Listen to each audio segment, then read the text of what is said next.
In universes 1 and 10, 5 million years ago, the wizard Babidi cackles he's done it, and this unstoppable creature is perfection personified. And with it, he'll rule the universe, rule life and death itself, and even rule the very gods. But with a timely appearance, there are some who object to that last statement. What's going on about? She couldn't believe it when she was first told, but it does indeed appear the rumors of an insidious monster being created are true. Looking towards the egg, she can feel the energy emitting from it. Extremely grateful they arrived when they did. The wizard tries to use his magic on the Kais. The South effortlessly blocks the assaults, scoffing his sorcery won't work on gods. Grabbing him by the throat, the Kaio barks that Babidi has killed hundreds for the sake of his forbidden doings, and has even conspired against the gods themselves. For this, he must die. Gasping out the word, "Attack!" West is rushed by 2 other monsters, easily eviscerating them. She points out, these Glaviots were altered and brainwashed. Her ally loosens his grip, but only to shout, "Annihilation!" While Babidi is literally being vaporized, he does manage to pipe out, "Shield!" But it doesn't seem to have worked in time, leading to his destruction. Commending South on a job well done, the pair gaze at Buu's cocoon, shuddering to think what could have happened had he been released. Back in their world, Grand Supreme believes this event only proves the Kaioshin must check on any hint of danger in the entire universe and continue to intervene in situations like this. And they would do so. 1.6 million years ago, they shut down the Demon Realm. 7,000 years ago, the group would easily stop an evil army. In -425, they would vanquish a sinister cult on the planet Kanats, essentially becoming the greatest heroes of their universe. The Supreme Kais defeated the original legendary Super Saiyan. Later on, Bojack and his gang, even the likes of the Frost Demons. In age 712, several years before Goku and Vegito would be born. Soon after, the second coming of the legendary Super Saiyan would also have to fall, though to the extreme grief of West. Because of their intervention, universes 1 and 10 didn't get into vast danger, but at some point, these 2 realms began to deviate.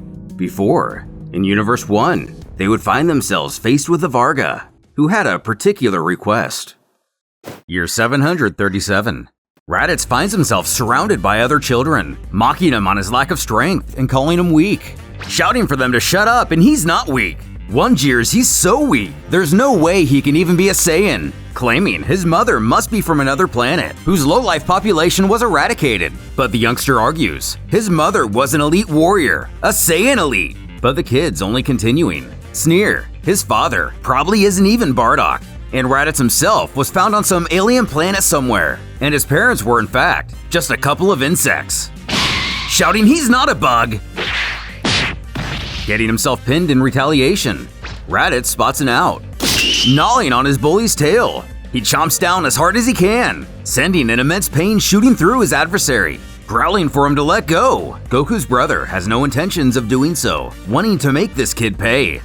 Nearby, a disinterested chaperone hears the kid scuffle and shouts of intent to murder, but can only bring himself to lazily remind the children there is no killing at recess. Away, we get a glimpse of the Saiyan world, sprawling with technological advancements. Bardock gearing up to possibly go on a mission. As happy as ever, his oldest son comes running in, giggling, "Hey Dad, I beat Braska! I beat him to a pulp!" And humorously, the battle may have been won, but even without seeing it firsthand, it's pretty obvious it was hard fought. Showing little interest, his father only utters, "That's good, I have to go." Explaining his brother was recently born, and he's going to go check on him, the elated young child bouncing he'll come along. In space, Frieza broods to himself that these Saiyan monkeys have gone too far, and it's time to put an end to them. While their strength and potential are impressive, they don't know how to obey. Zarbon pointing out, in 10 days, nearly the entire race should be on their home planet, and it may serve as the perfect opportunity. Finding great interest in this revelation, the Space Lord begins to develop a plan, demanding his underlings provide him with a list of who's scheduled to not be on planet during that time. Having that information on hand like the good henchman he is, Zarbon knows Bardock's unit will be on Kanasa, Prince Vegeta and his mentor Nappa will be on Frieza Planet 68 for training purposes. And lastly, Harik and his group will be on Planet Steak. Though Dodoria adds, the best of the bunch are probably King Vegeta and his 2 men, plus Bardock, Nappa, and Hanazia. Frieza commands they have Harik's unit return home as soon as possible, and to tell him they were just too slow or something, but would like a Frieza Force squad to go finish the job, before questioning if this Bardock character has any women in his unit. Zarbon responds he does possess a lone female warrior, wanting to terminate the entire species. Frieza doesn't like this. Turning and gazing into literal space, his right-hand man asks if he should cancel their upcoming mission. But the Galactic Tyrant believes it would look too suspicious, having a strong feeling that particular group will die in the line of duty. Dodoria mentioning this merely leaves Nappa and little Vegeta, proving ever insightful. Zarbon continues, bringing up the younglings, as without other Saiyans, they could most likely make of them as they wish. Hanazia and Bardock have 2 sons. It's promising they could be molded like the prince. With all the pieces in place, Frieza and his men are officially headed to Frieza Planet 16, though will secretly venture to Planet Vegeta, which will have a very unfortunate collision with a meteor. Looking down at his newborn child, a still elated Raditz introduces himself to his brother. But after reading his power, Bardock turns tail, scoffing, another weakling, just another failure, when someone approaches, questioning, "Oh, you think so?" Reminding, Scouters weren't a thing when the 2 of them were born. It's possible his power was abysmal at first too. The Saiyan only glares at the woman, who continues she believes that numbers mean nothing. Scanning around the room, she reads off powers of 3, 5, 7, one even as high as 15, wondering if that last one will become an elite someday, before reading a very particular power, slightly higher than all the others, at 10,000, as Bardock walks away, mocking, very funny. When the soldiers are approached by someone else, it's now when we discover this woman is the Hanazia Zarbon spoke of. The stranger explains there are new orders from Lord Frieza regarding their children. Although their powers are rather low, he'd like to give them a chance to be sent on a mission. Raditz seemingly finding great enjoyment in being a big brother, but does seem to have a big brother outlook. The stranger then tells Raditz will go on training, and Kakarot will attack a weak planet, a small world with many full moons per year, merely 1/10 of Vegeta's gravity, the average power level only 3.23. Clearly, he'll have a chance to. Interrupting, Hanazia cheers not to worry about the baby. He'll transform that planet into a deserted rock, requesting to know the highest power observed on it. While there have been readings of units ranging from 150 to 200, it's only about 3 or 4 people. Their average elite warrior ranges from merely 30 to 40. The female warrior thinking this will be an easy mission, believing it's not likely he'll encounter the strongest fighters on day 1. Bardock could care less about everything being said. Turning to him, she questions what the odds of that is. And cue meta sound effect, the first human Goku would encounter was almost the strongest man on the planet. The stranger resolving, Raditz will leave the day after tomorrow, and Kakarot in 10 days. When it's revealed, Hanazia is Kakarot's mother, who vows to train her baby to kill by that time. Bardock unceremoniously goes to leave for his mission. It's also worth noting, this chapter was written well before Dragon Ball Minus, so Gine wasn't even officially named Goku's mother at this time. Blasting off, communicating to his unit, the group will reach their destination tomorrow, and to expect high power levels. But there is predicted to be a full moon in 2 days, so they should be able to wipe out the 10 major cities in a relatively short time. If they can finish their mission in 4 days, they'll make Frieza's elite look like fools, counting on his men to make that happen. Celepa laughing that Bardock must have had a bad day to request such a challenge. Toma believing it has something to do with his kid that was recently born. Torepo saying he should have brought Raditz along. This would have been a great mission to help him improve. But only gritting his teeth, Bardock really does have a deep inner hatred of how weak his sons are. The next couple days would go by in a flash. Bardock and his crew managed to demolish not 10, but 11 cities in only one night. Then getting a blip on his radar, their leader picks up on a new power. A big one, in fact, a few miles away. Wanting to take it on alone, he commands his lessers to stay here. But Toma wonders, why didn't they detect this guy before? Not liking the feel of this, even if Bardock is far stronger. But believing their chief can handle it, he comes face to face with the native. The creature utters he cannot fight the alien invader, bringer of death and destruction, and he can kill him if he so chooses. The Saiyan urging that is his intent. though the Kaioshins quips, before he does so, he may want to listen first, as the survival of Bardock's people depends on it. Piffing this off, he merely barks for the man to die. Some lives and destinies can change with a single seemingly insignificant event. In one iteration, Bardock killed this warrior without a second thought. A few days later, Dodoria would have attacked his unit, leaving the Saiyan the lone survivor, only to arrive on planet Vegeta just in time for Frieza to destroy it. This iteration decides to hear him out of curiosity. The Kaioshins elaborates he saw his future, and it's just as dark as his own. Bardock will die, his home planet destroyed, eradicated by a small, flat-horned demon, also witnessing the murder of his king, a man with a beard and spiked hair. Bardock instantly knows there's no way anyone here could be aware of Frieza or Vegeta, demanding he explain how he came across this information. The stranger simply states he may not be a great fighter, but he possesses other special abilities, foresight being one of them. Apparently, this man's power to see the future is unique only to himself, as no one believed him when he tried to warn of an alien invasion. But if Bardock acts fast, he and his people can rise up and prevent the genocide of his own people. Something this man failed to do. Asking a fair question, the squad leader inquires why he'd help him, given what he and his men have done. Showing to be wise, the Kaioshins knows Bardock is merely the messenger of their death, and he wants revenge on the man who ordered their destruction. And he also knows the two of them desire the same thing, in that tyrant being destroyed. Though the Saiyan barks, he has no reason to believe a word of this. The native isn't asking him to, as he's aware words alone won't be enough to convince him, making the final request of Bardock finishing him with a fist through the heart. Happy to comply. Commenting how gross these flabby alien bodies are, the stranger gently grabs the warrior, muttering he'll receive his power and strength. The crew make a game plan for conquering the rest of the planet. Since the full moon is gone, Toma suggests it would be a good idea to split into groups of 2. Celipa scoffs, that's a pretty silly excuse just to get her alone. Stuck in a daze, one of the men call out to their leader, asking what's wrong. Coming to, he can only wonder what just happened. Regardless, he returns minutes later. Upon inquiring how things went, Toma explains they were just deciding how to go about taking care of the rest of the smaller cities, going on how since the full moon is gone, they should split into groups of 2. Sounding familiar, Celipa then puts the icing on the cake, laughing that's a pretty silly excuse just to get her alone, when Toma calls out to their leader, asking what's wrong. Knowing beyond any doubt he's seen all this before, he even states this belief out loud, his comrade questioning what he means. But lost in thought at the ramifications this could have, he realizes the native was right, then frantically asks Toma when the next visit from Frieza is planned. But with nothing scheduled, one should assume within a year or 2.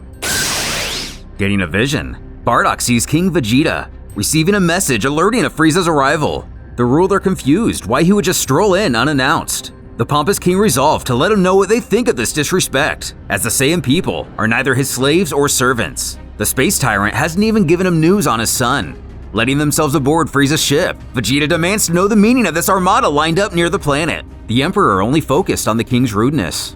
Snapping, the Saiyan scoffs, "Us rude," reminding he's the one who greeted them by turning his back, as if they were but servants, barking the Saiyan's pride. Frieza has had enough of this disrespect, only believing it to confirm his qualm of these monkeys being undisciplined. And with their ruler fallen, Zarbon and Dodoria make quick work of his company. Bardock realizing the full impact of the future to come, calling for his crew to head home immediately. Toma arguing they haven't finished their mission. Their leader isn't having it, claiming it to be an emergency. On Frieza's ship, Dodoria takes note. Harik's unit has been called back and should arrive a few days before them. Raditz leaving tomorrow for Frieza Planet 68, and his father, stopping short. He realizes Bardock's unit has reported their pillage of Kanasa as complete, thinking it has to be some kind of joke. But surveillance does read 80% of the population has been decimated, deciding he can just have the group sent immediately to Planet Meat, and that's where he'll slaughter them. This remaining 20% being the perfect reason to intercept him. But with events playing out slightly different than what we're used to, how will Bardock escape alive? King Vegeta convenes an audience, who address their concerns with a newborn by the name of Broly. Worried the infant is none other than the legendary Super Saiyan himself, and a threat to the entire planet. At the very least, having such a high power at birth is not natural. Not wasting any time thinking on the issue, Vegeta orders the child's death. When Paragus comes rushing into the chambers, though he's warned, now is no time for interruptions. But not willing to be denied, he urges his son will serve Prince Vegeta well and go on to become a great warrior. But that's precisely the issue. Hearing the commotion from down the hall, it seems Paragus may have been executed. Torepo sighs, sounds like someone opened their mouth. Bardock responding, that's exactly what they're going to do as well.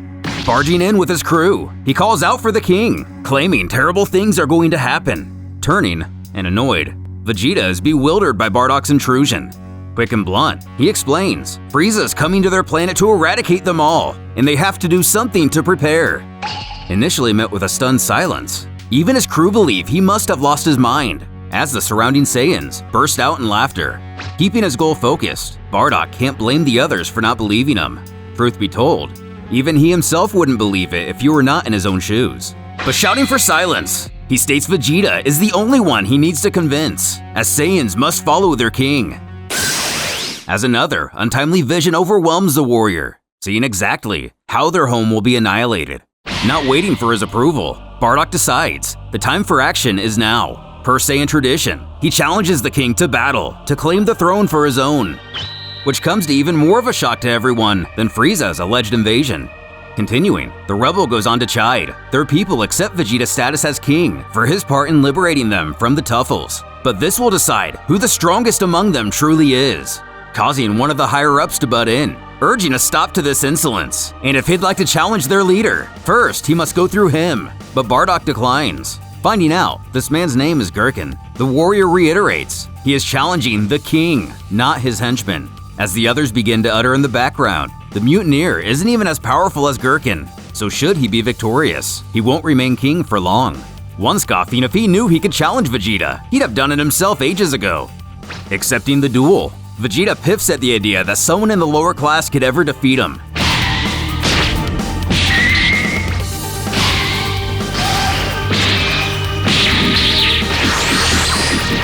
Admitting he now sees why Bardock is considered an elite. The warrior growls at the foolishness of the king, snarling while he was sitting on his throne. He himself was off fighting, laying waste to dozens of worlds, claiming his superior strength. Escaping a close call, Vegeta begins to summon what may be the Blast Wave attack used to transform. Bardock knows now's the time to end this.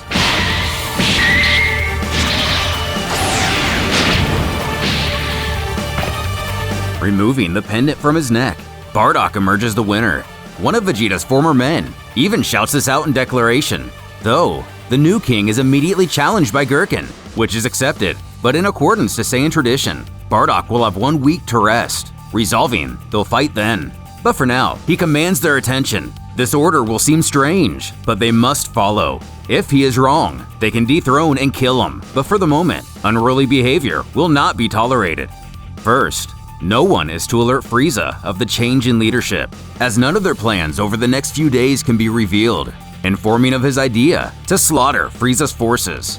And shortly after, the plans were followed promptly into a T. The Saiyans began their secret rebellion against their overlord. However, officially, nothing seemed to have changed, using the tyrant's own soldiers against him to feed misinformation. Lovingly caressing her beloved child, Hanazia gets wind of what Bardock has been up to, only after the new king invited all Saiyan representatives to put his plan on display. At a podium before his people, he calls for an end to Frieza, explaining he's gathered all to the capital for the arrival of the tyrant.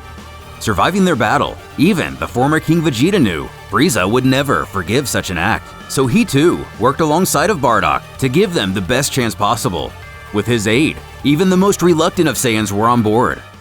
A few days later, on Frieza's ship, it's announced to their lord, Dodoria has arrived. Catching them mid-conversation, the henchman elaborates how there were no Saiyans on planet Meat, even though their logs and scouts confirmed that's where they should be.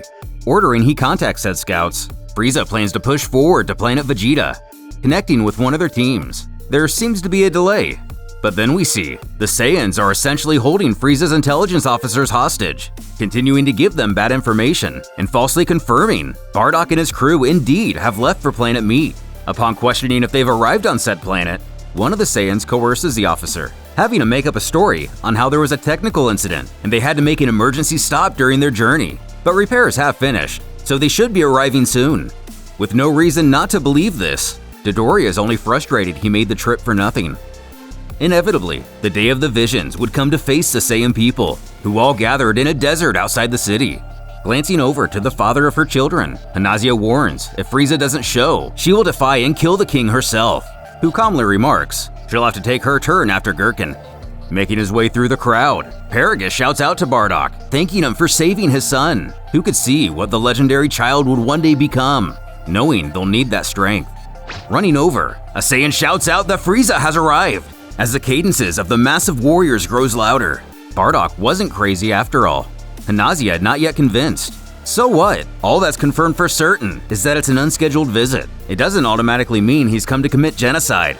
Arguing it doesn't matter, their leader states they plan to strike first. Knowing they can't allow him to retreat and regroup, he tasks Hanazia with infiltrating and stopping his ship, questioning if she's up for the challenge. But claiming to be the most powerful Saiyan of them all, she believes she's more than adept, causing Gherkin to squabble. Didn't he beat her last time they sparred?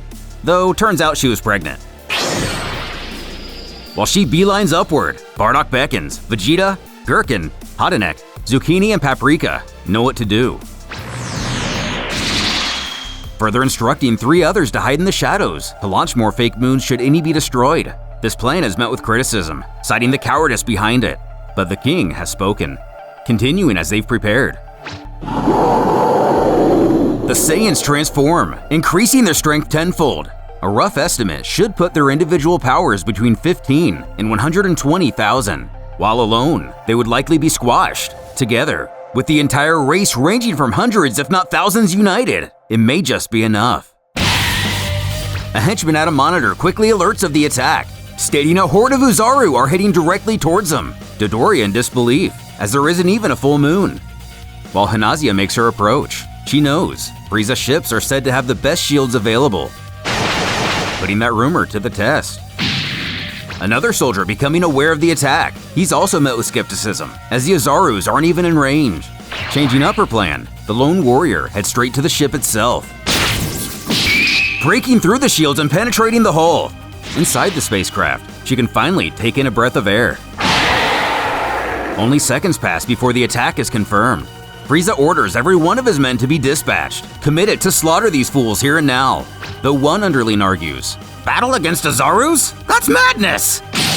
This insubordination quickly motivates the others, calling out the intruder on board. Hanazia immediately puts a boot to the man's back, demanding to know where the engine room is, while the grunt humorously pleads, "I've always loved the Saiyan people, you know!" Though she is soon stopped by Dodoria, able to positively identify her. She inquires if he's a fan. The brute merely raises a hand, muttering, "Not really. Die!" "What did you expect? Your power's only 12,000, and I'm at least 22. You don't stand up!" In his chamber, an officer reports to his master. Their troops have made their way to the Uzaru army, and 94% of the Frieza force has already been wiped out. As the giant monkeys call for the Emperor to show himself, one asks what they're waiting for, the other explaining, either for Hanazia to lower the shields, or for Frieza to show himself. But time will prove problematic, as they don't have much air up here. Zarbon informing what's going on just outside. Frieza decides he'll just end this himself, using his true power. That last blast catching him in a daze, we spot his adversary staring out a window, in full view of her planet, and the many artificial moons. As the ship begins to malfunction and decompress due to the immense damage, Hanazia makes her escape, just as Bardock calls for all the Saiyans to attack at once.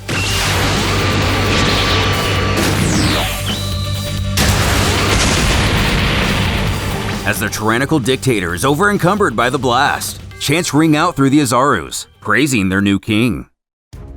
In the coming days, Hanazia approaches Bardock, bragging their little one went from a power level of 1 all the way up to 12 with just a bit of training. If he were still to be sent to that planet called Earth, he'd easily slaughter everyone there in just a few years, asking if he thinks they should still send him. But the king declines to, stating the ridiculous methods of Frieza are a thing of the past. They will take the Earth and many other worlds one day, especially those in Frieza's empire. But together, not merely sending their young, declaring, "The Saiyans don't take orders anymore, they give them," ushering in the long reign of the dreadful Saiyan people on the galaxy.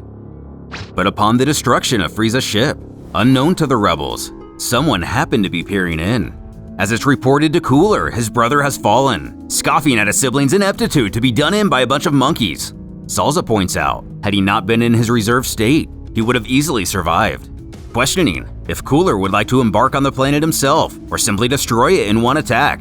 Confused by his choices, the Space Lord quips he's not doing anything. After all, he's not even allowed to be in this part of the universe, believing Frieza dying was his own fault. However, he will put an end to these pesky Saiyans, just as soon as King Cold ransomed this territory. After Bardock's visions correctly predicted Frieza's betrayal, leading to the renegade soldier assembling the entire Saiyan race and killing the Emperor, the new king's oldest son stands victorious over a group of other children on Frieza Planet 68, smugly thinking he's going to like it on this world. Between the weaker life forms and lower gravity, here, he'll be an elite. His thoughts are interrupted as someone calls for him, informing he's been reassigned.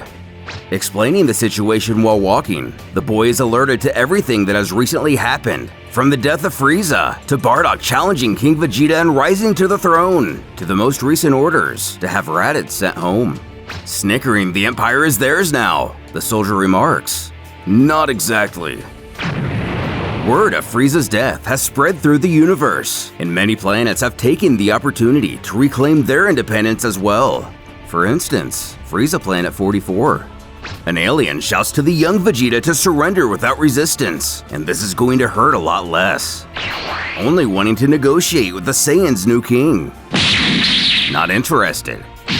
He puts the man down after a single kick. Looking at him, he questions Nappa if he managed to find a way off this world. Who, while carrying someone, notes to his prince he spotted a couple pods behind a nearby building. Vegeta snips not to be referred to as Prince anymore, given his pathetic father is now nothing. Asking what the plan is when they get back, the boy smirks. If he isn't Prince anymore, then maybe it's time to become king. Gherkin, the former king's right-hand man, also finds himself on a foreign planet, as the native people bow before him, pledging their allegiance to the Saiyans. This leaves Gherkin confused why they'd surrender without a fight.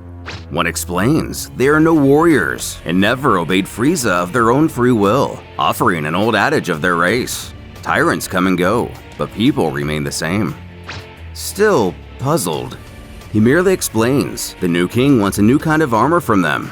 Laying his head down, he agrees to do as they wish. Over the next 2 years, Frieza's entire empire would be annexed into the new Saiyan Empire, with the exception of only a few worlds, claiming the Actaris constellation, but struggling to capture Cooler Planet 24. The king scoffs, Saiyans are too independent to make great militaristic leaders. The senior Vegeta believes it's only a matter of teaching. But Bardock grumbles with Cooler arriving to Actaris in only 3 days. There's no time for learning. A soldier asking if he got this information from one of their spies. It was in fact one of the king's visions. Nothing further, he dismisses his men for the evening, leaving Hanazia, mother of Goku and Raditz, as the final soldier in the room. But being how he is, the king mutters he doesn't want to see anybody right now. But walking up to him, she smiles, frost demons aside. Things are looking pretty good at the moment, aren't they? Not shifting focus. Oh, yeah. When she, matter-of-factly, reveals she thinks the state of grace is over. Snapping around, he questions what she means, telling tomorrow she will defy him and take the throne for her own. And given the dynamic of their relationship, this is more immensely annoying than emotionally devastating. Hanazia even jokes she thought he'd have a vision about it. Though Bardock's plan wasn't finished, he didn't need to be the king, just for his people to listen to him. So instead of risking a duel he likely wouldn't have survived, he calls out to the citizens of his world, announcing, today will birth a new leader for the Saiyans. As tradition, the king is to be the strongest warrior among them. Since he himself is not participating, their leader will be whoever comes out standing. Though the victor takes the throne, himself and Vegeta Sr. will remain as consultants to the Empire, as they must combine their strength and strategy to maximize the power of the Saiyans as a whole. The audience members clearly retain their loyalty to the both of them. One by one, the tournament moved along, most matches only lasting a few seconds. In fact, the majority of soldiers refused to go against any of the elites. But as morning turned to afternoon, only 4 Saiyans remained. As Hanazia grapples Gherkin from behind, she bellows for him to just give up. But as a stubborn warrior, "Never! I will be king of Saiyans!" Choking him out, she is declared the winner, leaving one more bout before the final match, Paprika and Vegeta Jr. But the latter and Nappa object, declaring that won't be necessary. Dropping Paprika to the ground, Vegeta informs the last fight was taking too long, so they decided to have at it in the meantime, insisting there are witnesses to confirm no cheating was involved. 2 of which piping up, admitting it was a close battle, but the kid is tough. Not caring either way, Hanazia tells him to get in the ring, wanting to be crowned before nightfall. Calling her over, Bardock warns her not to kill Vegeta, disputing it's a duel and she can do whatever she wants. The current king sighs. He knows her intent. But one day, that child will grow up, and when that day comes, he'll be even stronger than her, and he's going to be a very important person, and the future and fate of all the Saiyans depends on him, asking if she understands. Cutting to Paragus in the crowd, he points out the Vegeta family to his son, assuring they're no longer a threat after previously wanting to kill Broly. Even as little as he is, the prodigy is too powerful now, and when he gets older, he will be the one ruling the planet.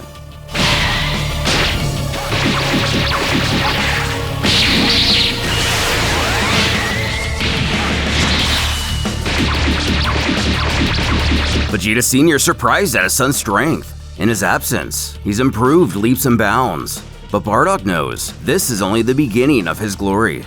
However, it is not yet his time to lead.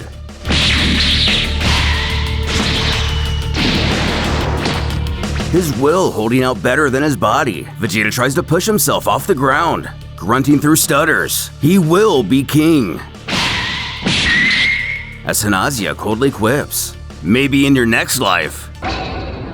Horrified of the boy's fate, Bardock grinds his teeth shunning Hanazia, who grins he not get his pants in a bunch, assuring she respected the final wish of the king, and the kid will be fine. Eventually, raising her hand, her victory is made official, and she is declared the new leader of the planet, Hanazia, Queen of the Saiyans, the crowd hollering in approval. As very, very far away, we find the bodies of Duri, Goldo, and Jace. While Knees and Birder fight, the armored squadron member taunts, "Where is his famous speed?" As Salza puts his boot to Ginyu's chest, hissing it's annoying the captain has retained his loyalty to Frieza. Change! Mindless! Violess! As Ginyu finishes off his former body, Raccoon approaches to congratulate his leader, laughing how Salza didn't know he could change bodies. But actually, he did. Wearing a device on his head, he was prepared for this exact scenario. Calling someone on his scouter, he alerts the mission is complete, and he is close to Saiyan territory, inquiring if he should reclaim a few planets. But Cooler instructs he is instead needed here, as there are rebellions popping up throughout the Empire, piffing since his brother was killed. Some fools believe he can be too, and just as soon as his forces are stable again, he will take Frieza's territory as his own, one world at a time. A few more years pass. The Saiyans continued their conquest and expanded their reach. The oppression they instilled became more gruesome than even Frieza's. And while life was flourishing for them, taking all the riches and food they could ever need, the Frost Demons would again become a danger. Kakarot strolls into the room, greeting his older brother and asking how his mission went. Who chorts it was a pretty terrible planet. Nothing but a lot of water and 3 suns. Great times. The other warrior comments how the fighters were kinda strong at least. One actually really strong, even managing to kill Gine in D's, soliciting how they put down the warrior. Kakarot assumes Raditz just ran away, but it's really because Vegeta was with him, and he took him on pretty much single-handedly. Raditz explains how strong he's gotten, aiming to surpass Broly. Cracking, he should have been there to see him beat this one Namek to a pulp. With a mouthful of food, Kakarot garbles a barely decipherable question about the Namekians' magic powers. But his brother snorts that was just a nonsense rumor. But he did find a really cool orb in one of the villages, but it randomly turned into a mere rock. putting his focus back on Broly, stating he freaks him out, but can't help but wonder where he is now. Turns out, he was sent to Cooler Planet 72, and that world was completely destroyed. Questioning how he got home, Raditz mumbles he didn't, and hopes he's floating dead in space somewhere, bearing great animosity for the prodigy. But it was the child himself who destroyed the planet, and surrounded by a force field, he zips through the galaxy. While seemingly impossible, there exist versions of Broly in other universes that can manage such a feat even as a baby. Sensing the energy blistering from the nearest celestial body, he has his eyes set on his destination. There, no one will scold him. No one will tell him to calm down. He can kill whoever he wants. There, he will be free. Even as a child, Broly is nothing more than a violent maniac. An alarm rings out as a soldier bellows their planets are being destroyed one after another on the southern frontier. Turning out to be Cooler's headquarters, the tyrant is irate to discover his territory is falling due to a single Saiyan. Terrified this could actually be the legendary Super Saiyan his brother feared. After spilling endless blood and causing unprecedented destruction, Broly finds a short semblance of peace. Even the strongest warriors have been mere insects in the wake of his power. The boy only hoping he'll get more of a challenge soon, when a ship begins to touch down on the world. Stepping out, not only Cooler, but his father, King Cold, the child grinning with excitement at the pair. The Frost Demons speak amongst each other, the Elder asking if that little Saiyan is at fault for what they see before him. Cooler confirms that's the case. Sending Broly soaring through the air with ease. At last, he can finally use his true power. Smirking, Cooler laughs this kid is clearly above an elite, but alas, still nothing to the likes of a Frost Demon.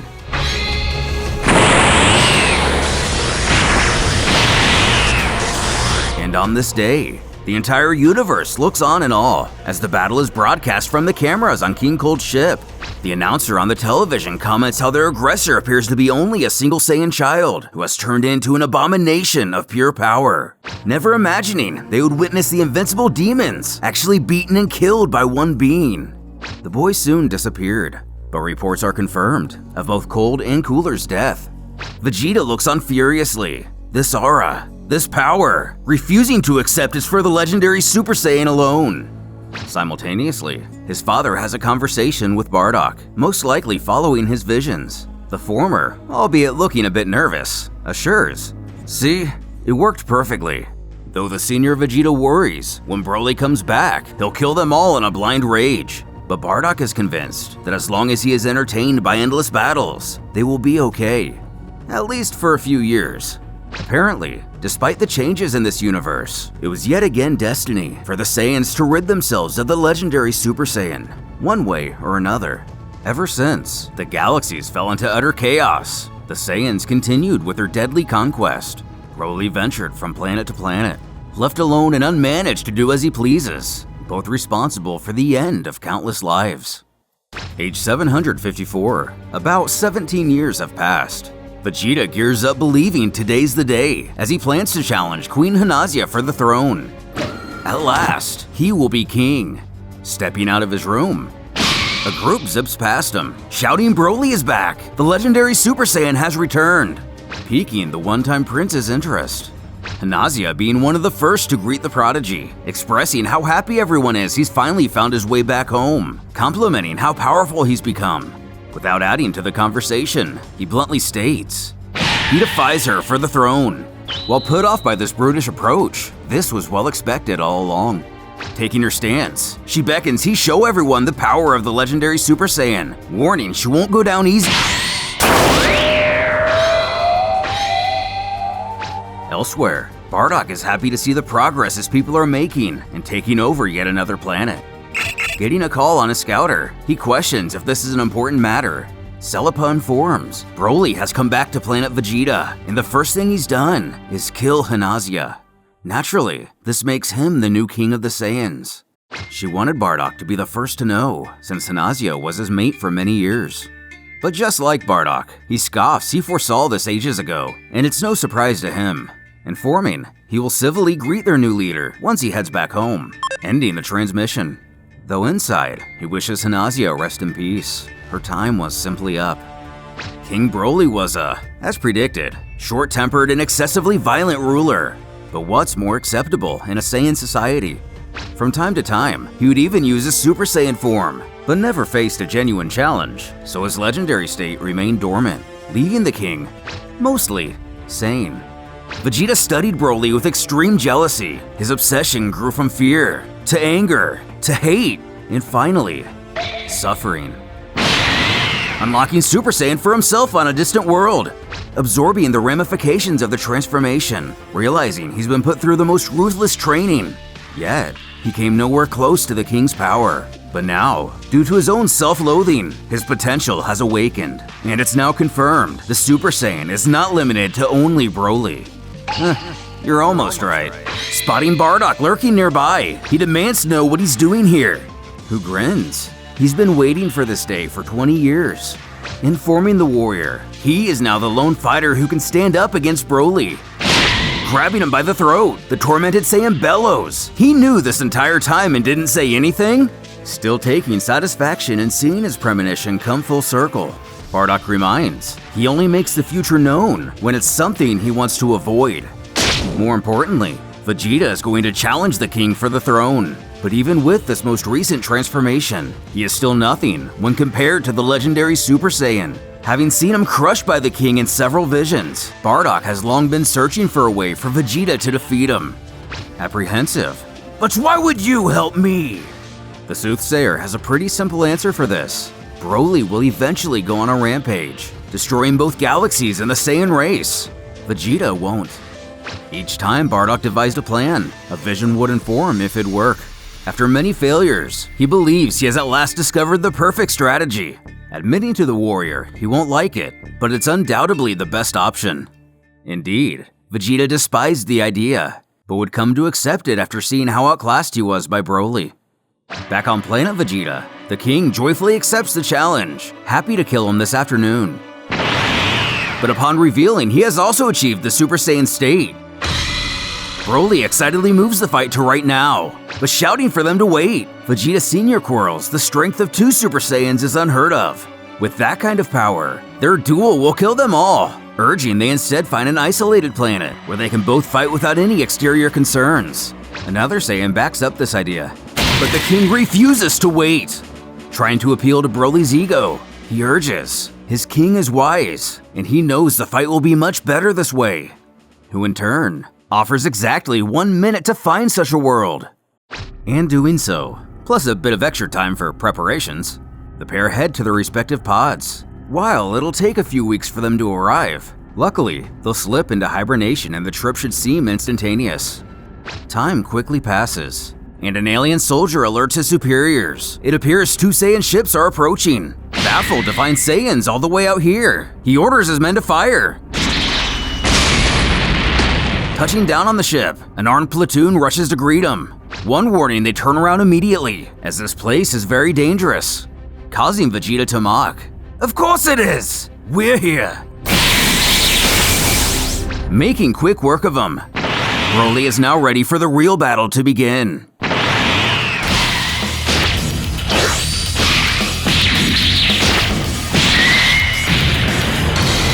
Getting a slight edge, Vegeta realizes Broly is no expert fighter at all, only immensely powerful. At this rate, he'll be able to kill him by himself. Elsewhere, a ship soars through space. Catching wind of the 2 Saiyans and receiving orders to take care of him, he finds this command laughable. The soldier, Genro, acknowledges he could wipe out a dozen Saiyans with ease, but the Mad King and some other yellow-lit monster, that's ridiculous. Maybe he can do something if he has the support of some other Ultras, signifying the man is part of the Hello-Light race. But before finishing his sentence, something outside catches his attention. Opening the hatch, he shouts to the man he shouldn't be here, as something very dangerous is going on nearby. Before possibly absorbing this man is flying through the cosmos on only a crystal ball, questioning what he is. Without fully turning, Raichi utters he is revenge personified, the ultimate enemy of the Saiyans. Optimistic at the luck of running into a friend all the way out here, the doctor affirms their mutual interest does not make them friends, only allies at best. point of so many blasts if you can't even aim? As cocky as ever, Vegeta promises to show the king how it's done, who growls this pest is beginning to get on his nerves. Powering up, his challenger scoffs he stay put right there, and this will be over soon.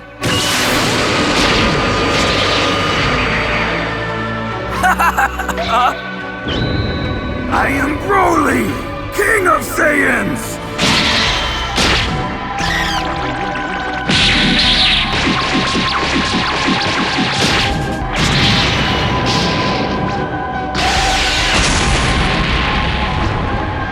No! Finished already? The Hell Light stares on at the battle before him, as two more Ultras, Wigner and Walls, accompany him, informing the unknown Saiyan appears to be out of commission, but they must stop the Mad King. Indeed, Vegeta has likely lost this battle, as Broly senses the other men in the sky. Now completely insane, he salivates at having the thought of more fighters to kill. Firing the Ultra Waver. It's no use. One of their most powerful attacks does nothing against the legendary Super Saiyan. Dashing towards him, they resolve to rely on hand-to-hand combat. Wall's convinced he'll run out of energy eventually, but Genro knows they must not rely on that. Commanding, they use the laser. It can cut through anything. Yes, sir! Nothing! Taking down their comrade with next to zero effort. His fellow Ultras can only stand by helplessly. Hey Broly! You're not done with me yet! Arguing since the station they were previously battling on has been reduced to rubble. They finish this on a nearby world. Following his challenger to a dark planet, the Hell Lights are aghast at what these fools are doing. Ready to put an end to this once and for all, Vegeta couldn't agree more. Though disappointed, he had to rely on Bardock's plan. What? The sludge beneath the king quickly crawling up his body, unable to escape the deadly powers of the carbonite. The substance methodically encumbers the King of Saiyans, consuming him entirely. Though Vegeta hasn't a clue what this gunk is, it's apparently something that can even take down the likes of the legendary Super Saiyan. And now since he's dead, Vegeta stands as the most powerful warrior in the universe, before being confronted by the Ultras, who declare he's under arrest. Dropping from his transformation, oxygen sounds good to the new king, so he gives himself up without a fight. Warning, these restraints are made from Kashin Aliyaj. He tells the Saiyan not to try anything stupid, cautiously ushering him to the ship. One chides a single powerful blow to the planet beneath him could eliminate the entire universe, scolding that was very dangerous what he did.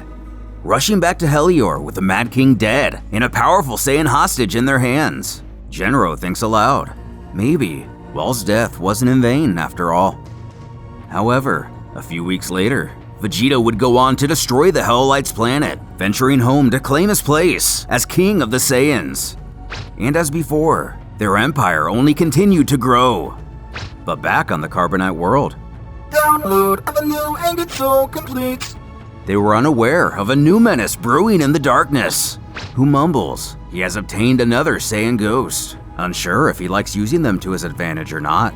But with so much power in this one, Raichi is ready to end the entire Saiyan race for good. On planet Zyuga 3, year 780, we're greeted with a monstrous castle. Making our way through its corridors, Hoi, the villain in Wrath of the Dragon, is seen looking rather nervous about something. But upon seeing what he sees, he does find himself in an intimidating place. Pressing on, he begins to walk forward when a voice beckons. What are you doing here? Anxiously trying to explain himself, Hoi stutters that the door was open, or rather, there was no door. The man tells that since no life thrives on this planet, he has no need for doors. The wizard then drops to his knees, muttering how he is his only hope. If you haven't guessed by now, Dr. Raichi.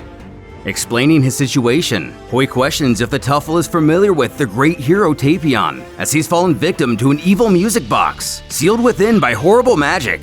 But Raichi merely scoffs. He cares not about this hero. But pleading he is the only one with the power to open it. He's tried everything he could. But reiterating his disinterest, the scientist tells his visitor to leave, now. But not doing so, Hoi reaches into his coat to retrieve the box, proclaiming the doctor is a true hero for having eradicated the Saiyan people who oppress the entire universe, arguing Tapion is a hero too and deserves to be free. as a moment of silence engulfs the room. It seems Hoi may have appealed to Raichi's emotional side. He would go on to work for several days, attempting to open the box. In fact, this challenge was actually refreshing, figuring out different methods and ideas to crack the code. It would soon let out a click, followed by music. To the shock and elation of the pair, it opens.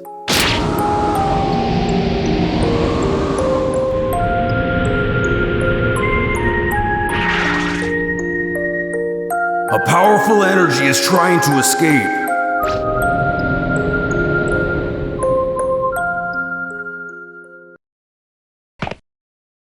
Tapion is free, though glares at Hoi, demanding to know why he's freed him.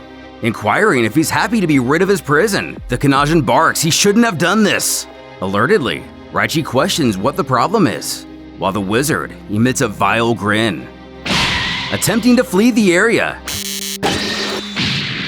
Raichi blocks his path with a hidden door, having misled him before. The doctor growls the wizard isn't going anywhere, and for him to explain himself. Turning around, he cracks there's no reason to be so hasty. As the pair gaze on, he continues by stating he'll understand in time, all by himself, while radiating a strange energy. The Kaioshins knowing exactly what this is, as the wizard cackles. He offers his thanks for the Tuffle's help, bidding farewell. As the bottom half of Whysogurin appears, Tapion scowls. So, Minosha, you killed him! As Tapion goes on to play his ocarina, Raichi's tech begins to ring out, detecting a massive power here in the lab.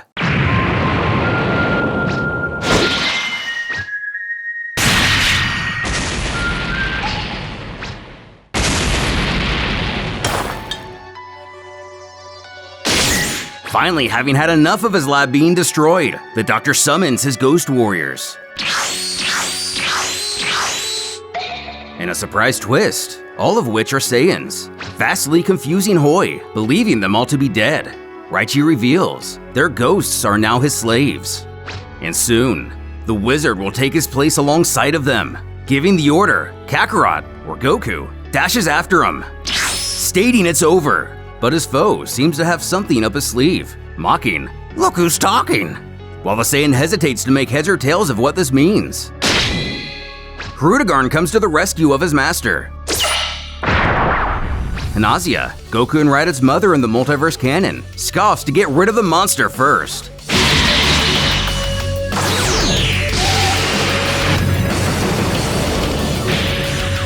While the warrior believes this to be the end of the creature, Raichi isn't convinced. Shouting for her comrade to dodge, they're caught off guard. The other fighters accepting the severity of what's going on. Jumping away, Hoi laughs for them to merely play with his creation, while before Raditz cuts him off, stating he's not going anywhere. Oh, wait!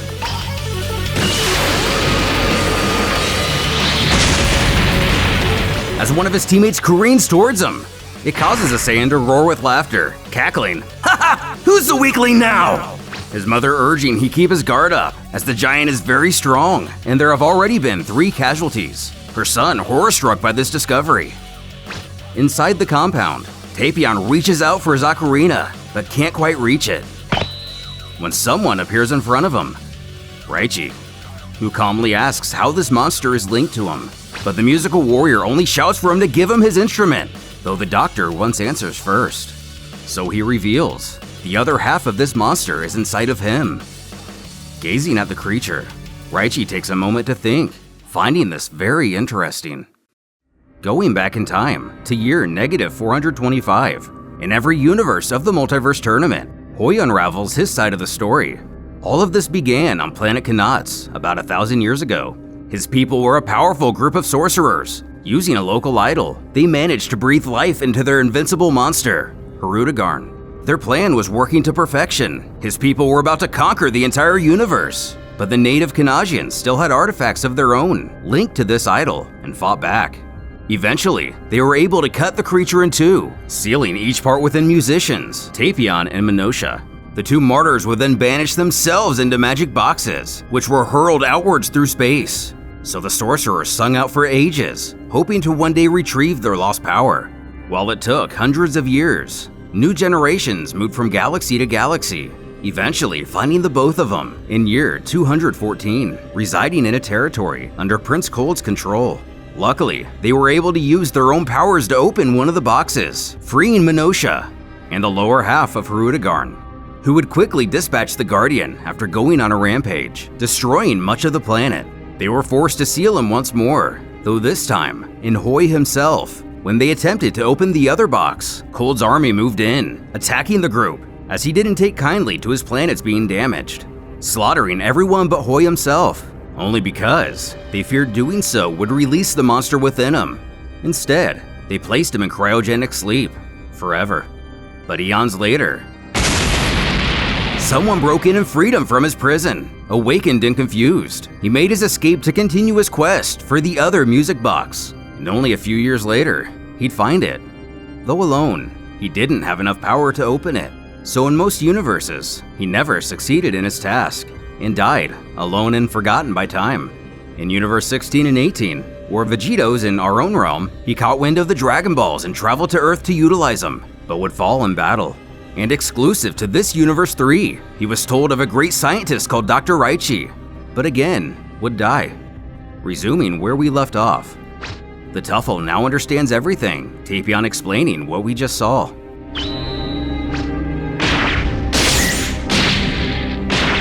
Gaining control over the situation, the scientist knows the first thing that must be done is to seal this half once more. Picking up the ocarina, again, Tapion pleads for him to hand it over, vowing to seal this half within him as well, clearly seeing he can barely hold back the half he already contains, not knowing what else they can do. But being the brilliant mind he is, having heard his song only once, he has already begun programming it into his ghost warriors, throwing it to Hanazia instead, who assures the melody is in good hands. While the Saiyans aren't faring too well, she bellows out to those still alive, demanding they keep the creature busy a little longer. Their attacks only managing to slightly slow it down. And suddenly, Tapion falls to a knee, struggling to speak.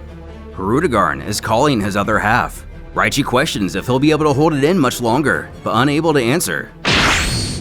Things aren't looking good. Just as the tail is about to take out Raditz, the song begins to echo through the air, stopping it in its tracks. Just as things are looking up, Hanazia is struck down. Still not panicking, the Tuffle is merely frustrated at the uselessness of these Saiyans. Trembling, Tapion apologizes, as he's not able to hold the monster back any longer. Looking on, Raditz knew there had to be another half. Gherkin rushing in to grab the flute, even mocking the creature that he'll never touch. Him. Raditz again laughing aloud, as given how these elite fighters treated him his entire life, it's only fitting he still carries a grudge. Looking around for the musical thing himself, the upper half makes its approach. Growing concerned with the situation, Raichi knows he needs to summon more warriors, as Raditz quickly finds what he's looking for. And realizing this thing can't fly, or at least its legs can't, the Saiyan takes to the air, chuckling for this lowly insect to stay down there. Playing the melody as instilled in him by the doctor, the creature becomes sealed once more.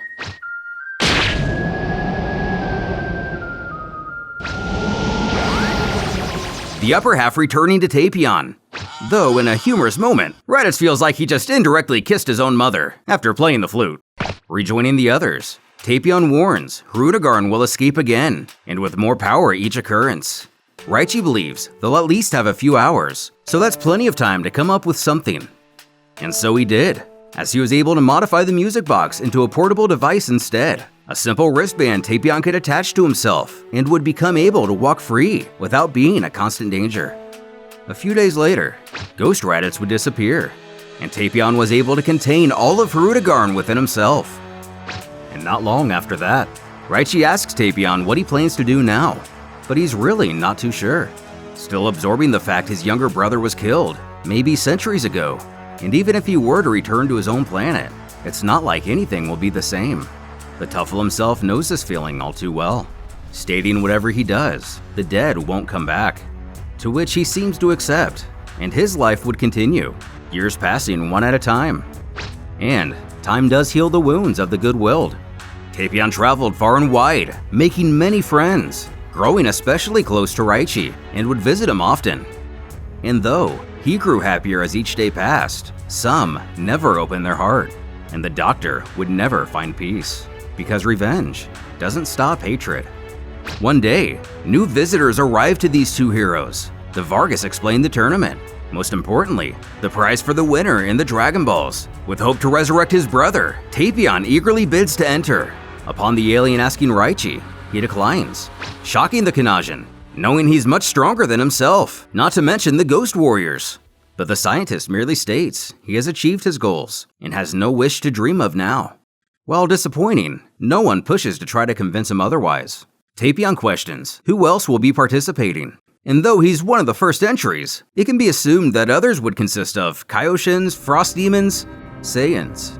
Naturally, the last one catching the attention of the Tuffle, confused of the fact the Saiyans are still in existence. The Vargas nonchalantly details of course they are. Given their strength and love of battle, it's almost a guarantee they'll find some willing to enter. He then announces he's changed his mind, and instead will also fight.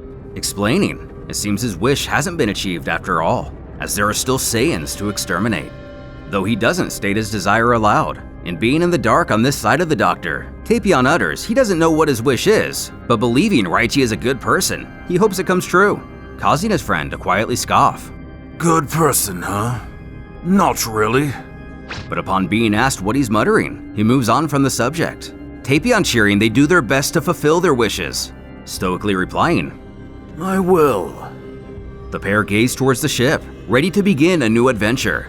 The Vargas inside, deciding they've gathered enough fighters from this realm and will head back to the arena universe. But not before they get a new blip on their radar, discovering yet another warrior with great power, finding who we know as King Piccolo on a small world called Earth. Which is strange, because it's the first time they found a notable warrior on that planet, believing it's most likely a fluke. When they alert someone standing in the shadows to explain the situation, they'll be making one last stop before heading to the arena, but the psychic combatant assures it's no problem, as he already knew of the delay. Universe 4. Age 774, the realm of Super Buu. A small voice seems to be emanating from the Majin's head. Buu's voice itself actually, explaining to someone they are now smaller than a flea. Another voice replies, they're gonna need to find an exit after taking care of Buu. Goku and Vegeta, of course. But the villain taunts, they will never find their way out of here, and they're going to die. But scoffing, not necessarily. The prince grabs hold of Fat Buu's cocoon. Spotting the villain up to something, Goku calls out for his rival. But it's too late, and he's consumed by his surroundings. Steam firing from his pores. The Kais look on with a sense of horror in their stomachs.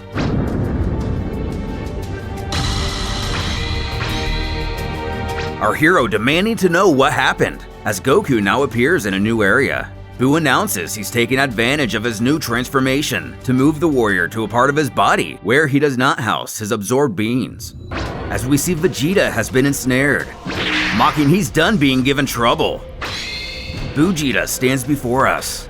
With this most recent absorption, not only does the Majin's power skyrocket, but his intelligence also greatly improves. Feeling the changes, he can feel the prince is a very motivated individual, mostly of wanting to face Goku. Chuckling, he owes it to himself to give Vegeta that satisfaction. Before taunting our hero, he won't be able to escape this place, and this will be his final battle. Not sensing anything from the outside of Buu, Goku notes he won't be able to simply teleport his way out of here, and the walls are too strong for him to merely blast through. So, he decides to defeat the villain here, once and for all. In the world of the Kais, the Elder growls Goku is about to get himself killed, going on how Buu has not reabsorbed the others that were detached by the Saiyans, so Buu can still get even stronger. Kibito Kai resolving to go himself. Maybe he can at least pose as a distraction from the outside to give our hero a fighting chance.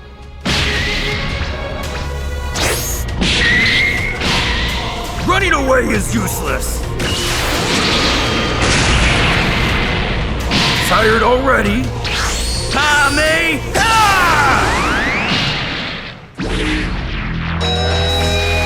Smokescreen. That'll never.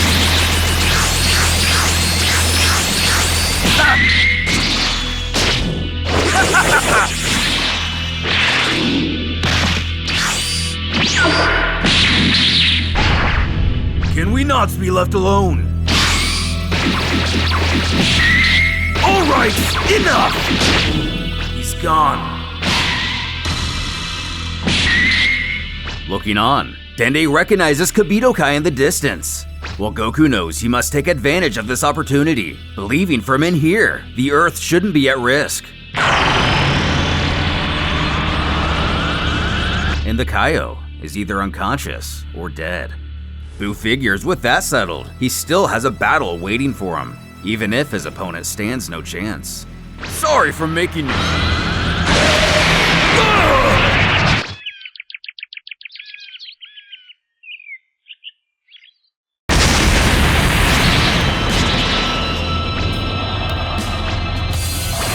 Having depleted all of his strength, Goku falls back to his base form. And to his horror, Buu simply regenerates. Chuckling, he's impressed. If the Saiyan had used that attack on the outside, he may have actually been completely obliterated, along with the planet and entire solar system, calling it quite the beautiful finale. Without hesitating, he welcomes our hero to his new home, reaching out to absorb him. The god of Earth laying witness to the last of their defenses, succumbing to the monster. Buu even reabsorbs Gohan and the others, becoming more powerful than one could imagine. With this, he resolves to destroy the Earth as previously planned. But hesitating, he realizes he doesn't want to anymore. After Goku and the others became a part of him, their will to save the world is too much, giving the Majin an affinity for the planet as well. In fact, he wants to fix it now, shouting for Dende to gather the Dragon Balls to undo everything that's been done. Well, mostly everything.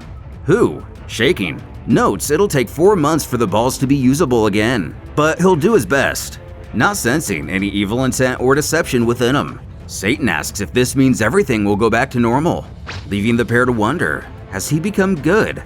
Strolling up to Kabutokai, he's happy to discover he's still alive, but very close to death. He turns him into a cookie, eating him, so probably not good per se. Walking off, he states he feels like doing some training now. And working fast, Dende is able to reactivate the Dragon Balls in only a few days, reviving everyone killed since the World Tournament, and undoing the destruction the Majin has done. Amazed to see they're still alive, Krillin can't sense Goku or the others, but a voice assures them it's okay, as they are all still alive, inside of him, before explaining they won't be seeing their friends anymore, and that's just how it has to be, but he will leave this planet in peace. Then questions Bulma, You there! You're pretty smart, aren't you? absorbing her into his collection, to the terror of the surviving Z-Fighters. Noting the lack of change in his physical form, his body must have recently stabilized, but he can feel a great difference in his intelligence, happily bidding the rest farewell, very similar to how Goku would have, but promises to visit from time to time as he takes off into the sky. And that's how the long story of Super Buu would begin. Going on to absorb anyone with interesting skills, he'd travel the universe committing both good and evil, depending on his mood. 4 years later, the Majin excelled in just about everything, and given his special abilities, he was able to be many places at once, one of which is available to the public 24/7 in a giant palace. A message at the gate reading, Buu, omnipotence god! I'll grant your wish, or kill you. Stay in line. Inside the castle walls, a giant line of people patiently wait their turn. Even the evil wizard Hoi has ventured to this place, not able to see where the crowd ends. He thinks to himself, it's quite odd that it's taking hours to slowly move towards the Majin. But then again, in the presence of Buu, disorderly conduct would most likely immediately be dealt with. Gorgor the Great doesn't wait in line! Stupid! Dad, I'm hungry! As Gorkor the Great smolders, someone asks another if he'll hold his place while he runs to the bathroom, who refuses to, but strangely enough, offers him a glass jar to do his business in, who's grossed out to find it's not empty. Which, to be fair, the frog guy did bring it for himself. As the hours droned on, Hoi got close enough to hear the wishes of the others. I want to be immortal! Denied. I want the power to save the people I love! So cliche. And your heart isn't even close to being pure. Denied. I want 1,000 wishes! Denied. I want to be able to read people's true hearts! Granted. Now with the ability to see right through everyone in line, the man is overwhelmed at his new powers, before realizing they're all just terrible people. As the Majin lays eyes upon a familiar face, Videl, who wants Gohan and his friends back, but instead of killing her, he simply mutters for her to stop coming here, snapping his fingers and teleporting her back to Earth. Before she vanishes, she shouts that he was nice once, pleading for him to remember her father. Next is a Ratman, who begs to know the meaning of life, the universe, everything. Cookies. Isn't it 40 Cookies. Go. Now. Eventually, Hoi would finally get his turn, beckoning the almighty Buu to please unseal this magical music box. Upon asking what's inside, the wizard reveals a great hero has been imprisoned there. Finding this white lie humorous, Buu figures it will spice things up for a second. Arising from the box, Tapion demands to know why he's been freed. Hoi, once again, asking if he's happy to be out of his entrapment. The hero turns to Buu, shouting he shouldn't have done this. Asking why, he merely screams to be sent back in the box, as a random person calls for him to get in line like everyone else. Beautiful! Bravo! Even though the spectator's situation appears dire, they are all under Buu's protection and have nothing to worry about. But Tapion growls Hoi killed his brother, and he's going to make sure this monster of his stays sealed away forever, causing the wizard to command Hirudegarn to attack. Trying to free up only mere seconds to begin his song, knowing once he starts playing, the beast won't be able to move, as it bends down to pick up Hoi, who continues to shout commands. Finding interest in a magical creature like himself, his endless travels, absorptions, and powers allow him to see this giant was created by tiny, wrinkly sorcerers. Muttering he can hear his thoughts, his laments, hating his life as a servant after previously living as an idol. Admitting he didn't get in line, but nonetheless deserves his wish of peace.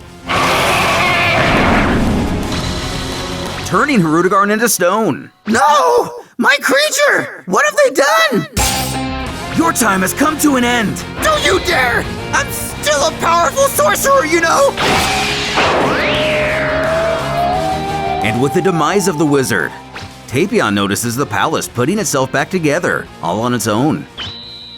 A few more hours would pass. The now truly freed hero, taking his turn in line after discovering Buu can grant near any wish. Can you bring my brother back? Sure. Really? Just like that? Just like that. A new life began for Tapion and Minogia, and a new era and new civilization. They still had each other, which was more than enough for them. Buu would go on to grant another million or so wishes before getting bored, as we wonder, what other escapades could he get into? In Universe 6, on May 26, age 767, Son Goku sacrificed himself to save the world, taking King Kai's planet with him, and causing the dreaded Bojack gang, who were previously imprisoned by the Kaios, to be set free. Feeling the fight between Gohan and Cell, the space pirates decided to head towards these strange powers. Sometime later, they arrived to Earth and attacked our heroes who tried to stop them, but the Bojack gang arose as the superior warriors. Though Trunks proved to be quite the match, quickly dispatching Kogu. Even the greatest fighters of the planet would fall. Gohan on the brink of death, only being watched by his father from Otherworld. Goku would wait too long to intervene, and his child would fall at the hands of Bojack. Piccolo being the first to sense what has happened. It's obvious to him, even from a distance, the young warrior won't be getting back up.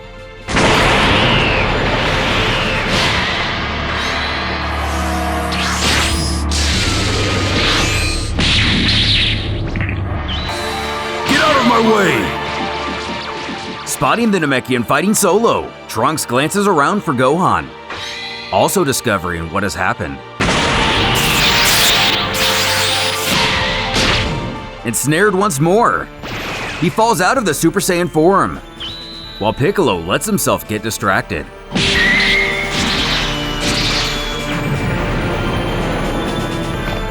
His foe jeering he'd just give up. Who knows? Maybe he'll become Bojack's favorite slave. But the Namek isn't ready to throw in the towel.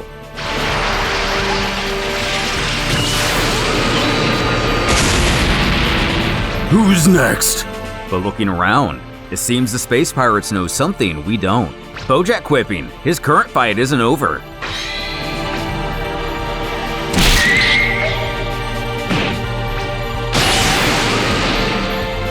Having enough fun and playing around, their leader orders his crew to finish off the surviving warriors. How dare you make a fool of the Prince of all Saiyans! Bojack realizes this isn't merely another weak blast. Deciding to use one of his cronies to hold off the attack for him.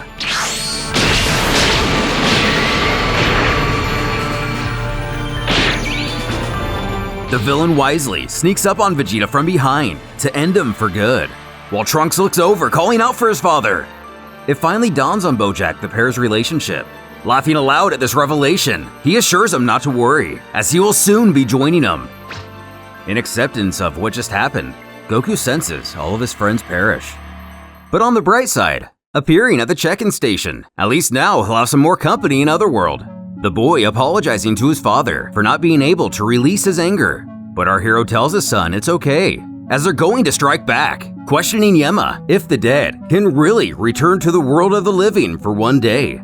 He admits they can, but refuses to grant it to Goku and his friends.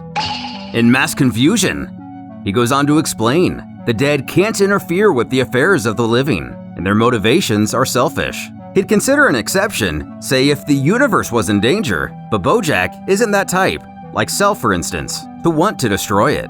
And for one of the very few times, Goku's left helpless to assist the Earth. Over the ensuing weeks, Bojack reduced the people of Earth to a planet of slaves, commanding they build a palace, luxurious enough for his liking. Taking it easy for a few months, he eventually grew bored with the tranquility, and would venture to new planets to conquer them with his gang. The Empire of the Frost Demons was quickly replaced by the Empire of Bojack. In most universes, not disclosed which, we peer in on planet Jaina at the Jackal's secret base. A scientist expresses his approval in some recent test results, and their subjects will be able to give a demonstration within a week. Looking behind him, it appears to be some sort of prison. Zooming in on an elderly man with an eye patch, whatever these people's situation is, it sounds rather dire, as he talks about how the project will have to be perfect, as they've invested all the city's resources on it. If they fail, the demons Polar and Cold will destroy them all with ease. And we can assume the smaller of these two warriors shown is King Cold, but Polar is a completely unfamiliar name up to this point, possibly a brother or unknown son of the tyrant. But his colleague urges he not worry, believing the subjects will prove superior, boasting their new technology is perfect, and they won't have merely 2 or 3 invincible demons, but an entire army. Pulling up files on their subjects, his personal favorite to defeat Cold is Commander Sugui, who has a power of 780,000. Next is Lieutenant Bido, whose strength is much less, but still formidable at 160,000. Both volunteers for this project. Another volunteer being a former firefighter by the name of Whysogurin, who nearly rivals Bido in combat, before stumbling upon some familiar criminals who are all prisoner subjects and not willing participants, all much weaker than those previously mentioned. Bojack, habitual criminal, power 110,000. Zenya, professional swindler, 65,000. Newcomer Goanna, mercenary, 48,000. Gakuwa, or Kogu, unspecified offender, 45,000. And finally, the orphan Bujin, who unlike the previous 4 mentioned, is speculated to be a volunteer rather than a prisoner, though it isn't confirmed. The scientist is a bit reluctant to trust the captives, questioning how they know the Low Bay, but his underling assures they are very much under control, and he will see during the demonstration, everything is going to be okay. But if only they could have seen the Curb Your Enthusiasm meme coming, as the entire compound has fallen into complete chaos and destruction. Sugui, Baido, and other soldiers confront Bojack, demanding to know if he's the one responsible for the slaughter. The pair familiar with each other. The pirate confesses he's dreamt of beating down the commander for a long time now, maybe even more so than the scientists who have been experimenting on him during his entrapment here. But Sugui finds his demeanor foolish, as it's well known he alone is more powerful than Bojack and all his cronies combined. Though that is a trend the villain intends to put an end to, as these countless experiments have proved to have a latent effect on him. What the? Is he changing colors?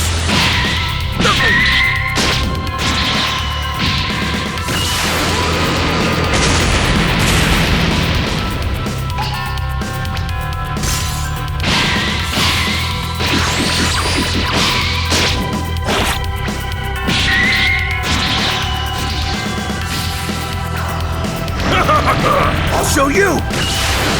Holy Sword!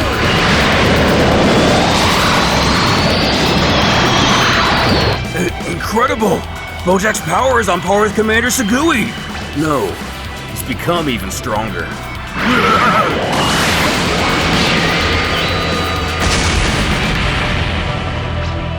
The face-off coming to its end. Bojack admits he's impressed the commander managed to survive, but now that he's exhausted all of his strength. I will never be defeated by you!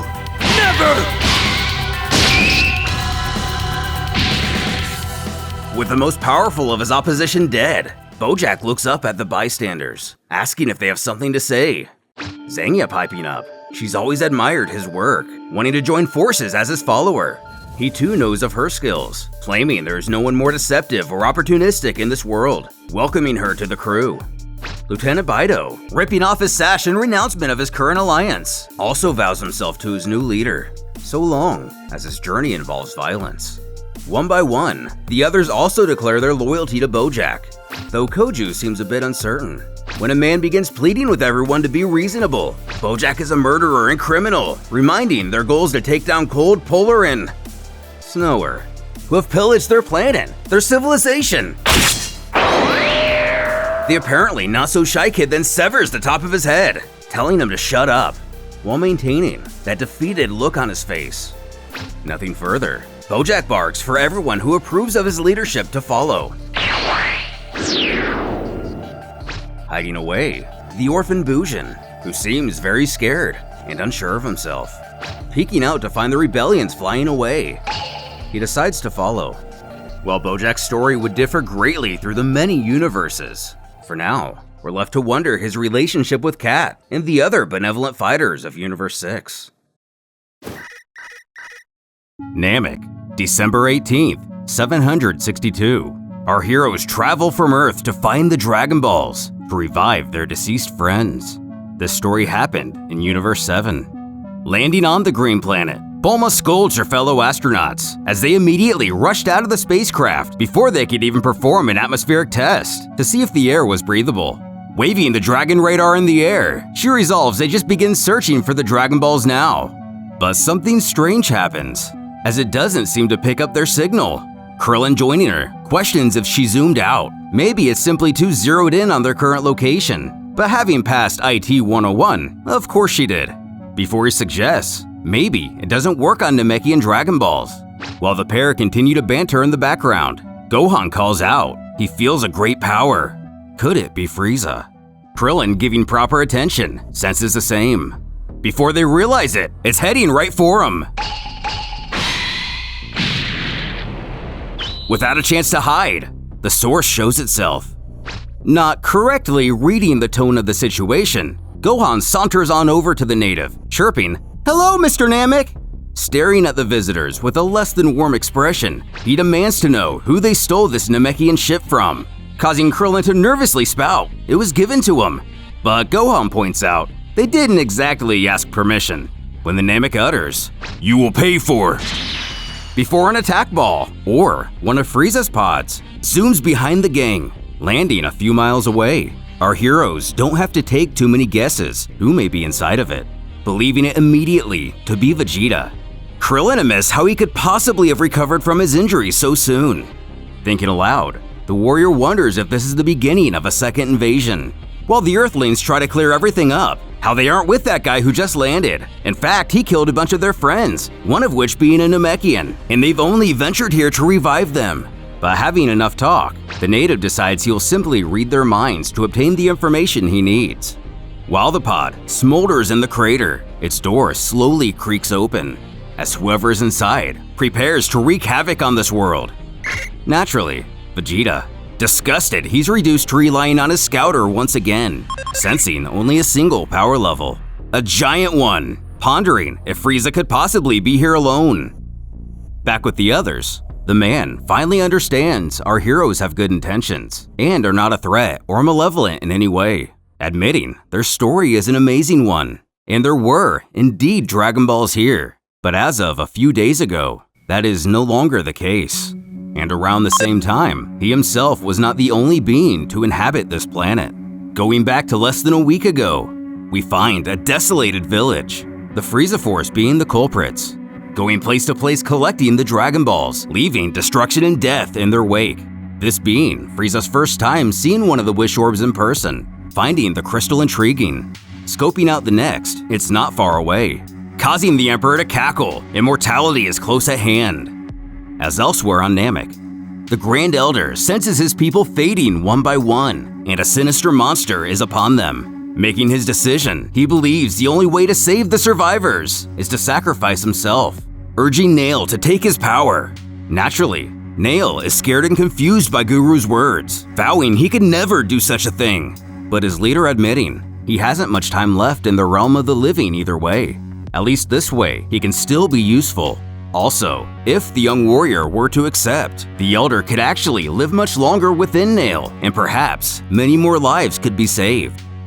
Getting a look at yet another broken village, a beaten local scowls at the Space Lord as he hovers over him, swearing that even if he does manage to collect all the Dragon Balls, he'll never get his wish. When? The orb turns to stone, signifying Nail has made his decision. Frieza commanding he explain what he's done. Barking, he thinks he can stop him from getting his wish by doing this. Zarbon's ball also changing, noting he believes it to have affected the entire collection of them. The native falling to his knees as tears drench his face, knowing full well this means the Grand Elder is no more. But the tyrant still thinks this is all just an elaborate trick, going on to shout he doesn't understand. It's over. There are no more Dragon Balls, and Frieza will never have his wish. But all this leaves the dictator with is more motivation to slaughter every Namekian in this village to see if that changes the man's mind about what has happened. At the same time, the new Nail beelines towards the chaos, finding one of his fellow Nameks down. It seems he's too late to save all of them. Furious, he gazes towards the people responsible for this senseless violence. But the men quickly find out what they're in for.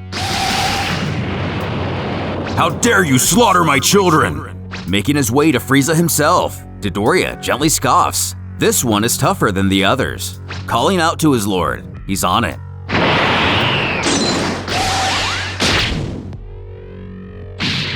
Killing him with a single shot, Zarbon sees the reality of the situation, knowing this guy must be more powerful than even the Ginyu Force. Appreciating such strength, Frieza has a proposal for Nail, requesting he join his elite army. Not even entertaining the question, the Namek demands they leave the planet immediately, otherwise he'll kill them too. Taking offense, the tyrant wants to teach this guy a lesson, as he mustn't be aware who the fearsome Lord Frieza even is, shouting out if the native even knows his power. Interrupting the dictator with a kick to the face, Nail has reached the point of no return. Powering up to his second form, Frieza bellows he'll regret what he's just done.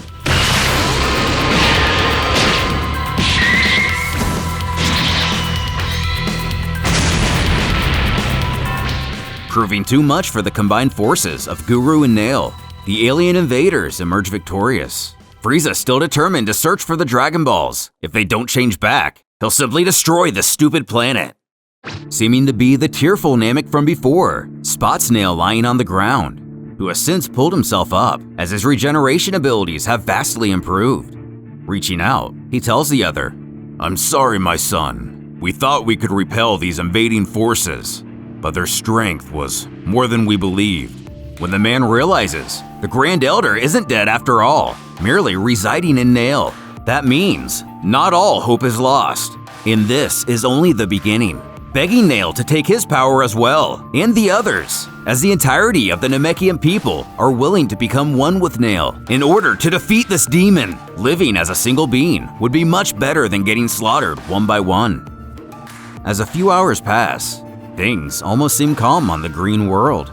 Arriving in another village, a soldier thinks it's really strange they previously detected many powers here, and now, not a single one. Even the villagers from before have vanished off the scouters, and not having found a single additional Dragon Ball. Frieza has had it with this world, vowing to crush it. Destroy, crush, you only know destruction. But as long as there's life in me, Namek will not be destroyed. Your life, on the other hand, ends here. Growing annoyed with Nail's pestering appearances, one of the henchmen timidly point out he seems bigger this time around. The Namek reminding how useless it is to search for the Dragon Balls.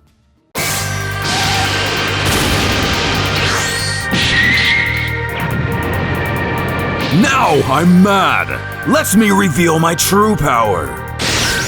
Transform again, as many times as you'd like. It won't change anything.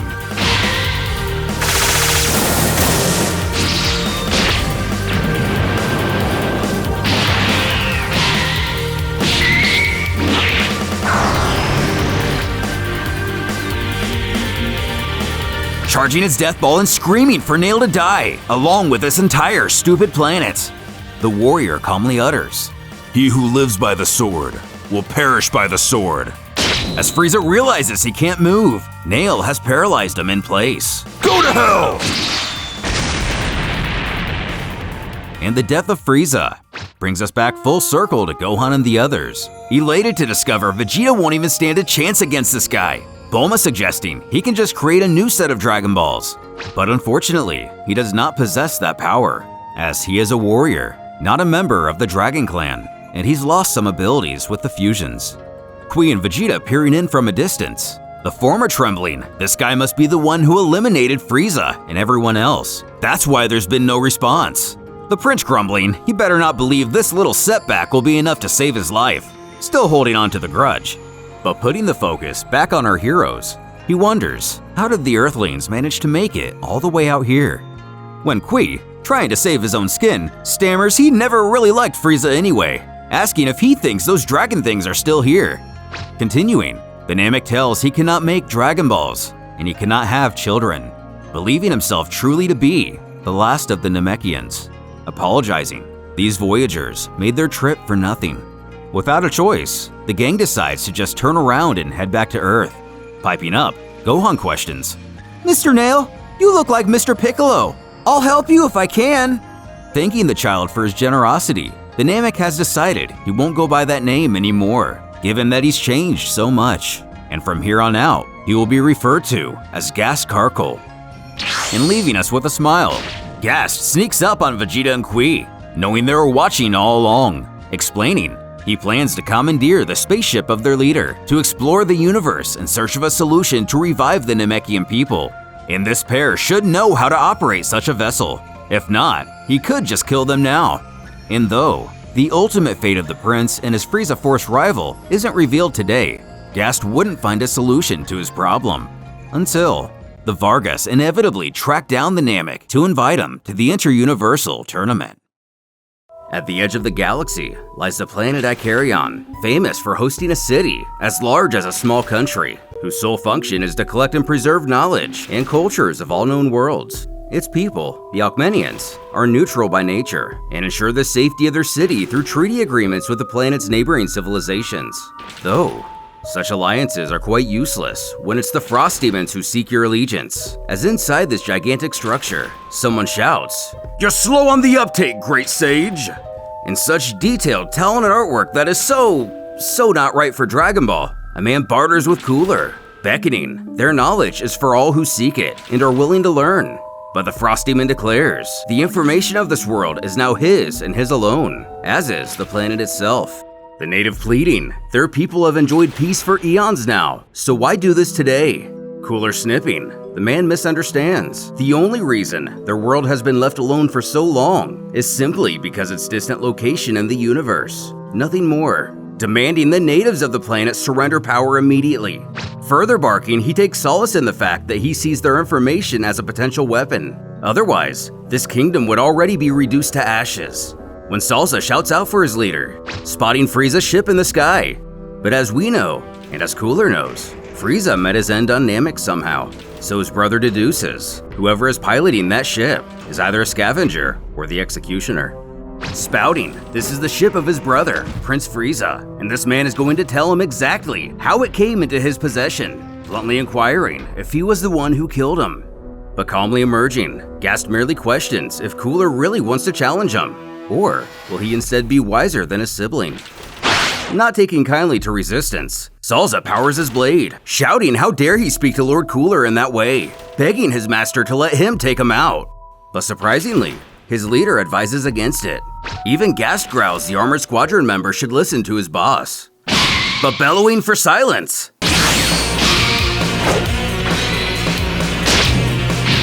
Using the opportunity to mercilessly take down Cooler. The Galactic Prince still clings to life, though his men are shredded to pieces. And unfortunately, Gast has not come here to talk to him, ending the Space Lord for good. In the palace, one of the natives is elated to see their problem has been solved, but his elder presses not to get carried away, as nothing assures this man is not merely another tyrant. Though, presenting himself before him, the Namek explains the situation. Given he cannot reproduce, and the Dragon Balls are no more, he has searched the universe to find a way to save his people. Since this is a planet of knowledge, he hopes they will have a solution for his predicament. But it's revealed, the Namekians decided against sharing their information. Nevertheless, as thanks for his intervention, they will reach out to other worlds to seek a solution. But the issue remains. The murder of Prince Cooler will undoubtedly attract the wrath of King Cold, and this entire galaxy will suffer from his mourning. And there is little question he will come to this planet and destroy it, Gast being the only one who could hope to stand up against him. It's brought up, he must annihilate him. But the Namek scoffs he is no one's to command. Though he's reminded, if this planet is destroyed, the chance of him restoring his people is greatly reduced, introducing a child called Thorn, who will act as his guide. But Gast doesn't believe the aid of a kid will do much to help him. The natives press not to underestimate the younger generation of this world, as the people here are renowned for their knowledge, questioning if he agrees to save them once more. Reluctantly, Gast brings the youngster to the ship, who couldn't be happier to get a look at a royal imperial vessel. Running around, he abruptly stops, finding Vegeta and Kui. He asks who they are. Since Gast himself didn't know how to fly this thing, he hired these two pilots, releasing them from suspended animation. He demands they lead him to their emperor. Beginning the journey, Thorn mentions the controls of the ship aren't too complex, so next time, he shouldn't have any issues in taking the helm. Either way, it's projected they'll arrive on Cold Planet 1 tomorrow, and with any luck, they'll hold the element of surprise and their foe won't even see it coming, or have time to prepare. But Vegeta pipes up, piffing they not be ignorant. Cold's empire is vast, and his spies are everywhere. There is no doubt he's already aware of Cooler and Frieza's demise, and is fully anticipating their arrival. And the Emperor will be more than prepared to avenge his sons. The day would pass, and the crew arrives at Cold's personal planet. Descending upon a very alien-looking palace, Gast turns to his captives, alerting they're free since they're no longer needed. Flying away, Vegeta has never been so insulted, but at least he's alive. Gazing up at enormous statues, the Namek gets his first look at his opponent, even stating this aloud. But stepping in, a voice utters, "Not quite!" Presenting himself in his final form, Cold questions how his visitor likes his kingdom. But having no desire to make friendly with this tyrant, Gast quips and illustrates the megalomania that thrives so well in his bloodline. Thorn trembling, already knowing what Cold's original form means for his strength. Explaining, this state's power threshold is so high, even the Frost Demons themselves struggle to control it. And if rumors are true, and Frieza's final form is about the same as Cold's second, one can only imagine what strength he bears.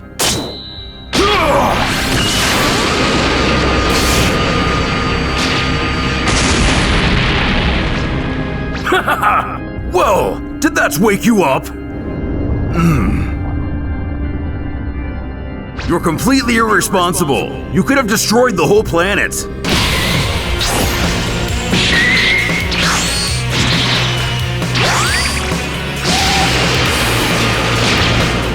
That shut you up, huh? Just who do you think you are? Meanwhile, in the palace, Queen Vegeta searched for a way off the planet, getting lost in its maze-like architecture. Staring at the battle, the prince merely mutters the word, "Terrifying."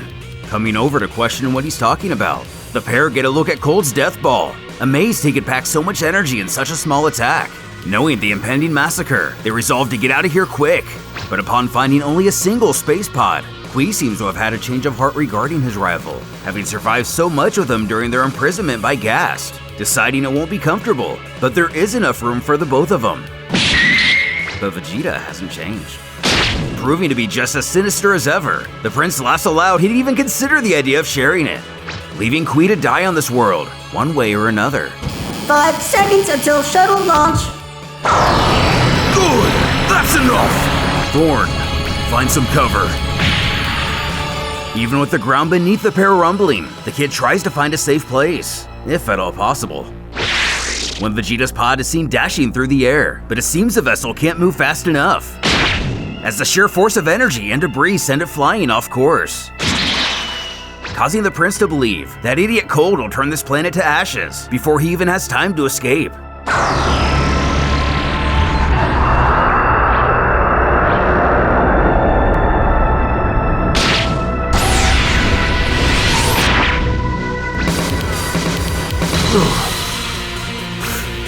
Impossible! Miserable! Calling Cold as foolish and arrogant as the sun's, his reign has come to an end.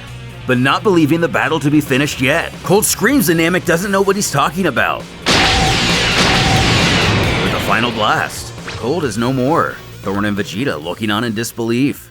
Letting out a long exhale, Gast falls back to the ground, the child running at him, unable to contain his excitement. Going on and on like kids do, the Namek humorously tells him to shut up. With Vegeta's retreat, our two heroes sit amongst the rubble.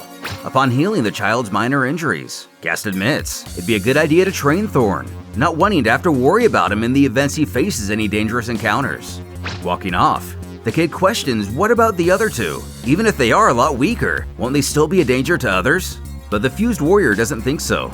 First off, one of them is dead. Second, the survivor of the two will likely venture out to do his own thing now, especially because he's no longer under the Frost Demon's boot, surely settling some personal scores along the way, but will in no way be a threat to Thorn or his people, assuring he not worry. With the Imperial ship they arrived on being destroyed, it wouldn't take long for the Augmenians to send a vessel of their own to bring the pair back to Icarion. Alas, they have still not found a solution to the Namek's problem. However, they offer him sanctuary in their city as thanks for his services, who graciously accepts. And with time, they may find the answers Gast is looking for, and will surely continue to search for him. Thus, Gast found a semblance of peace. While not ultimately what he seeks, it will serve as a means of fulfillment until he finds a way to revive his people. 4 months later, on a remote planet, the Ginyu Force, Frieza's personal guard, has fallen at the hands of Vegeta, who has discovered the power of the Super Saiyan. But comparing it to Gast, the prince falls to his knees, knowing it's not enough, leaving yet another hole within him. In Universe 8, or the realm of the Frost Demons, after a hard-fought battle by impossible odds, the remaining heroes of Earth have Vegeta, the Prince of all Saiyans, on the ropes, as he attempts to crawl back to his space pod in a bid to retreat. Krillin approaches him, wielding Yajirobe's sword. Growling the invader killed his friends, he vows to avenge him. Unable to move, Vegeta can only look on helplessly. Die! No! Wait! Me, Vegeta, killed Brutally decapitating his foe, he heard his friend's plea too late, asking if Goku said something. But with nothing that can be done, our hero brushes it off, muttering it wasn't very reasonable anyway, leaving the executioner confused. Minutes later, Bulma and the others would arrive to deliver aid in the only way they could, retrieving the bodies, as well as Gohan, Goku, and Krillin, coming up with a game plan to resurrect the others while heading to the hospital, deciding to venture to planet Namek in search of their Dragon Balls in order to bring those back lost to the Saiyans, while Goku had to stay behind to mend his much more serious injuries. Bulma would accompany Earth's most two competent warriors, though a wayward scouter happened to pick up on their plans, and the Galactic Emperor, Lord Frieza, would take interest in these wish orbs as well, intercepting the gang on the alien world. Upon landing, they quickly discovered they weren't welcome, as a pair of soldiers would render their ship immobile within minutes of arriving. The ruthless Frost Demon slaughtered all on his way in his search for immortality. Dodoria and Zarbon, his right-hand men, were even more powerful than Vegeta. And as for Frieza himself, he was indescribably worse. But finally healed, thanks to some timely grown senzu beans, Goku dashed into space, but wouldn't arrive for another 6 days. Meanwhile, Gohan and Krillin had already blown their cover in order to save the life of a Namekian child, barely escaping the mighty Dodoria alive, who believed he had put an end to the pair. Dende, their new native friend, gave his trust to these visitors. But trouble soon came sprinting back, as Frieza demanded his underling present him with the bodies of the Earthlings. As Krillin and Bulma discuss, there are only two places left that possess their Dragon Ball. The former knows he has to warn them of the evil to come. Dende then mentions he must go see the Grand Elder. It may be very far away from here, but he has no choice, causing Gohan to accompany the child. In the last village, the Elder can sense Krillin's pure intentions, but spying on him, one of Frieza's men, who plans to alert his lord immediately. But quickly feeling his presence, our hero spots him in the sky. Confused how he was seen, he takes off, knowing there are too many for him to handle in a fight. But he doesn't flee fast enough. Capturing and restraining their guest, Krillin notes how lucky they are, as this guy is just one of the weak ones. But Apul doesn't let this deter his confidence, vowing Frieza will destroy them all. Ignoring him, Krillin notes the remaining three are much stronger than he and Gohan, and if this low-level warrior found the village, the others probably won't be far behind.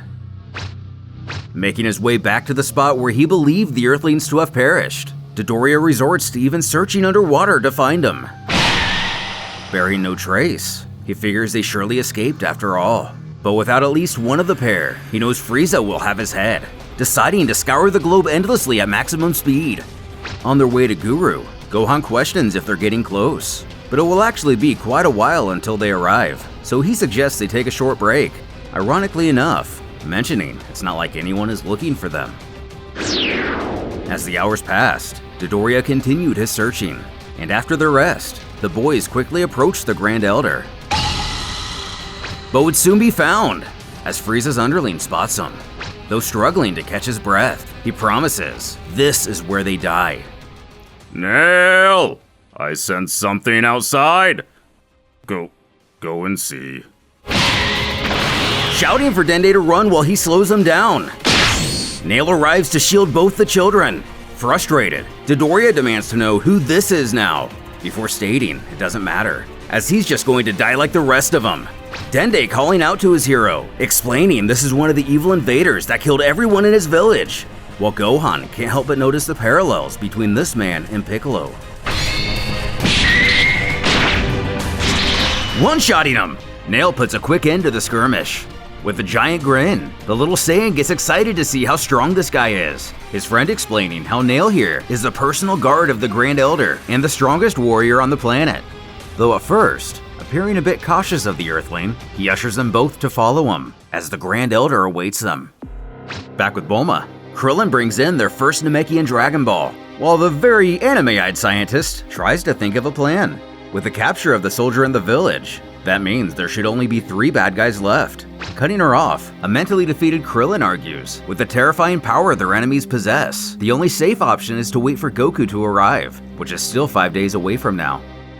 With the Space Lord, he announces to Zarbon his plan to call in the Ginyu Force, and much like Goku, they too will arrive in 5 days, and they'll bring new scouters with them, Since Dodoria and Apul decided to go missing, he's going to need his other right-hand man to seek out the remaining villages, while Frieza himself stays alongside the Dragon Balls.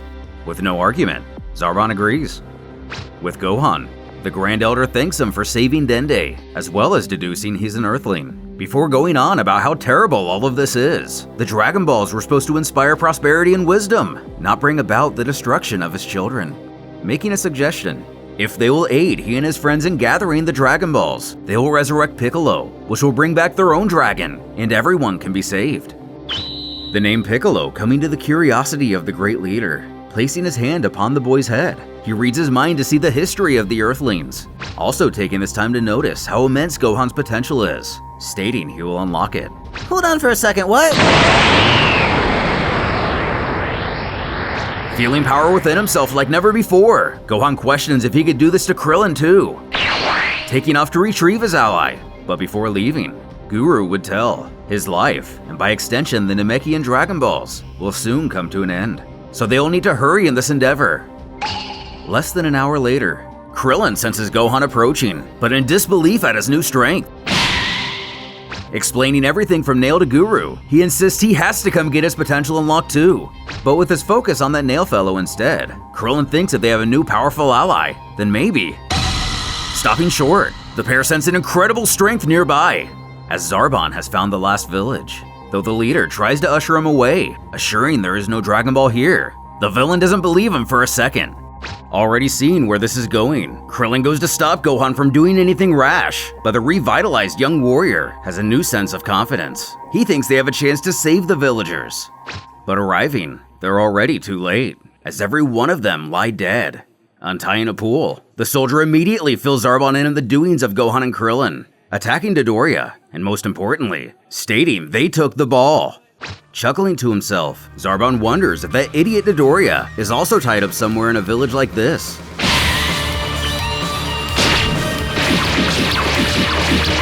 Knowing this isn't good, Apul goes to sneak off to warn Frieza.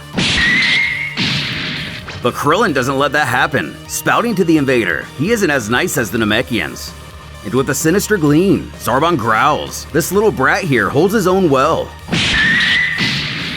Seeing Gohan fall, Krillin knew this was more than they could handle, figuring here goes nothing.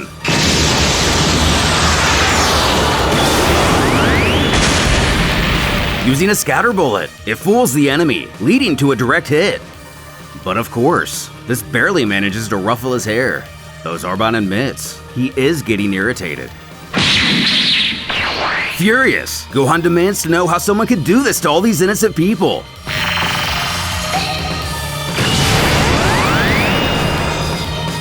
Catching his breath, Krillin shouts for Gohan to come on, they need to leave now, but the child is set on finishing him. The other Earthling continues to argue that surely these guys are as indestructible as Vegeta, when Gohan reveals they're not.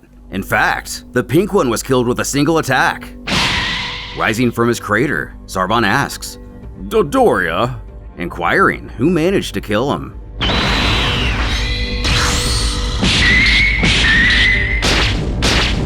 Effortlessly apprehending our heroes, their evil adversary assures he won't kill them right away, as he has a few questions first, wanting to know where both the Dragon Balls and Dodoria are.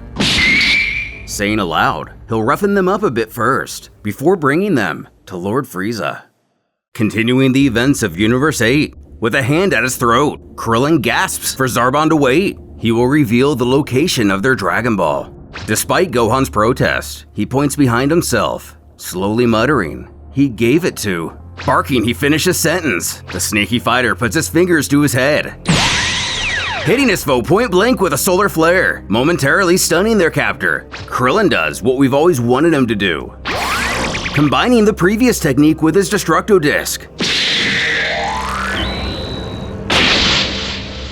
But somehow pulls it to the right, only maiming his adversary. Still with enough strength to transform, Zarbon is obviously done trying to get information out of the Earthlings.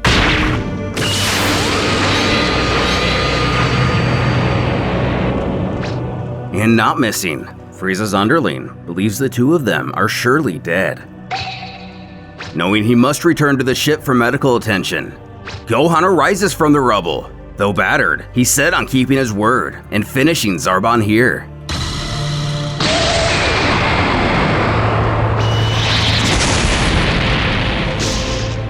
walking over to his friend. Zarbon seems to fall to the ground lifeless, pleading for his ally to say something. He can only mutter he's sorry as he succumbs to his injuries. The next day, Bulma speeds to Guru's house with a still very injured Gohan in the back seat. Appearing to have arrived, Nail demands to know how she found him. She quickly explains she simply followed the signal of their Dragon Ball, but urging that's not important at the moment, pleading Gohan needs care immediately. Walking over to his friend, Dende fixes him up in mere seconds, who shouts for Krillin upon jolting awake, though surprised to see how quickly the boy was healed. Bulma can only apologize to him, implying Krillin really is dead. Updating the Namekians on their encounter with Zarbon, Gohan firmly presses they need to gather the remainder of the Dragon Balls and revive their friends. But the remaining balls are with Frieza personally, asking if she'd rather wait for his father to arrive. She actually has quite a different idea. By the time Goku gets here, surely Frieza will have called in for backup. Their mission isn't to kill him, it's simply to obtain the Dragon Balls. Currently, they still have the advantage in numbers, and he won't be able to keep an eye on all of them and watch the balls simultaneously. Nail understanding where she's coming from and agreeing, believing the time to act is now. At the Tyrant ship, Gohan notes he's in that vessel, and his power, it's just unreal. Questioning if Nail is really sure he can handle this, but he insists not to worry about him, urging the child he only focus on being completely discreet on his duty here. Blasting a couple holes in the ship, Nail shouts from the sky the demon below killed his family, and now it's the monster's time to die, promising he will regret bringing this slaughter onto his people. A bit nettled, this man up and decided to destroy his ship. Frieza barks back, it is the Namek who will die. During this commotion, Gohan takes the opportunity to sneak past the Emperor, who then warns Nail not to expect his death to be a quick one.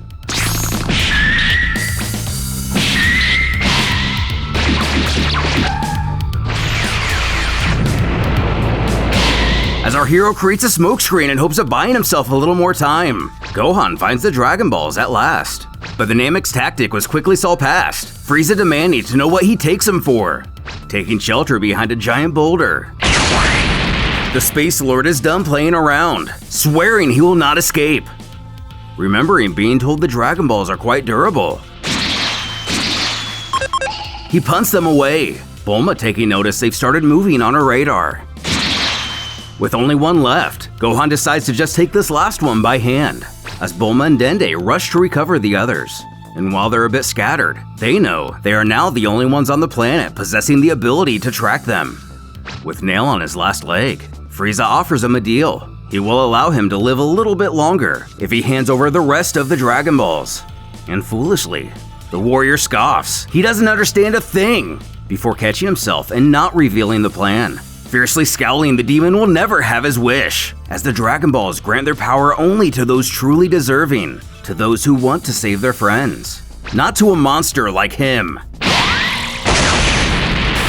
Nail's body appearing to fall into a nearby lake. Frieza mutters to himself he'll have to call in for a replacement ship as well.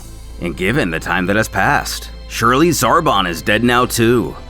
Tracking down the others, Gohan proudly wields the 6-star ball above his head, handing it over. He explains now he has to go back to help Nail. But grabbing him, Bulma barks if he doesn't follow the plan, she'll pulverize him herself, putting him back in line. But Dende assures him not to worry, as Nail is really strong, and he'll escape for sure. Bulma reinforcing that once they make their wish, everything will work out, and with only 3 left to gather, it shouldn't be too much longer. Testing out a ship, it can at least still fly, but the Tyrant can't get over the foolishness of that Namekian, wondering what he was thinking in such a hopeless and suicidal attack. Frustrated, these natives can't see a lost cause when it's right in front of them. Collecting yet another Dragon Ball. Frieza at last notices what has happened, and recovering the final one, it seems our heroes are in position to bring everyone back, rejoining the Grand Elder with Frieza's 5 Dragon Balls. The Emperor himself searches the planet at full speed for him, but Namek is an immensely large world. Guru calling upon Dende to summon Purunga. Noticing it suddenly becoming night for the first time, Frieza knows what this must mean, and the others have collected the orbs. Charging his death ball, he bellows they will all die if they think they can get away with this. Dende explaining, their dragon can only revive one person at a time. Bulma wonders what they can do, when Piccolo communicates telepathically through King Kai, noting if they bring him back, that will also revive Kami and Shenron, and with the Dragon Balls of the Earth, they can bring back everyone else with a single wish. Asking if Dende got all that, he goes to command it to Purunga. Gohan and Bulma elated to see their mission finally come full circle.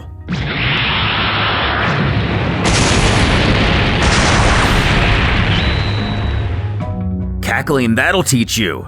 Namek has become a barren wasteland. Still careening through space, Goku trains diligently. As he gets a terrible, ominous feeling, Piccolo shouts for King Kai to tell them what happened, who reveals Planet Namek has been devastated. Still chuckling at his work, Frieza acknowledges he may have gotten a bit reckless, but surely no one will be able to survive on this world now. Also noting, his ship was made to resist this kind of attack, somehow, vowing to leave this planet, never wanting to hear of it again. As with our heroes, they have all been taken out by the blast. The Dragon Balls turned to stone with the passing of Guru. 4 days later, Goku would arrive, digging makeshift graves for the four of them. And without any Dragon Balls left in the universe, there isn't any hope in bringing anyone back. He then feels a faint power, resembling Piccolo, and if there's a surviving Namekian, maybe hope isn't completely lost. Heading to its location, he begins to dig. Fishing around, Goku can feel someone. King Kai astonished Nail survived, showing insane resilience after being buried for several days. Piccolo taking some pride in his heritage. Pulling him from the ground before gently lying him down. Lucky for Nail, Goku held on to a few senzu beans. Fully healed, Nail knows the Grand Elder would want him to forget all of this and move forward with his life. But on the inside, the Namek knows he can't do such a thing. He demands vengeance from the one who destroyed his people. Goku feels the same, wanting to make the one responsible pay for his crimes. After all, what's stopping him from doing something like this again? Maybe even to the Earth next time. King Kai butting in, presses Goku doesn't understand. Frieza isn't only 100-fold stronger than a Saiyan. He's pretty much invincible. And he hasn't even shown a fraction of his true power. If Goku were to face him, he will die. Pure and simple. But he argues back. Everyone he knows is already dead. He'd only be joining him. Same for Nail. Causing some random lady on Earth to let out a sneeze. Yamcha chiming in, deciding if Nail can't make new Dragon Balls, then they have very little to lose in chasing down Frieza. After all, even his son is in Otherworld now, offering his support to Goku. Taking off, he then announces if he's going to be staying in Otherworld, he's at least going to go and find Bulma, before Piccolo puts in his 2 cents on the situation. Elaborating, no one can deny Goku his vengeance. Recommending to King Kai, he flat out tell him where Frieza's planet is located. Though reluctant, Kaio-sama complies. And a few days later, a soldier below spots an unknown ship, warning they identify themselves or they'll be fired upon. But instead of shooting them out of the sky, they let the silent vessel land and send dozens of men to greet them, armed to the teeth. Emerging, Nail recognizes the soldier's armor as Frieza's. Goku adding the Saiyans wore that kind too. Shouting to the warriors, Goku explains they only want Frieza. If they let him through, no harm will come to anyone else. But we know that's not how the Frieza Force does things by now. Back up! Back up!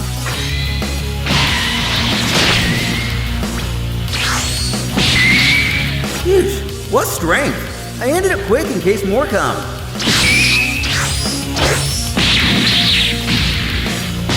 You thought you were done with me? Questioning which one of these guys are Frieza. Raccoon laughs in his face at the thought. If one of them were Frieza, he wouldn't have been able to land a single hit. Birder suggests Goku must have come here looking for a job or something, obviously not even considering someone would dare challenge his lord. Reiterating his previous statement, Goku remarks they really don't want to hurt either of them, just Frieza himself, causing Birder to spout there are only 2 ways they will ever lay eyes on their master, either tied at the hands and feet, or dead. When Nail chimes in, confidently uttering, that's too bad for them.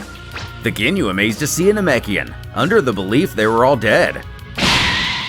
in a much more peaceful area of the compound. Jace seems to be having a wonderful dream, causing him to talk in his sleep.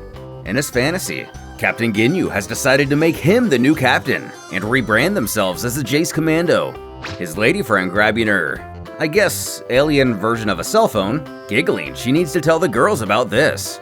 As he continues, announcing he'll then name Ginyu Minister of the Jace Commando Choreographies, before scoffing, "Udaru? Bah, I'll ditch you tomorrow," which is who this woman infers to be given her reaction. Just as his scouter begins to ring out, jolting him awake and several feet out of his bed, as someone informs him of an emergency nearby, replying he's on his way. As he and Goldo sprint down a corridor, the latter explaining how Raccoon and Bardock got their butts handed to him, all while mowing down on a croissant. Jace finding this news very alarming. The self-proclaimed fastest in the universe zips around Nail, taunting him in the process. But while he is indeed quick, Nail states his movements are repetitive. Away, the captain poses for a photo with a child. As it seems this world plays host to tourism, the kid thanks Ginyu for the picture, claiming to be his biggest fan, and his friends are going to be extremely jealous. In this universe, it seems Frieza has fooled a few civilizations into believing he's not pure evil, just as Frost did in Super. He then gets an incoming message on his scouter, telling the boy, "Justice and duty calls," who completely eats it up. The caller alerting him of the situation on the other side of the planet. Ginyu knows, even at top speed, it'll take him at least 5 minutes to get there. Doing away with the first wave of Ginyus. Naturally, Goku struggles much less than his ally. Arriving, Jace is even more shocked to see the report is true. Raccoon and Bardock are down. Going on again, he points out they're not dead, and he doesn't want to fight. Though he can't even finish that sentence. Goldo, while tricky in his own right, but much less of a fighter, believes Jace is downright mental if he thinks he's going to engage head-to-head with warriors that could take out the other two Ginyus. Obliviously taunting him, Goku bends down to his level, simply asking where Frieza is, but shouting for him to stop. He's gone. Our hero taking note he can instantly teleport, thinking how cool it'd be if he could do that one day too. But as we know, this is just Goldo's time freeze, and since Goku can sense Ki, he doesn't stay hidden for long, politely inquiring if he could answer his question. Having no other choice, the Ginyu uses his paralysis technique. Trapping him with the attack, Goku is now at his foe's mercy. Knowing this is bad, luckily, the Saiyan himself has seen something like this before, asking what 432 times 17 is. Instantly answering 7,344, turns out Goldo is much better at math than Chaozu. Wondering, well, what now? Goldo shouting out to his partner to attack him while he can. And it looks like he's the last man standing. With nothing else, he decides to simply impale the Saiyan. Trying to think fast, maybe a maximum Kaioken would free him. Just as Goldo fires. Thanking his savior, Nail keeps himself focused, starting to doubt whether or not Frieza is even here, believing they would have surely felt his presence by now.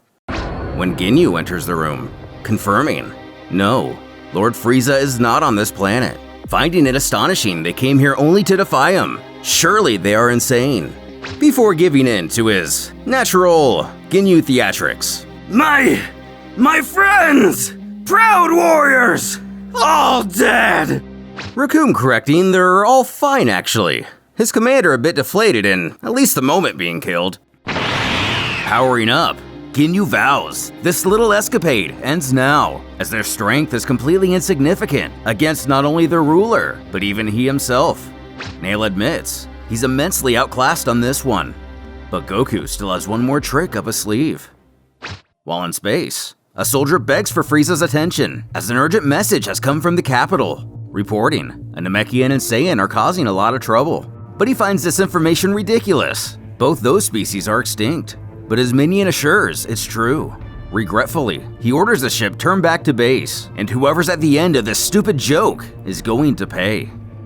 Rejoining Ginyu and Goku mid-battle, the captain admits this Saiyan here is remarkably strong, declaring his admiration for him. And he would like to have his. Stopping, he realizes Goku isn't listening, but unfortunately, it's not due to his usual carefree nature. It's because he can sense an insane power approaching as Frieza's ship enters the atmosphere. Growing frustrated and being ignored, he takes this as the perfect opportunity, using his body swap technique. Look out! Without knowing what he was in for, Nail takes the attack head-on for his ally, becoming Ginyu, asking if his friend is okay in the confusion. Well, it doesn't take Nail more than a few seconds to realize what just happened, knowing Goku was the true target, turning to use the attack again. Nail shouts for Goku to just get Frieza, and he'll handle Ginyu. A bit put off by the IRL Ginyu saying this, and not Nail, and still not aware of what just happened, he still knows he's right. Facing off against the tyrant in the sky, Goku states, without a doubt, this must be Frieza. His power surpasses the others by far. Thinking, Frieza can't place who this is, theorizing it could be the brother of Raditz, forgetting which planet he had him sent to. In fact, this Saiyan completely slipped his mind all these years, until now. And if he managed to make it this far, he must outclass Vegeta greatly, worried he could actually be the fabled Super Saiyan, knowing it was right to eradicate those monkeys. Goku, being how he is, recommends they take this away from the city, as to not endanger any innocent lives. But Frieza finds this remark nothing short of insulting, as he plans to execute this pathetic fool with a single shot.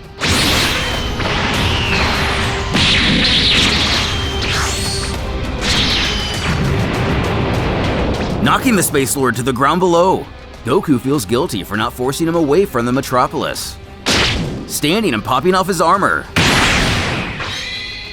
The demon vows, by the time this is done, Goku is going to know hell. While crazy powerful, Frieza simply isn't a great fighter. So Goku takes the opportunity for a chance to fire him away from all the people. Impossible! Watching while he transforms again, our hero wonders how many states he has. Not able to overcome his weaker form, Nail gets the upper hand on Ginyu, the Namek spouting if he doesn't like it, then he should return him to his original body. And untimely enough, Goldo takes this as his moment to save his leader. As Ginyu moves in screaming, "You don't need to tell me twice." His underling uses his paralysis attack again. Who mistakes the two? Laughing aloud, vengeance is his! But the real Ginyu tries to call Goldo an idiot, as he's got the wrong guy, while Nail casually walks his way. Nail doesn't spare on the gore taking him down. As he mutters, he was far too dangerous to keep alive.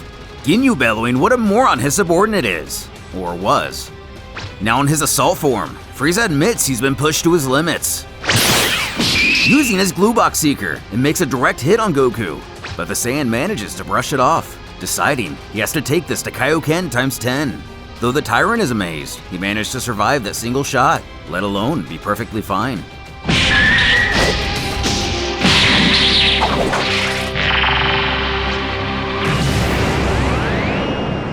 Taking note on how both Goku and Frieza's powers continue to increase, Nail knows he doesn't have the strength to see this vengeance mission to the end, but in Ginyu's body, it is an opportunity. But first he'll need to do away with the real Ginyu.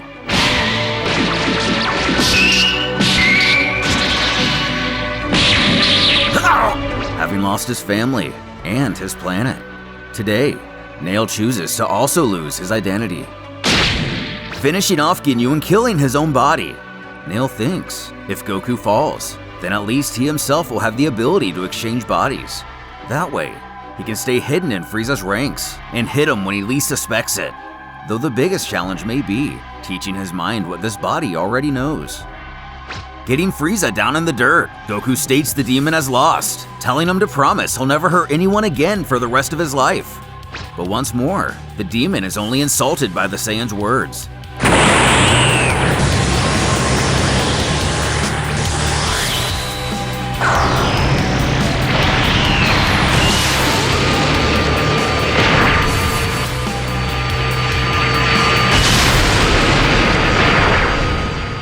With that final blast, it's over. Goku managed to put up a valiant battle, but in Frieza's true form, he was but an insect.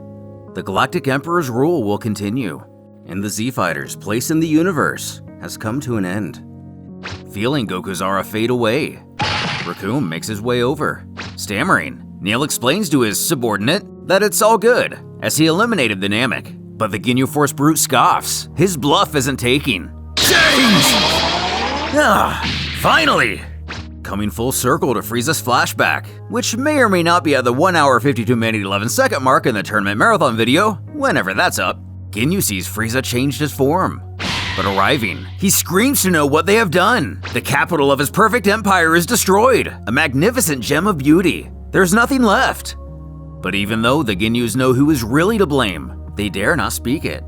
In fact, the captain takes full responsibility, as he was unable to contain the Saiyan. He presses. It's his fault. Executing him, his master can only angrily sneer. Oh, really? Announcing their days of dancing are finished, and it's time for them to find a new name for their squad. Frieza demands they burn the commander's corpse, taking him out of sight. Ginyu body snatches the henchman, walking out without anybody the wiser. Resolved to not let himself be surprised again, the tyrant vows to obtain control of this form permanently. A few days pass. Ginyu finds himself out enjoying the nightlife, but still taken aback how Frieza renounced him. He had done everything for him. He had so much respect for him. 2 more weeks go by, and the former captain still sulks on what happened, realizing how unfair his master has been. He gave him everything, and this is his reward? When another soldier happens by, mocking, "Hey Pipsqueak, laying low are we?" Once again changing forms, apparently to the leader of this regiment, he kneels before Frieza, declaring the planet is theirs. However, there were many Frieza Force casualties, who only disinterestedly responds, "Good, I'm busy. Leave." Growing ever more infuriated, Ginyu realizes these men are literally dying for their ruler, and he doesn't even care. Over the next several years, Ginyu would take control over many bodies, but finding himself downgrading to a non-warrior life. He's greatly bored. But there's no way he'll ever work for Frieza again. Spouting he betrayed him, he dishonored him, he deserves to have his body taken. And staring at an image of the Cold family, he gets a much better idea. How about he put Frieza under his orders? Rushing to alert King Cold, a minion shouts 2 elite guards were found dead. But not even taking his eyes off his work, the ruler piffs this off. Shrugging, they merely use the energy detectors, as this intruder must have a high power and won't be able to hide. But snapping the guard's neck, he smirks. Not necessarily. Having seen this technique only a few times before, Cold actually gets a kick out of a being who can fluctuate their power, calmly asking what he wants. Several other soldiers head in as a familiar glare shines from the room. They stop short of entering while calling out to their highness. But scoffing, they're too slow and he's already handled the situation, demanding they clean up this mess and leave. But inside, he can't believe the change worked, not fully confident it would be effective on a frost demon. But focusing, Ginyu knows he must discover everything about Cold in order to pull this off. Naturally, he's aware of all his public videos, but all of his tells are another story. Not to mention this crazy power, as his ki is overwhelming, as if he's going to explode. But mastering his true form with his advanced mental prowess and combat discipline, his reduced states became useless. But not using them would cause attention to his quote, sons. As life went on, communication among the 3 frost demons was few and far between, with neither Cooler or Frieza having a clue. As a true fighter, Ginyu continued to train his body in secret, passing limits no other demon before him had approached. Even his anger towards Frieza faded away. But how will this play into the Multiverse tournament and their last opportunity to obtain the Dragon Balls? Year 737, the day of Planet Vegeta's destruction. The Earthlings universe, number 9. Spotting a lone space pod escaping the cataclysm, Cooler's men don't hesitate in deciding to intercept the vessel, as no good could possibly come from leaving it be. Obliterating it on the spot, Zarbon worriedly approaches Frieza, alerting his brother's ship has been spotted nearby. Furious at this, he demands to know what that treacherous snake is doing in his territory. Immediately confronting the trespasser, he wants to know what he believes he's doing, interfering in his affairs. But he doubles down on his actions, calling his brother a fool and letting a Saiyan escape. He is merely here to assist in finishing the job competently. Though the Emperor didn't ask Cooler to do anything, claiming to have spared that Saiyan purposely to serve him later. Even with this, his sibling shows no remorse, simply telling him too bad. Getting right in his face, Frieza barks he not enter his sector again. Disrespecting him further, he growls if he's done here, he can allow himself to. Backhanding Frieza, he dictates he not come near him or be spoken to in such a way. Understandingly taken aback by this, the younger brother shrieks he can't believe he had the goal not to only trespass in his territory, but to also attack him, while in his powered down state no less. When their father gets word of his actions here today, he vows Cooler will regret it for at least the next 100 years. But that's only if he doesn't receive even more tragic news. Killing his own family. Zarbon and Dodoria can't believe the sight before him. In fact, they aren't given the opportunity to process it. Cooler hissing what a shame it is that during Frieza's secret mission, something went horribly wrong. Whatever happened, no living witnesses remain to account for the dreadful loss of the fearsome Lord Frieza. Stacking the bodies into a pile, he commands his underlings to drag them back to his brother's ship and send it into the nearest star. That should tie things up here just fine. In a calculated, swift secret plan of his own, Cooler plotted an idea in a bid for King Cold to hand this territory and everything else Frieza ruled over to him. And thus began the reign of Cooler in this part of the universe, extending all the way to Earth, on which Son Goku would not arrive. Never would this reality know the potential of the infant in that pod, who was snuffed out before his adventure could ever begin, undoubtedly resulting in a domino effect of unprecedented proportions. 12 years go by. The following events occur in both universes 9 and 3, the latter being Bardock and Raichi's realm. Bulma begins her journey to find the Dragon Ball on Mount Paozu. Sticking to the bleep on her radar, she knows the next closest one must be around here somewhere. Stopping at a tiny shack, since we're familiar with the luxury she comes from, she can't help but comment to herself on what a rundown place it is. Drawing her weapon, she doesn't want to take any chances. Making her way in, the wily old Gohan heard her car pull up and chooses to hide quietly behind the door, scoping out the intruder's actions. Relieved to find no one here, she wonders where that Dragon Ball could be. When Gohan pipes up behind her, questioning if Miss Burglar is looking for something. Firing 6 rounds and screaming in fright. Somehow the Grandpa catches 7 bullets before dropping 10. So in reality, she probably just drained the entire magazine. But semantics aside, he chides the young girl, reprimanding that was very dangerous what she just did. But she could only stand in amazement that he literally just caught bullets. He then scolds, well, they were going to damage my wall. After a grocery list of excuses and a couple cups of tea, Bulma told the old man exactly what she was looking for and why, revealing her knowledge of Shenron's power and her quest to bring the 7 orbs together. Upon hearing this, Gohan is happy to hand over his Dragon Ball, but only on the condition he accompanies her, as it's obvious she'll face some unsightly danger ahead. And not to mention, she herself is a danger to anyone that stands in her way, given how trigger-happy she is. The young lady actually has no issue with this offer, glad to have him along. In her head, an invincible martial arts master will be the perfect bodyguard, and may even speed things up a bit. Well, of course, he's merely content in going on a road trip with a stunning young girl. Their adventures would play out very similar to the familiar story, but with Gohan reuniting with Roshi and Turtle. And not long later, Ox King on Fire Mountain, avoiding what was initially a minor confrontation. Discovering it was Oolong terrorizing Aru Village, not a vicious monster, and facing off against Yamcha in the Diablo Desert, making quick work of him, as the bandit bows before him, begging to be taken on as a disciple. Even a little romance would ensue. With only a few more minor annoyances in their way, a rabbit and his cronies would get to stay on Earth, and the Pilaf gang gets what's coming to them. Soon, their adventure was complete, and they collected all 7 Dragon Balls. But, in still meeting Yamcha, and getting to make a wish with no interference, what did Bulma wish for?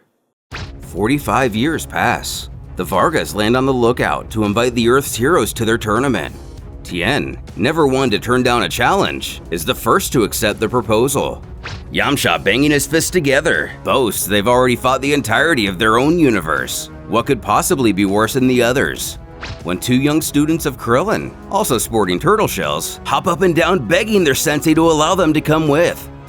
apologizing it's too soon for his pupils, as they still have much training to do before participating in an event like this. Knowing if they see the Z-Fighters battle at full power, they would lose all hope. One assuring they've gotten plenty strong. Krillin presses they just worry about keeping that up, and they might be ready next time. Continuing to argue, they complain they'll never learn to fight only by wearing these turtle shells and doing random jobs. Of course, we know that's how Krillin was initially introduced to the Kame way as well. But nowadays, it also doesn't hurt in paying the bills of the school. Remembering back to the good old days, he was the Turtle Master's only student. But surely, the focus did nothing to hurt his progress. Yamcha butting in, urging they not underestimate their training, as his own biggest defeat came from a great master of this school. Essentially reiterating the story we just saw, he tells of how Gohan agreed to be the bodyguard of a young girl, joining her on a perilous journey. And at the time, he himself was one of those perils, robbing them in the desert, demanding they hand over all capsules and money. Alternatively, they could always hand over their lives instead. Twisting his mustache, Gohan jokes the youngster shouldn't play with such pointy things. After all, he could hurt himself brandishing a weapon like that.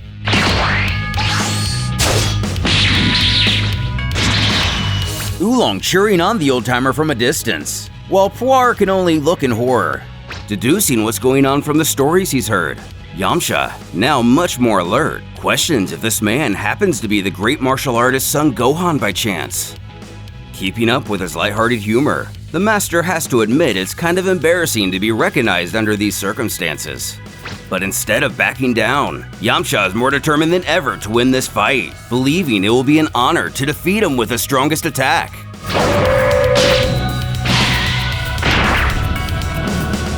Waking up at a vital moment, the groggy Bulma hisses they're being really noisy and she can't sleep. Spotting the beautiful woman before him, the warrior's brain turns to potatoes. So Gohan plants him in the ground with a modest kick, confused that was his strongest technique. Back in the present, the former bandit giggles he was able to find a master and love at the same time. The kid's whispering how weird this guy is. Catching him off guard, Tien tells them not to be sad, as their day will come. After all, they are in the best school. He would know this firsthand. The girl quipping, "Oh what, you're also gonna tell us Talking over her, he assures no. It's a long story and he generally doesn't get nostalgic. Really not letting it go, they continue to try to sway their teacher, wanting to at least watch the fights. When Videl comes swooshing up onto the lookout, thanking the others for inviting her as well, excited to compete against new foes. Yamcha asking if she really plans on taking the Z-Sword, but it does always seem to impress the opponents. The children politely greet her, who's just as cordial in seeing them too. Getting on their good side, she inquires if they'd like to take care of her motorcycle while they're gone. And given the facial expressions, I think we know the answer. Zooming to space, they now shout for their sensei to take his time in that other universe, being given something of interest besides training to keep them entertained. While there are still many stories untold in this realm, such as where these two students of Krillin came from, how Videl found herself in possession of the Z-Sword, or how Yamcha became an android. For now, it's just left to our imagination. In Universe 11, the same universe Babidi would one day rule over, our heroes faced a different threat in the three cyborgs of Dr. Gero. Though beaten in their last encounter, they live to fight another day. The Saiyan Prince, however, takes his defeat poorly. And while Goku still battles the deadly heart virus, Piccolo decides to make the biggest decision of his life. Speaking to his fellow Namek, Kami himself confirms he and Piccolo, or rather his predecessor, used to be a single entity. But of course, Piccolo already knows this well. Without even having to speak it, Kami questions, is this truly necessary? Taken aback, he'd suggest it's not, as even Trunks, who literally traveled back in time to warn these creatures will destroy the world, has given them all the proof they need. And after they almost killed, cutting his sentence short, Kami interjects, Earth's heroes were the ones who started that fight, and the cyborgs consciously chose to spare all of their lives. Questioning his elder if this renders them not a threat in his eyes. That's not the case. But if he's going to make the final decision of his life, he at least wants a good reason. In Universe 18, our universe, Kami had feelings of unease these past 4 years because of the presence of a certain life form. But here, Cell never arrives. Mentioning to Piccolo, merging would leave the Dragon Balls useless, and today, it's not power they need, refusing to fuse back into a single individual. Again, in our universe, Bulma alerted the others over the phone a second time machine was found. However, in this instance, the conversation would go a bit differently. Krillin inquires where she's calling from, having tried to get a hold of Gohan to no avail. But ignoring him, she questions if her son from the future is with him. Handing the call over, she makes the request for him to head back to Jiro's lab to recover any computers, hard drives, whatever he can find and bring him to her. But having already tried that in his own time and discovering nothing but rubble. And while the universes may change, Bulma's stubbornness does not. So she asks him to go anyway, pointing out they probably checked years after the fact, but now that only a few hours have passed, it's worth a shot. And sure enough, they discover Jiro's hidden basement. Trunks mumbles he'll have to check this place out in his own time too. Stepping up to a sort of incubation chamber, Krillin shouts from behind he's found the schematics to the cyborgs. Confident Bulma will be able to do something with them. With that, Krillin suggests they destroy the tank behind him. Something about it just gives him the creeps. Obliterating the lab and any remaining useful data, hope seems to have found its way back into the Z-Warriors' hands. 3 days would pass. At Kame House, Goku recovers from the heart virus, with aspirations to stand up against the cyborgs. He tells the others he plans to train for the next year. If he can't beat them by then probably nothing else can be done. Roshi points out the obvious, and they probably don't have that long. But Goku knows a place where time is generally not a factor. Gathering everyone at Kami's lookout, they would enter the Room of Spirit and Time. No! The God of Earth declining the proposal, denying their entry to the room. Just as with Piccolo, he claims they're all overreacting. First of all, these so-called monster cyborgs have only committed a few petty crimes at worst. Second, the sacred chamber is a very dangerous place and will only ever be used as a last resort. And third, there is no way he would help someone like Vegeta become more powerful. Growling back, the prince is aghast this is his thanks for living here peacefully for the last 4 years, not so much as hurting a fly. But ready to die on this hill, the god barks he would sooner trust his evil counterpart than him, stating, the problem with villains like he is they believe not pillaging and murdering suddenly makes them angels. Trunks butts in, assuring Kami the cyborgs of his time are indeed mass murderers. As of now, they've almost completely wiped out the entire human race. If they aren't stopped here and now, it's only a matter of when they will strike. Understanding where the time traveler comes from, the Guardian simply believes this timeline and his are vastly different.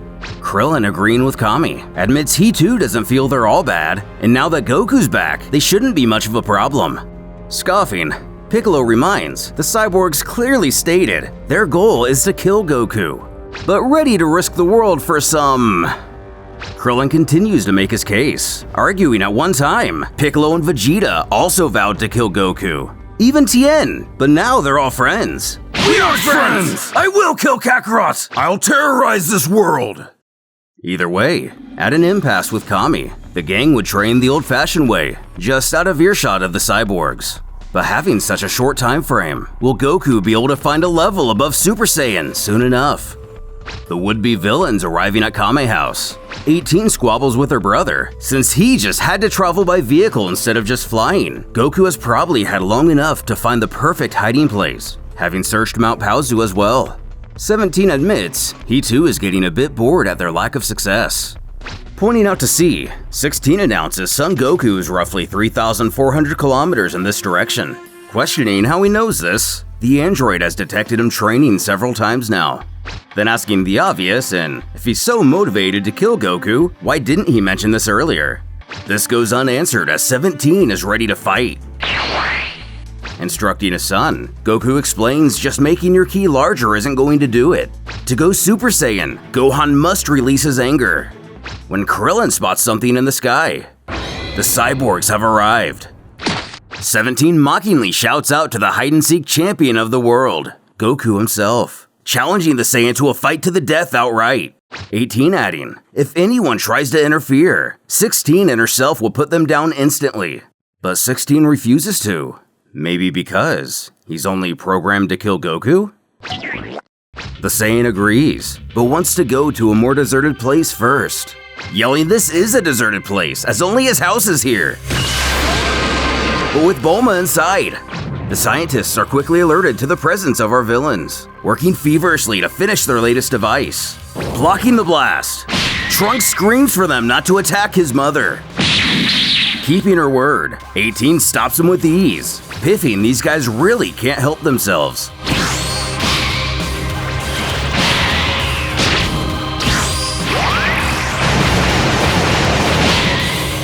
While doing little to engage in the battle, 17 taunts our hero, asking if he only plans to evade.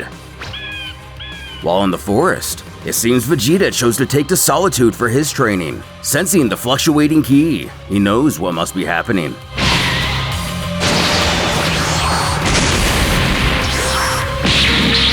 Teleporting behind him, the cyborg confusedly questions how Goku just did that, who, like a fool, reveals he can move instantaneously by locking onto someone's ki, and Krillin was behind him, his aggressor actually taking an interest in this ability. While his sister is less enthused, barking she's past the point of annoyance.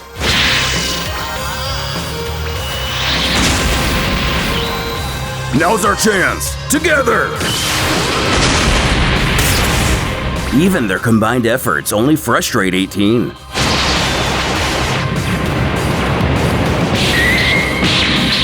Calling out to Gohan, Bulma excitedly shouts she's finished the device, and they're saved. Explaining to the boy, this remote will deactivate the cyborgs. All they have to do is use it near him. But overhearing. Saving Bulma, the remote is knocked out of her hand.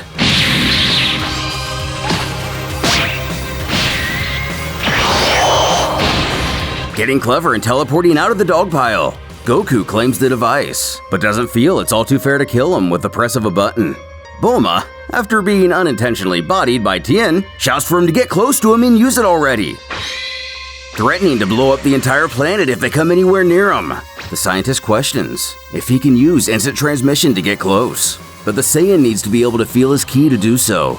When Krillin asks where 18 went, jumping into the nearby lake.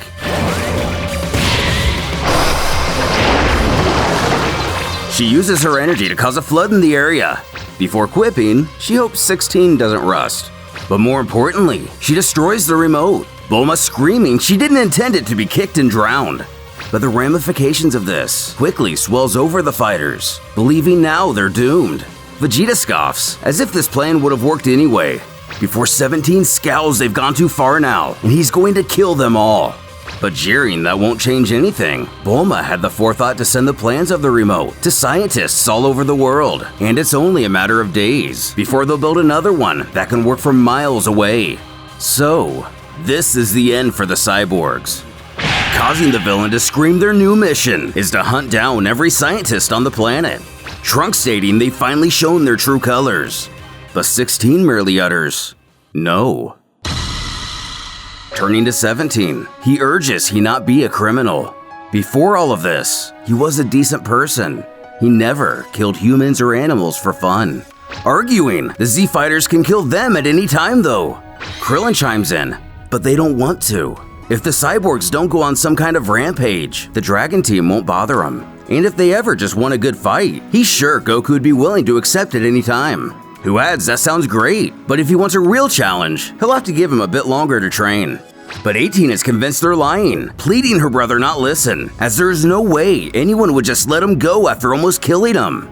Chuckling that his own comment just came full circle. From Kami's lookout, Krillin chords he thought Jiro gave him a bit more information, telling how Goku not only let Piccolo go after their battle, but also Vegeta, and they both threatened to destroy the entire planet. Gohan, backing him up, states there's no reason they can't all live in peace.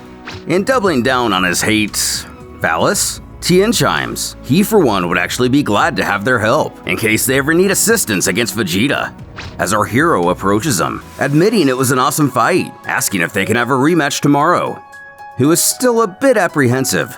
Goku gives him a slap on the back, giggling he's happy they're all friends now, though 18 warns he not push it. And 16 remarks he will still kill Goku, eventually. And so the cyborgs would stick around, 17 making the perfect sparring partner for Goku and Vegeta.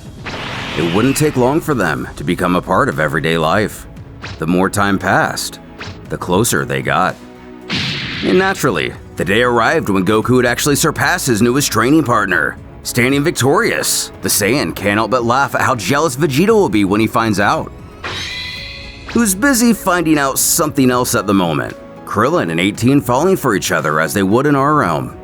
The situation here resolved, Trunks decided to head on home. But the cyborgs of the future still being much stronger than himself, and their hearts too corrupted to ever change.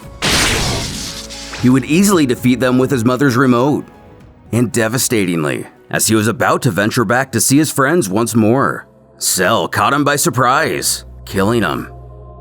The biological android stealing the time machine for himself, but going a bit further into the past than Trunks planned to. Because so, he created yet another timeline, but that's a story we already know. Landing on Earth, the Frost Demons find themselves one step closer to getting their revenge. King Cold questions his son if he really wants to wait for the Super Saiyan, as it's going to take at least another 3 hours. But the sadistic Frieza chorts, of course he does. And while they wait, they can kill all his little human friends before he arrives. Not far away, Vegeta must confess something to our heroes. This is undoubtedly the end of their planet, when the Emperor commands his underlings go span out and kill all Earthlings. Spotting his henchmen flying overhead, Piccolo calls out the invasion has begun. The prince only scoffing how typical it is for the tyrant to send his grunts to do all the legwork. Regardless, they have to find a way to stop Frieza's army, all while using as little energy as possible as to not draw attention. The Z-Fighters zipping into action. Only Bulma, Puar, and Vegeta remain. Venturing far to the north, a few soldiers spot a town at last, as one is struck by what appears to be a large rock. Below, Krillin and Gohan stand before him, ready to defend all nearby innocents. Though underestimating the pair, the apparent leader taunts, "Well, well, what do we have here?" To the west, one henchman questions what the average power of a human is, the other merely sighing, "Very low."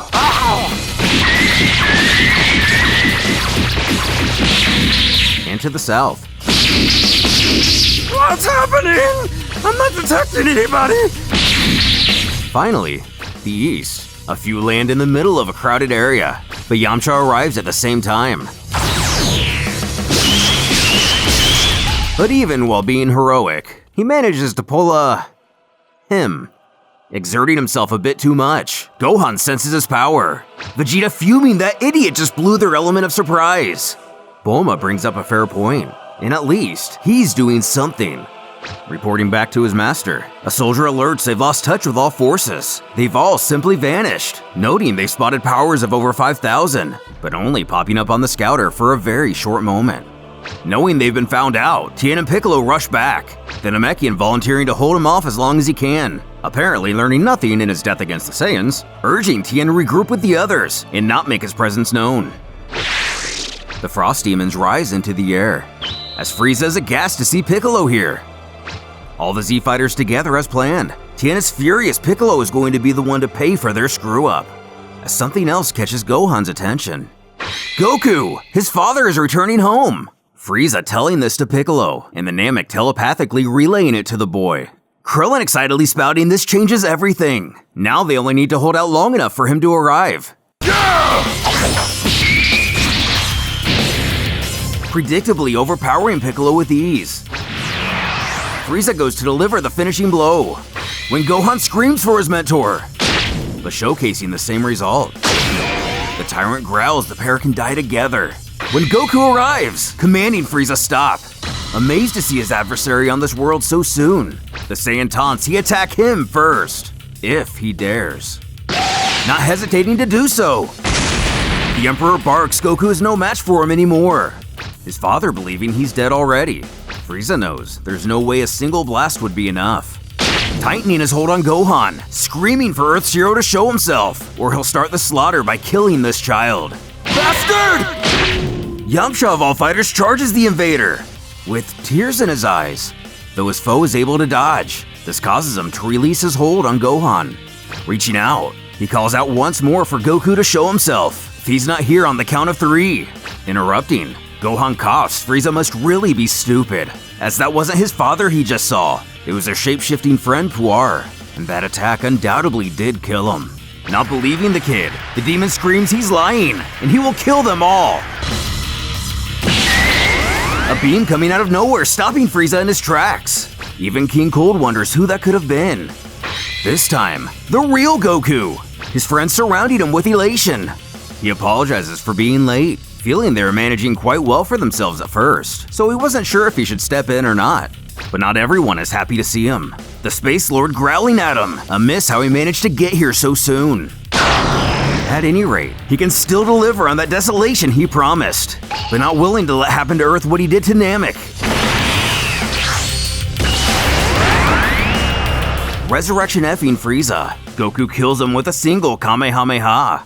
Vegeta most surprised at this. Stepping towards the action, Tien isn't having any of his cowardice, calling him out for only showing up when the battle is already over.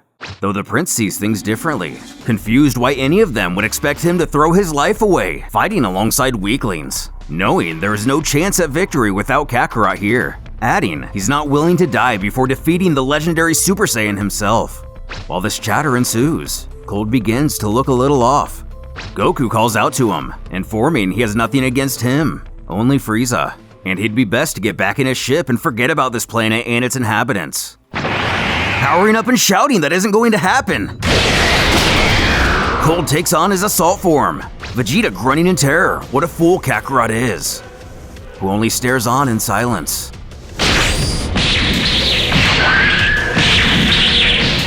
Even though being knocked to the ground, Gohan proclaims his faith in his father, sensing he's much stronger than he was on Namek. Which may be the case, but he still appears to be struggling early on. Krillin and Piccolo feeling pessimistic, knowing here and now, this monster is stronger than Goku, and he still has one more transformation up his sleeve in case this isn't enough. Tien baffled how a single being could house this much energy.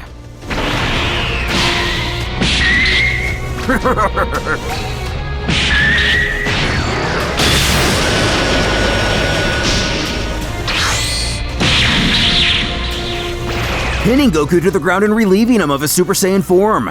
Cold gazes down at his foe, laughing how pathetic he is. We have to help him!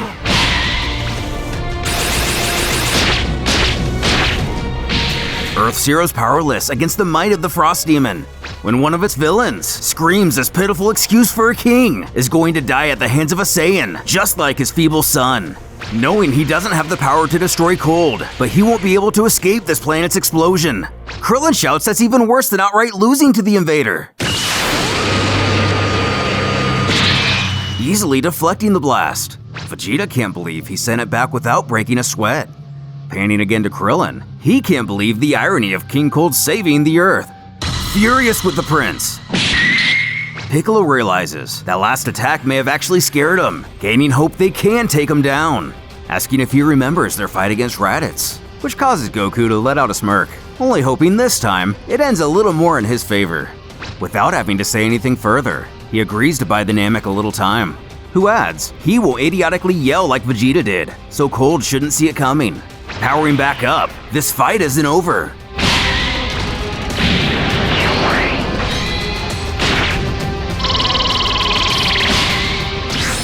Angrily asking if Goku just plans to keep running away. He mocks our hero, questioning if he really thought he wouldn't notice his friend with his fingers to his head charging an attack.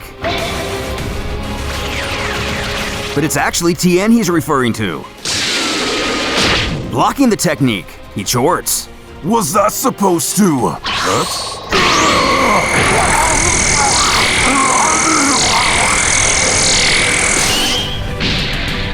Managing to stave off Piccolo, the king grits his teeth through the pain. Goku once again commanding he leave, as it's clear he's lost this fight.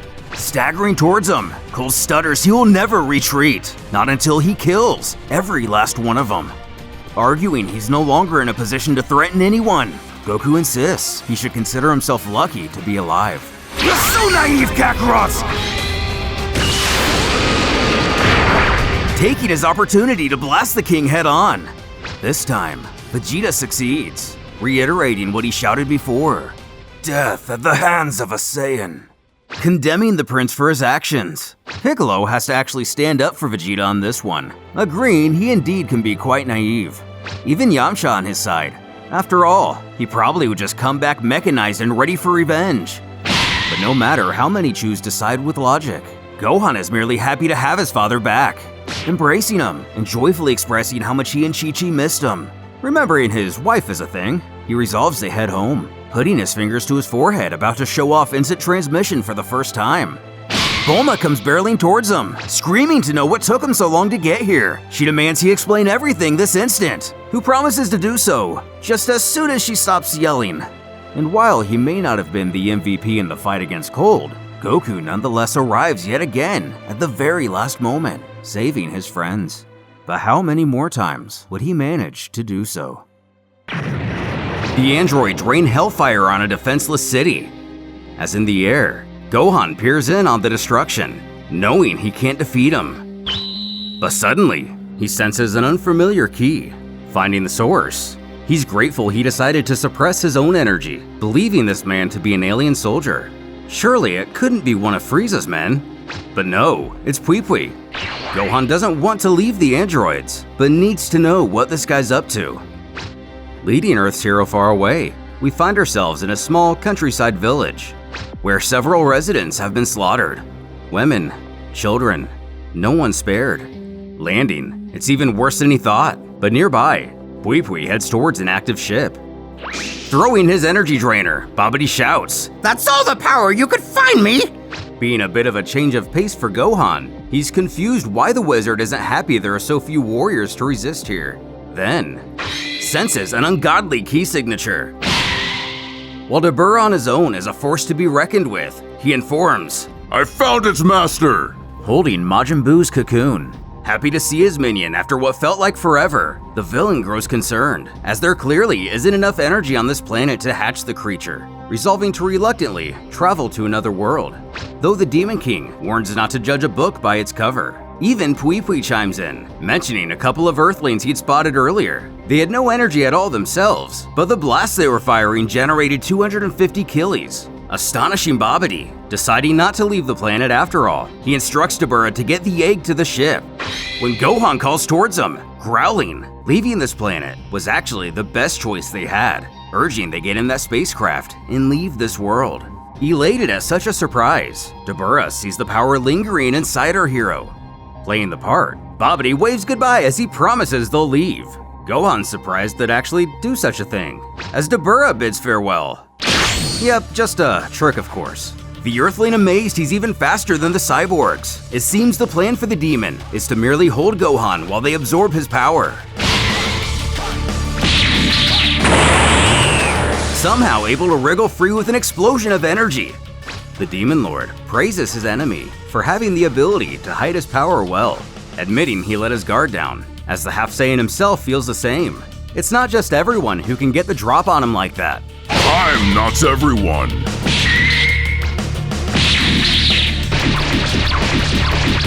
None can compete with the Lord of Darkness.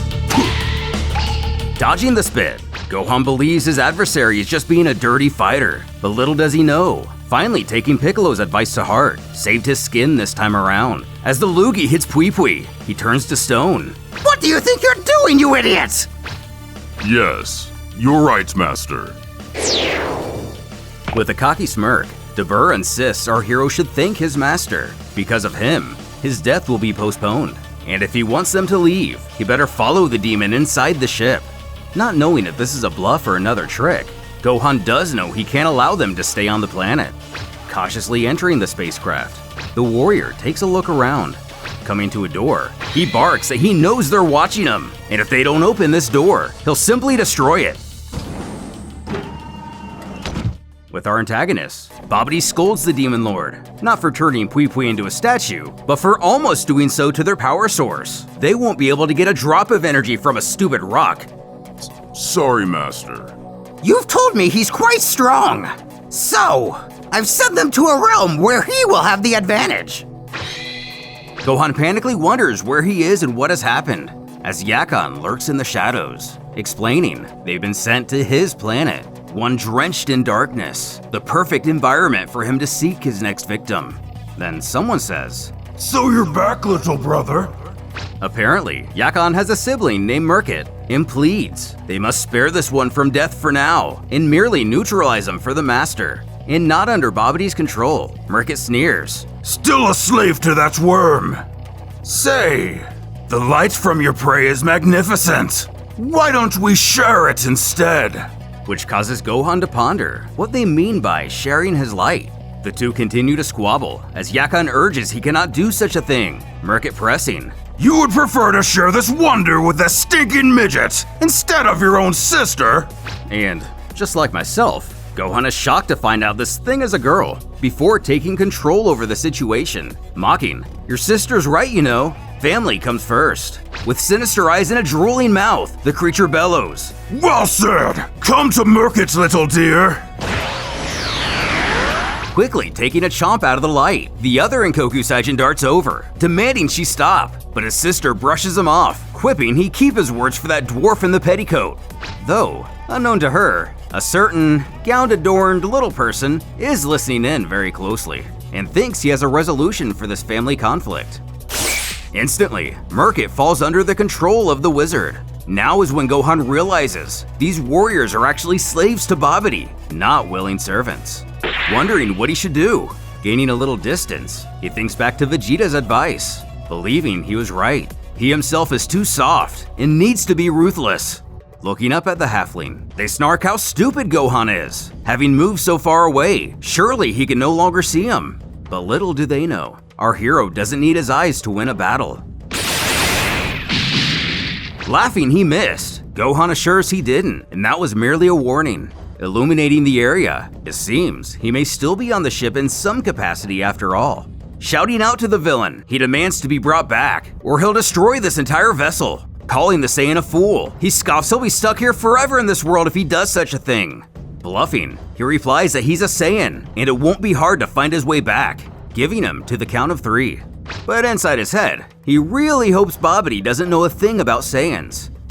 But lucky for him, it works. And set on the idea of taking Vegeta's advice, he's going to be as ruthless as possible in getting rid of these guys. Running amok, Babidi's aghast he couldn't take control of this so-called Saiyan, unable to fathom he must be pure of heart. Shifting his head, he questions Dabura if he's finished with his punishment, and developing bags under his eyes, he informs he has, and that punishment was giving his own energy to the cocoon. Though appearing pale in the face, the wizard commands he go and get rid of this guy, and if he tries to use a stone technique again, the penalty will be twice as harsh. Facing Gohan only seconds later, he takes note, the demon seems far weaker and slower than before. But still pretty tough.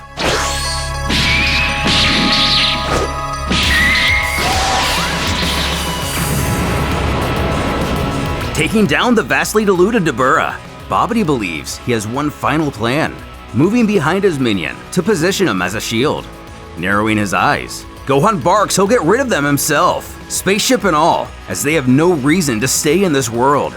But playing to the Earthlings' weakness, the wizard presses if he attacks, Dabura will die, and surely such a pure heart can never strike a wounded man while he's helpless.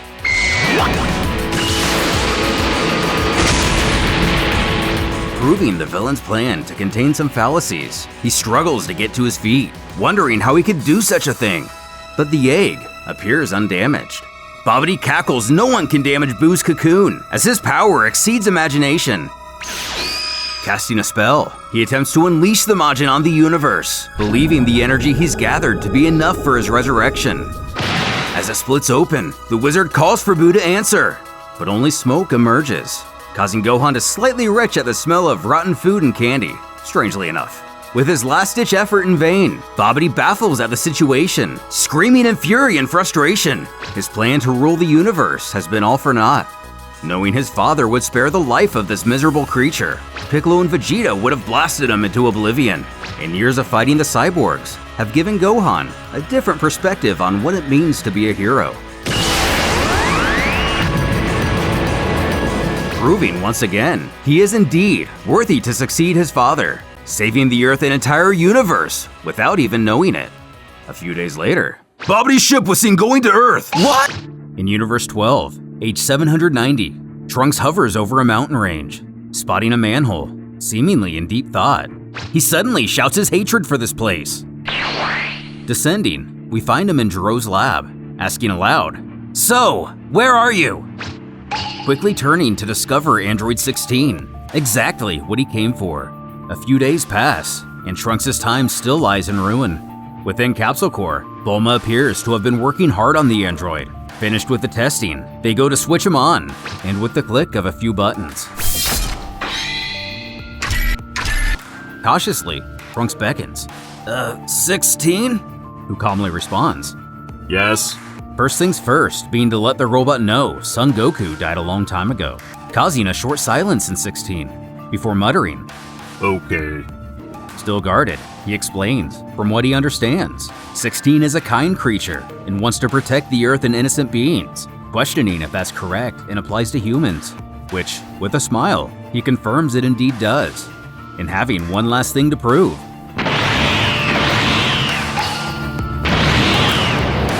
Powering up, the time traveler makes sure the android can sense his energy and how superior it is to his own.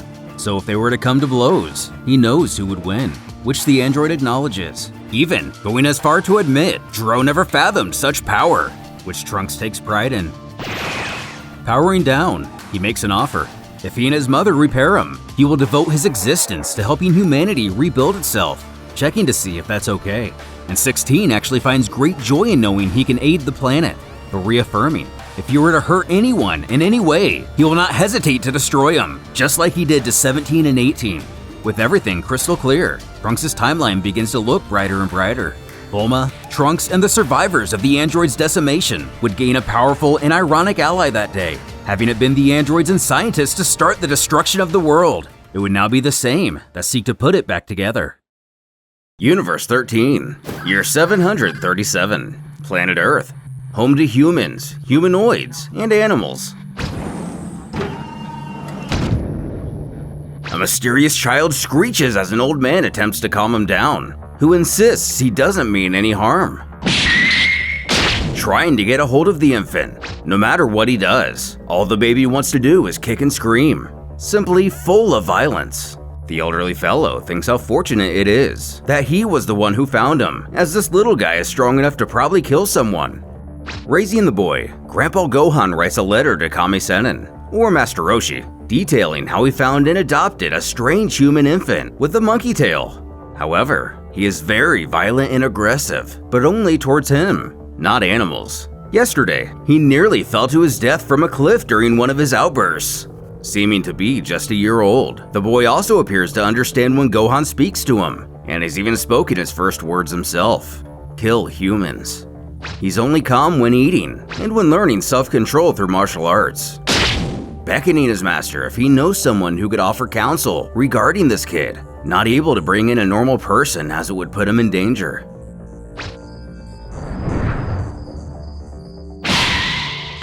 Not even able to go through a full night's sleep, Gohan continues to think of a solution, considering it may be possible he just needs a feminine touch, remembering Ox may have a young daughter.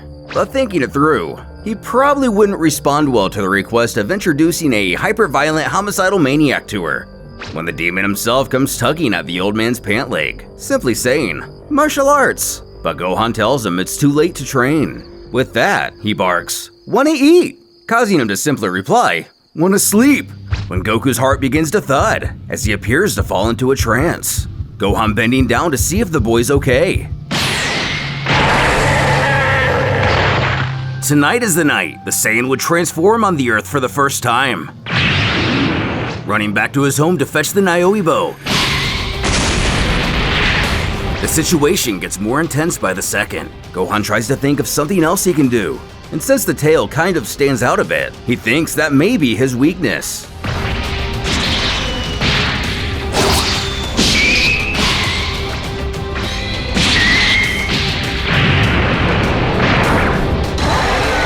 And while we get an interesting origin to the rock-paper-scissors technique, the old-timer falls here to the mighty invader, who resumes his original goal, to kill all humans, stomping off into the night.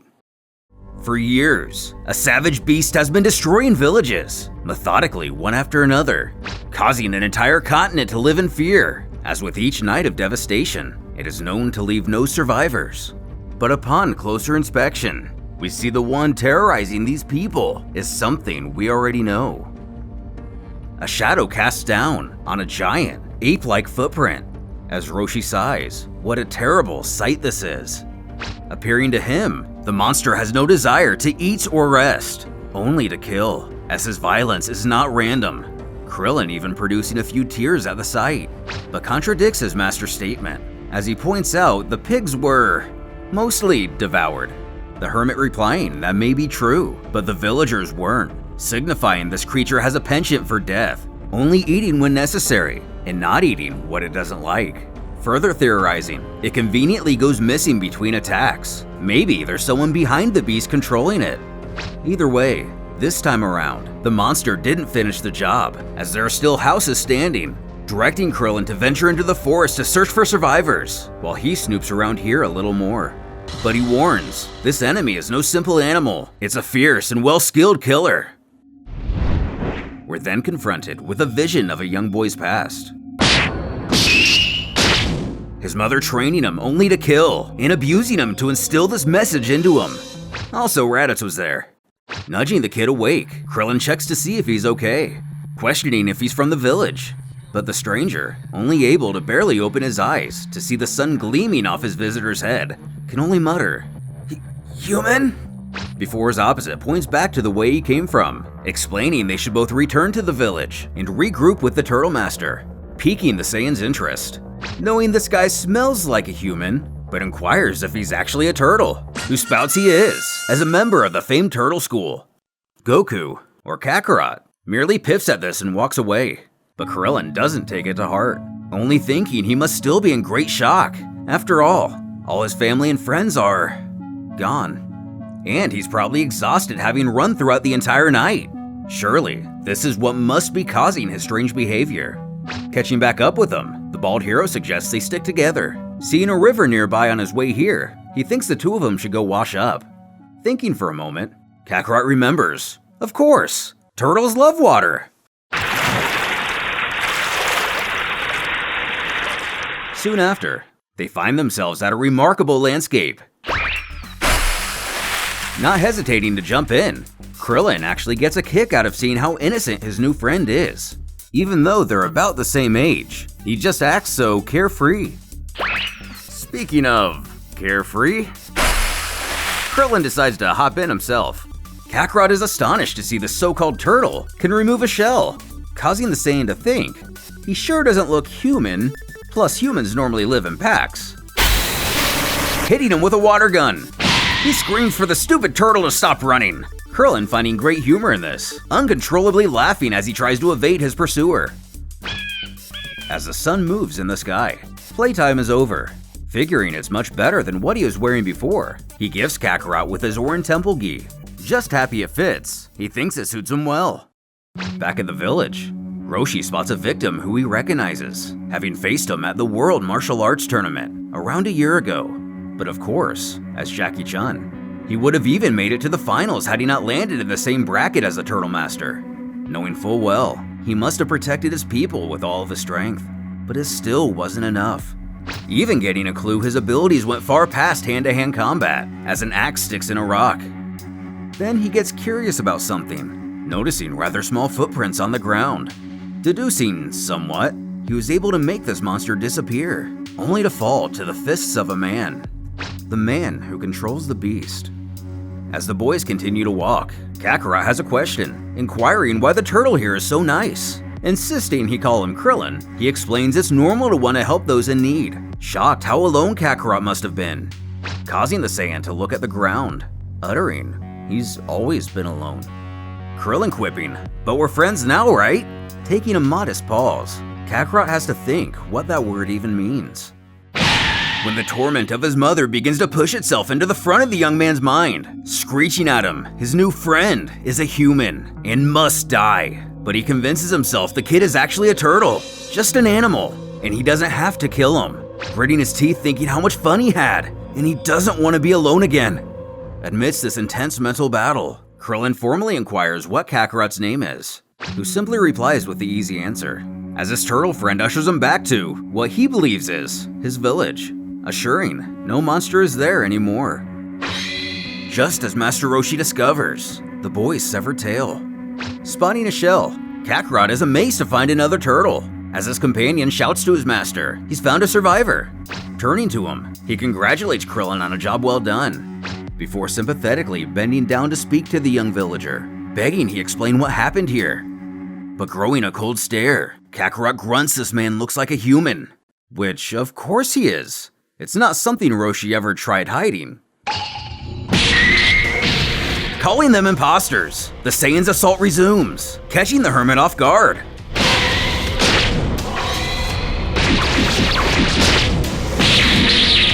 While mostly in control, Roshi realizes quickly his foe's power is immense. Trying to put together the pieces, he thinks to last night, when there was a full moon, asking the child if he knows anything about the tail he found, who bellows, that's his.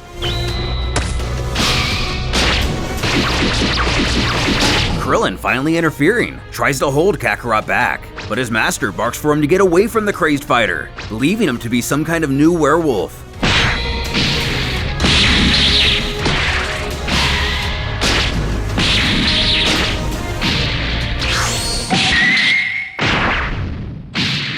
Delivering a blow to his neck, the child is subdued for now. Roshi only hoping he wasn't too violent with that last attack. Despite this affront, the hermit still finds pity for the boy, his aggressive werewolf nature even shining through when there is no full moon. After seeing this side of him, Krillin lets out a sigh at the thought that the two of them could have been friends. Not believing he'll wake up for a while, the old-timer states it's their duty to bring him back to a peaceful frame of mind. But opening a single eye, showing to be even more resilient than Roshi thought, he quickly dashes through the trees. Giving chase, the Turtle Master doesn't want to lose him in the jungle. Stopping at a cave, the pair still haven't lost sight. But it seems the boy may be luring them into a trap. Even Roshi himself points this out. Because it's too dangerous, he insists his students stay behind and only join in when they both emerge. Not liking this, Krillin agrees to do so nonetheless. Thinking to himself, the cave is host to endless darkness. This must be what the child wanted. Able to sniff out the Turtle Master, Roshi has some tricks of his own to evade his enemy in the dark. But unfortunately, not so much to sense his surroundings. That crack to the head bumping pretty good. He begins to feel this will be harder than he thought. Hearing all kinds of impacts from inside the cavern, Krillin visibly worries about his sensei, before listening to the cadence of his signature attack.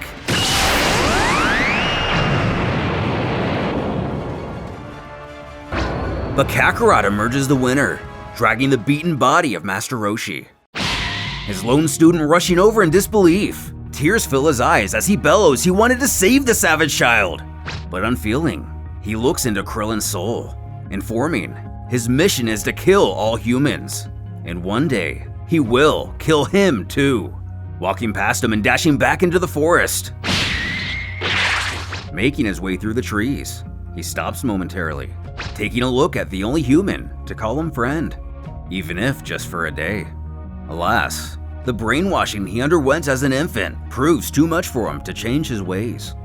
Sobbing for his fallen mentor, he stammers through his sadness to speak his final words to Roshi, saying his master only wanted to save that boy, but he turned out to be nothing but a cold-blooded monster. Swearing, somehow, he himself will manage to stop Kakarot, and for humanity, his duty is to kill him.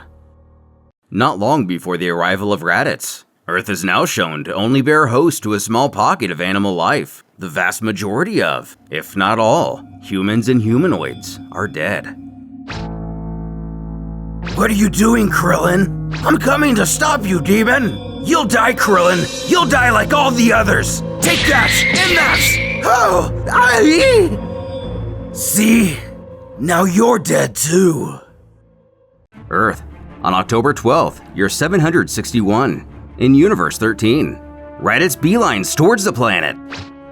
With Yamcha and Tien, the pair seem to be witnessing something terrible. And sure enough, the entire city has been destroyed. Growling, It was him again! determined to track down this monster, Tien and Jeans doesn't even sense a single survivor. As the pod lands, the Saiyan steps out, happy to breathe the same air as his little brother. And if what he's heard is true, this world should sell well. It doesn't take long for the duo to sense his presence, feeling his powerful aura. They dash in the invader's direction, worried this fiend has gotten even stronger. Yamcha pointing out, this actually feels like someone new. Quickly moving in, Raditz picks up on our heroes approaching, curious as to why this planet has any survivors, scoffing that wasn't very conscientious of his younger sibling, but he'll take care of it himself. Coming face to face, Yamcha demands to know who this guy is, who only responds by commenting on their power levels, as they seem rather strong to be humans, supposing they used this strength to evade his brother. But determined to get an answer, he shouts back in anger to explain who he is. But the Saiyan only grins.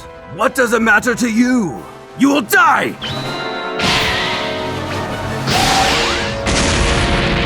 Stupid humans! Not bad! Not good enough! Wolf-Fang Fist! Yamcha! Helping his ally back to his feet, he questions if he's okay, who quietly urges he run away. No! Stop it! Come on! It's over! Go! Oh! What? Stop it, Tien! That's enough!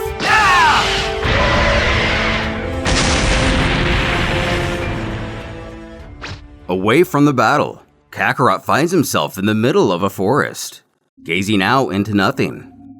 He wonders why he's alone again. When a deer comes up to him, reaching out, he thanks the creature for the visit. With a sickening cackle, the Saiyan monster strikes down the innocent animal. When something else gets his attention, These two! I'm coming! Tien!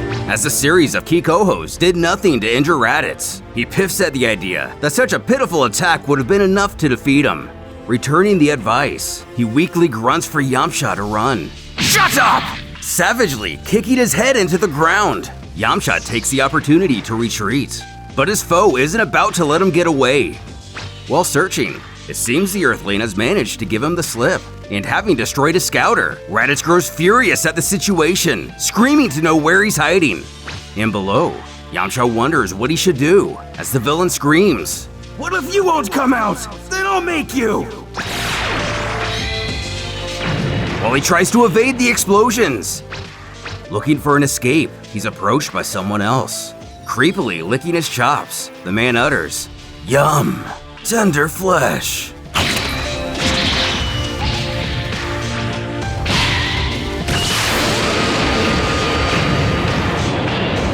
And before Kakarot can do it, Raditz finishes off the Earthling, the Saiyan scowling. Hey! That human was mine! But in the air, Raditz is elated to see his brother. What's the... Huh? Where did Sedating the Earth Dweller the old-fashioned Saiyan way, the invader can't believe how much like their father he looks. Chalking his attack up to the loneliness, he'll forgive his brother this time, but from now on, he'll have to obey. Throwing him into a pod he had on standby, the two venture back to the other Saiyan survivors. In this universe, Kakarot and Raditz would be reunited as planned, and upon joining forces with Nappa and Vegeta, what effect will this have on their reality? Frieza Planet 54. After subduing his brother and retrieving him from a desolated Earth, Raditz speaks with a member of the medical staff on Kakarot's condition. Most worrisome, it's blatantly evident he's suffering from several mental disorders, likely due to living alone his entire life, only chasing a singular destructive goal. But as Saiyans are, Raditz doesn't care for the details, only wanting to know if they can, quote, fix him. Apul, or another member of Apul's race, goes into how he was given sedatives to calm him down, for now. But as his brother, he will need to speak to him every day to work through these problems and bring his mind back to functioning order, believing his will is strong and his sanity should return with time. 5 days later. Them! There! Must kill! No, Kakarot! They're not under contract. 10 days later. Use the cutlery, Kakarot. What? I throw power! It goes boom! 20 days later.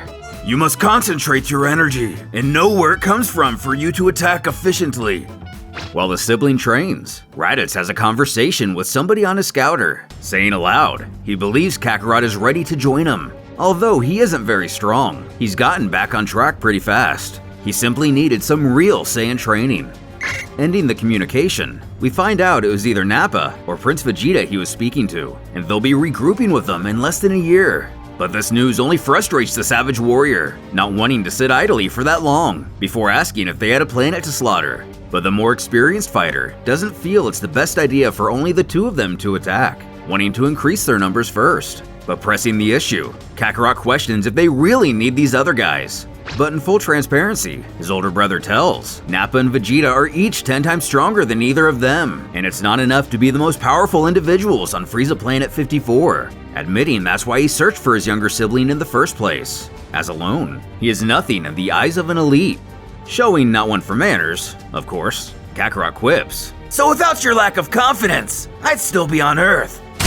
going a bit Tyson Fury, or maybe Mike Tyson, on his foe and licking the blood from his face. This gives our forlorn hero an idea. To show them what they're really worth, the brotherly duo should stomp that planet before they even arrive. But bellowing out in laughter, Raditz points out the natives aren't weak like the Earthlings, and his power is a paltry 576. But Kakarot urges he check that scouter again. Skyrocketing, for him at least, and now reads nearly 3 times as high at 1445. It seems there are things the lesser warrior has learned on Earth that he can teach his brother. Though impressive, they need a lot more for the world they're heading to. In fact, they aren't even powerful enough to control Cybermen, resolved to teach each other everything they know. Kakarot believes in 6 months, they'll be making the power detector cry, but proving to have their work cut out for them. Only 4 weeks later, Kakarot faces 13G gravity for the first time. Not much more intense than Planet Vegeta's pull, but he finds himself puking his guts out hands and knees on the ground. Another month would pass, and they may be pushing themselves too hard. But hey, a good beating can also help a Saiyan's progress. Raditz taught Kakarot the advantages of flying, how in the air, the weak points of an opponent change, and the ground is no longer a protector. The younger brother then tells his elder to set a scouter aside and scout for himself, feeling the energy of those nearby.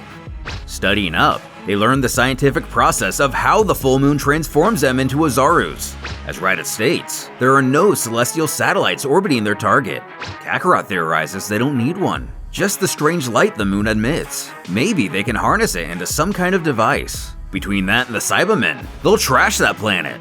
And the Earth having sold well, Raditz was rewarded handsomely. If the engineers here could make some sort of tiny lamp. And finally, on the 6th month, they head towards planet Helior, host of the Hellites. Quite a unique and remarkable world. Not only does it have no moons, but no star either, lit and heated by a gigantic construction that simulates the job a sun would normally do. But given its shape, it does create a rather interesting sky. As on the ground, a message rings out to a few individuals. As an off-duty soldier scoffs, it appears the Calyx are attacking again.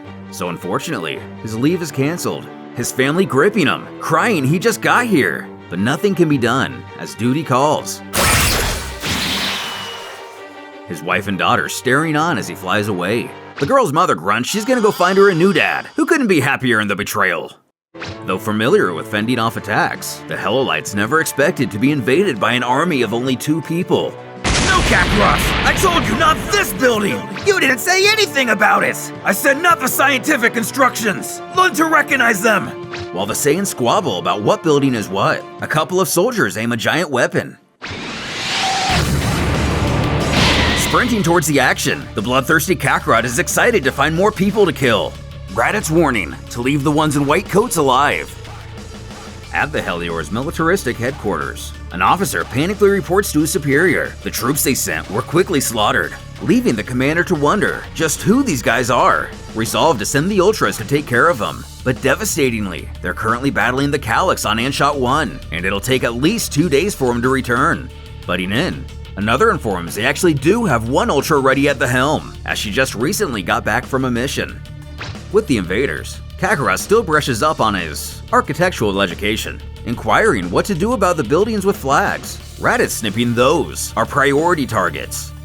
Touching down, little brother questions where she came from. Continuing to mentor, the elder states she's obviously an elite warrior, revealing the one called Fiend. Amazed to see they don't need weapons to fire energy, Kakarot quips, Not that elite! Take this! Hey! She's a real pain in the ass!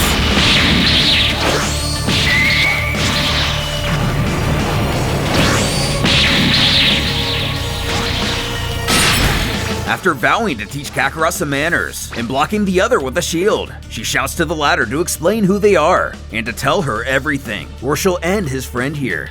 Raising his hand to the sky, he replies for her to tell him everything, or he'll put an end to this little city of hers. Asking, what? Raditz then realizes she doesn't have any information he needs. Decimating the surrounding area, Fiend protects herself with the energy shield. Grabbing her from behind, the warrior gasps he was out cold, but her brutal opponent scowls. He's been through much worse on Earth, surely putting an end to the Helior elite. Word of her demise making it back to headquarters. The commander demands every elite to be recalled from their missions. Grabbing his brother, Raditz decides it'd be a good idea to hide for a while as he regains his strength. Who can't help but giggle. You destroyed all the scientific buildings! I saved your life, stupid! Several weeks have passed since the two Saiyans began their invasion. In the mothership, the Hellite Resistance fiercely searches for the pair of monsters who murdered their comrade, not to mention plenty of other soldiers and civilians. The commander demands to know why their detectors haven't picked up their life force. Normally, it should be an effortless endeavor to locate them, but they've completely dropped off the radar, correctly believing this means they can hide their power. Her leader mumbling, meanwhile, they can only sit on their hands, leaving it to 4 Ultras to take care of the problem, hoping it'll be enough. But the Ultras are pretty confident. After all, Fiend almost defeated them on her own, so against all of them, these villains stand no chance. Away, Raditz arrives to a small clearing in the middle of a forest, Kakarot asking if he found any meds, who luckily enough has, but knows it's only a matter of time before he's unable to steal them discreetly. Not hesitating to gulp down the entire bottle, he tosses it behind him, revealing about a dozen other empty containers, who then questions if he brought any food, who did this planet a favor by hunting a Gungan. Calling out the invaders are attacking again, the Ultras rush into action. Wigner, seemingly the leader, tells the others to lure them out of the city and not to hesitate when engaged in battle, as they've proven to be savage warriors. Laying waste while zipping down a street, Raditz barks at Kakarot, inquiring where he is, who's apparently still Goku somewhere deep on the inside, and a simple creature at that. When he sees food, he eats food, taking a break for lunch amidst this destruction. Are you really? Immediately surrounded by the Ultras, Kakarot assumes they're just the same as the other and want to make them talk. Fire! You're way too slow. Over there! After them! There's more below. They can handle it. We'll get the others. What the? Transforming into a Zaruz, Kakarot growls. It looks like the blood slams work well. Calling back to base, the Ultra named Lidar contacts HQ, stating their problem just got a whole lot hairier. Firing at the natives, the warrior finds his gloves scuffed by the attack, thinking this is surely impossible. Nothing ever penetrates their shields, theorizing the Saiyans' blasts may be different from the technology they know. The data collected from Fiend's battle indicated a small percentage was able to make it past her barrier, if it's as it appears. And these guys are much stronger now. Things are going to get bad, very fast. But the first goal is to keep them away from the city, as they fire at the Great Apes and fly away, and attempt to put some distance between them and civilization. Kakarot questions if they should follow, but Raditz offers a lesson to his younger sibling. Innocent people make excellent shields. No! What are these creatures?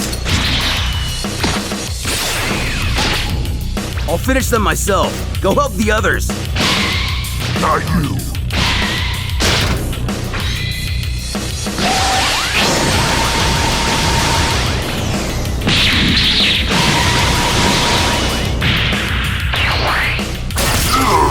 Ultra Waver!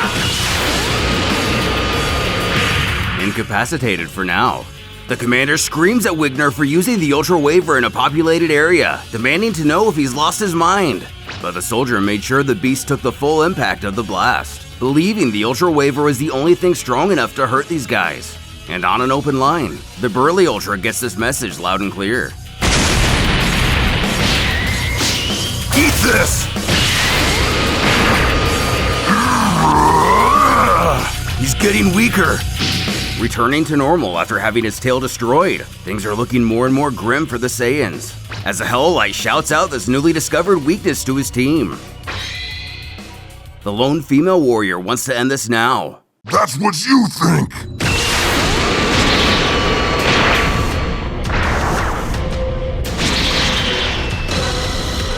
Destroying the construction that acts as the planet's sun. Pieces of the enormous structure fall to Helior below, destined to impact the world with the same devastation as hundreds of meteors. Striking down the commander and the mothership in mere seconds. Laughing at his last-ditch effort, Wigner bellows out. He just killed everyone on the planet. As the innocent people in the city begin to panic even more, the Great Ape rushes over to his brother to shield him. As a massive explosion encapsulates the metropolis. The quick but immense violence finally comes to an end, leaving a dim and desolated world of what used to be one of the most technologically advanced societies in the universe. The Ultras all seemingly fallen, though Kakarot appears relatively unscathed in comparison. Smiling, he mutters, "Population eliminated. Mission complete." With a click of his blood lamp, he returns to his humanoid form. And as his injuries are now more clear, Raditz is the one who really avoided the explosions, unable to believe his brother actually protected him, shouting how he managed to resist all of that. The Saiyan coughs he didn't, before losing consciousness and falling to the ground. Raditz frantically yelling at him to answer in concern. But Wigner pulls himself from the rubble, his civilization destroyed. He takes aim at the invaders. Bastards! You won't survive this! Nappa and Vegeta finally make their way to Helior, right on time. Actually, a bit early, but judging by the look on his face, Raditz is not completely happy to be saved. As the prince screams, demanding to know what these idiots have done. Still alive, Kakarot gives the best attempt at a smile he can, technically accomplishing what they set out to do. He announces they've captured the planet, and it's ready for sale. Sale? Sale? What do you think is left to sell here? After recovering Raditz and Kakarot from their farce on Helior, the group of Saiyans grub up at an alien restaurant, in a better universe than ours. Vegeta screams at the older of the low-class warriors, barking their antics have made Frieza fiercely angry. Nappa booming, he wanted to obtain the secrets of the Helllights, and they destroyed them all like the idiots they are. Adding, the Emperor is also annoyed in Kakarot being retrieved from Earth without a prior consultation. Curious why, the burly warrior informs he didn't want the wayward Saiyan to be influenced by the three of them. Kakarot cracks that actually makes sense, given the trio aren't very respectable. But upon reflecting back to the days before Planet Vegeta's destruction, at least in this story, Frieza intended Kakarot to simply die on Earth over time. Regardless, Vegeta explodes that makes 2 disobediences in a row, and he's going to kill all of them for sure. The naive fighter piffing, why not just beat him up? You idiot! Frieza's stronger than us by a buttload! But Kakarot continues to find humor in his own arrogance, assured he's killed plenty of guys just like him back on Earth. Sure, he'll lose once or twice, maybe even 3 times, only to return stronger than ever before. The prince, taking solace in at least he's discovered the Zenkai boost, he resolves to seek an audience with their ruler. Just he and Kakarot here. The fool snarking to himself, he'll easily take out Frieza during that meeting, which will sort all of this out. Though his attitude quickly changes in the presence of his emperor. In his headquarters with Zarbon and Dodoria, the tyrant's screams echo in the hollow room, shrieking the Saiyans are a pathetic, disgraceful example of supreme incompetence, imbecilic, arrogant monkeys who, daring to cut him off, Vegeta shares the dictator's frustrations, declaring it is indeed the fault of these Saiyans. You can't behave properly! Betraying and decapitating Kakarot with a single swipe of the hand. Pleading he make amends for their failures, offering to also kill Raditz and Nappa immediately. But he himself will remain Frieza's loyal servant, no longer suffering the influence of hopeless Saiyans. Of course, having a slight bias in the prince's favor, the Emperor agrees to this request. If he brings them the bodies of the other two, his incompetence will be forgiven. Seeing the bigger picture, Zarbon can't help but respect Vegeta's savvy, admitting it's pretty low to deflect Frieza's anger in such a way, but well played nonetheless. He even has the goal to contact Nappa on his scouter as he walks out, inquiring where Raditz is, who has no idea, but assumes he's off training somewhere, his superior commanding he be found, and the two of them return to their quarters within the hour. And sure enough, 60 minutes later he comes stomping in, ready to carry out what it takes for him to survive. But something causes him to turn white as a ghost upon entering. Kakarot is alive, and a bit nettled at having his head cut off and all. Nervously sneering that's impossible. His counter spouts a hearty grin, snorting instead of betraying his own kind. How about becoming immortal, like himself? Together, they can all get stronger and surpass his ruler. Snapping out of his stupor, the prince demands to know how he obtained such an ability. Raditz urging he explain en route. For now, they need to immediately flee this world before Frieza catches wind.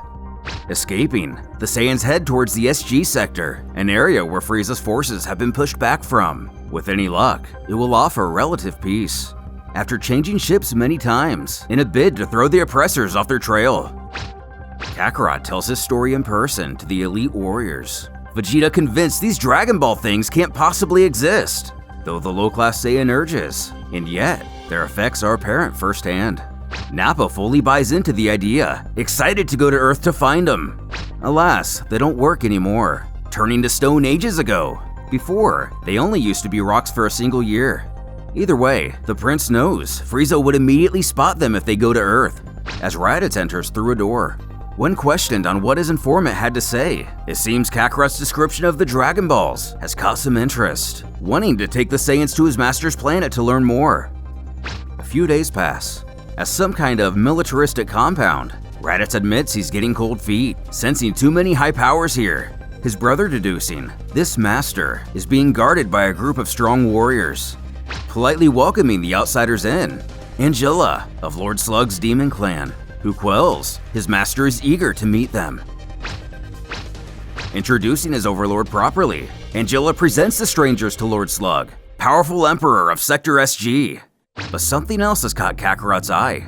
A Dragon Ball. Reaching out for it, Vegeta gives him a bunk on the head, commanding he restrain himself. The Namekian, taking great interest in their knowledge, inquires where they have seen the orbs. Getting another pap to the face, Kakarot begins to blurt out on planet Earth, but the prince knows a bit more about how negotiations work. Contending, Slug first reveal where he found the Dragon Balls, and all of this will be a lot less painful. And it seems that is exactly what his henchmen were waiting for. Raditz pleads for Vegeta to calm down, knowing full well these guys are much stronger than the four of them. Asking how he could possibly know that, Slug mumbles for his men to get these imbeciles to talk. Be reasonable and surrender, rather than put up a futile resistance. Ow! Surrender? That's not our style! Then, assume the consequences! I'm much stronger than Raditz. You'll need more than your silly punches to knock me out. Fully noted. Huh?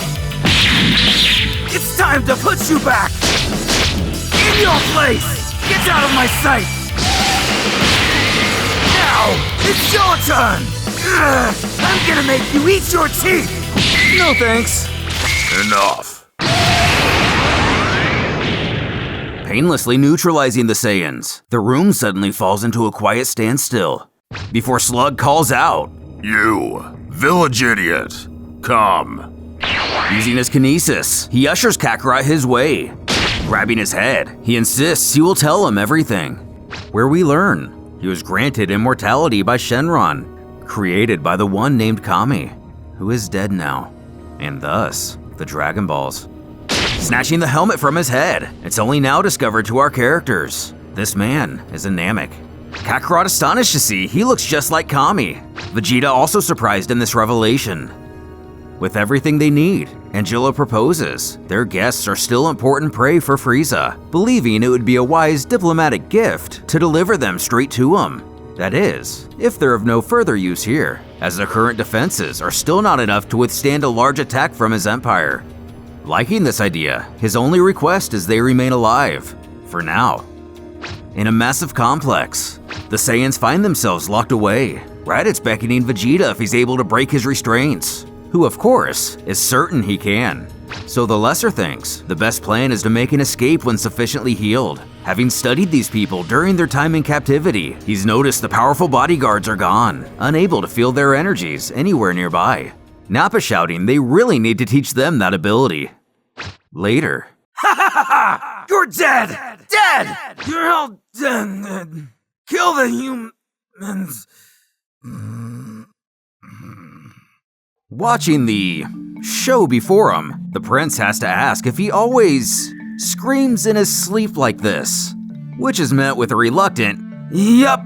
Regardless, feeling the time is now, Vegeta braces himself to break out, just as Raditz warns he wait, sensing someone coming. One of the intellectuals of the compound, either Gyoshu or Kakuji. We'll just guess Gyoshu because they're almost identical. Who, in a surprise, reveals he's on their side, pleading they flee the planet together. Releasing the gang, Vegeta leers why he would help them, who tells he is merely a slave here. In return for his assistance, all he wants is to be dropped off on his home planet. Waking his brother, he alerts they're heading out. Huh? Now? We're running away? Activating his personal blitz lamp. The slave utters they must remain quiet until reaching the ship. There are guards there, but should be nothing compared to the Saiyans. It's only important they kill them before they can activate the alarms. Once again pleading to everyone, remain very discreet. Get lost, stupid irons! Oh, for the love of... Smashing his way through the prison, nearby soldiers go into full-blown defense mode. The captive of Slug running for dear life, while the others pick off guards one by one. Vegeta screaming to Raditz he's going to kill his brother. But... flying towards the action, Slug's Demon Clan is still around after all. Metamacha diving for Nappa, mocking if he'd like to go another round. But following the near-death experience from before, he's much stronger. And now, he knows all his opponent's moves. Panically asking how this is happening. Nappa wastes no time in taking him out, but manages to quip the same techniques can't be used on a Saiyan twice. Angela arriving, wondering where a monster like this could have come from, but also ready for revenge. Lagging behind his comrades, Ziyun only thinks what a mess it is up ahead, convinced they need his help, but scoring a twofer. He's left unconscious by dumb luck, or maybe even a very calculated move by Kakarot. Returning to his modest form, Kakarot asks where their spaceship is, but without a clue amidst all this chaos, they'll just have to steal a new one.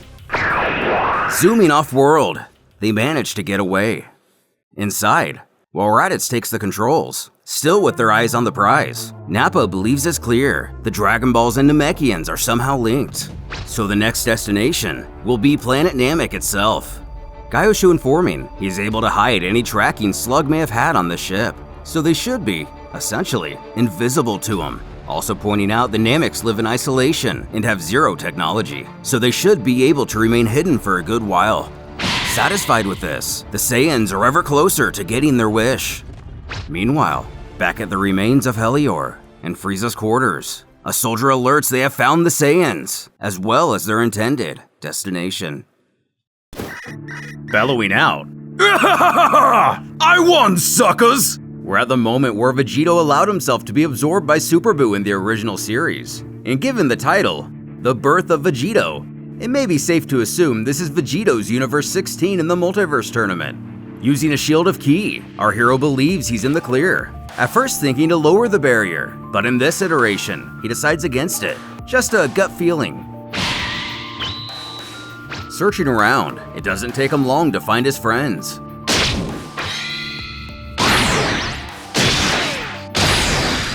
Reducing Super Buu back to his more brutish form, decreasing his strength dramatically. The fused fighter goes to look for an escape. Turning around, he sees Fat Buu, just as his foe makes his appearance. Talking to himself, he notes this is the one that was eaten after being transformed into junk food. Maybe while he's in here, he can find more who were absorbed that way as well. Overhearing his idea, Super Buu admits the other Majin was a special exception. There are no others besides him absorbed in such a way. Wondering what was going on, he declares Vegito is quite the tenacious one, and having the audacity to remove his cocoons, he will pay dearly. With a smirk, Vegito taunts for his enemy to bring it. He'll just blow a big hole in his body. But returning the cockiness, Buu doesn't believe he'll be able to.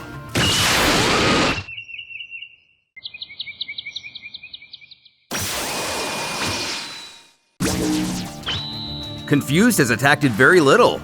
Turns out, our hero is so small, his strength means nothing. In fact, even in his powered down form, Buu claims to have the advantage. But, because why not, Vegito grabs hold of Fat Buu's cocoon, resolving to merely reduce his host's strength even further, causing him to go into a frenzied panic, screaming for his adversary to stop it and let the other Buu go.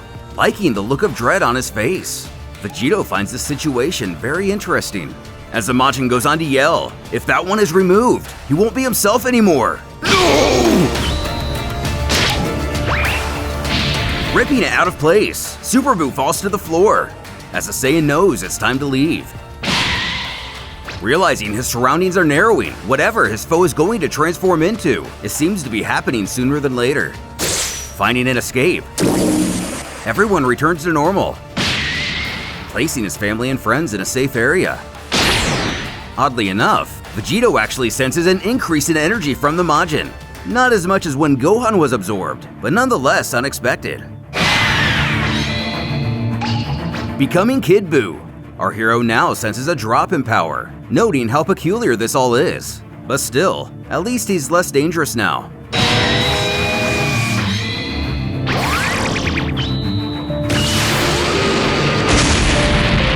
Randomly letting out a blast that could have easily destroyed the planet, the fused warrior realizes how crazy this new creature is.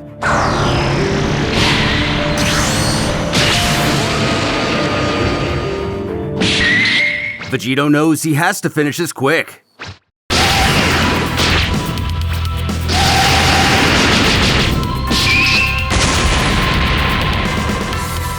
And chomping away bit by bit. Soon, there's no more Majin left to destroy, causing the Kaioshins to shout out in victory.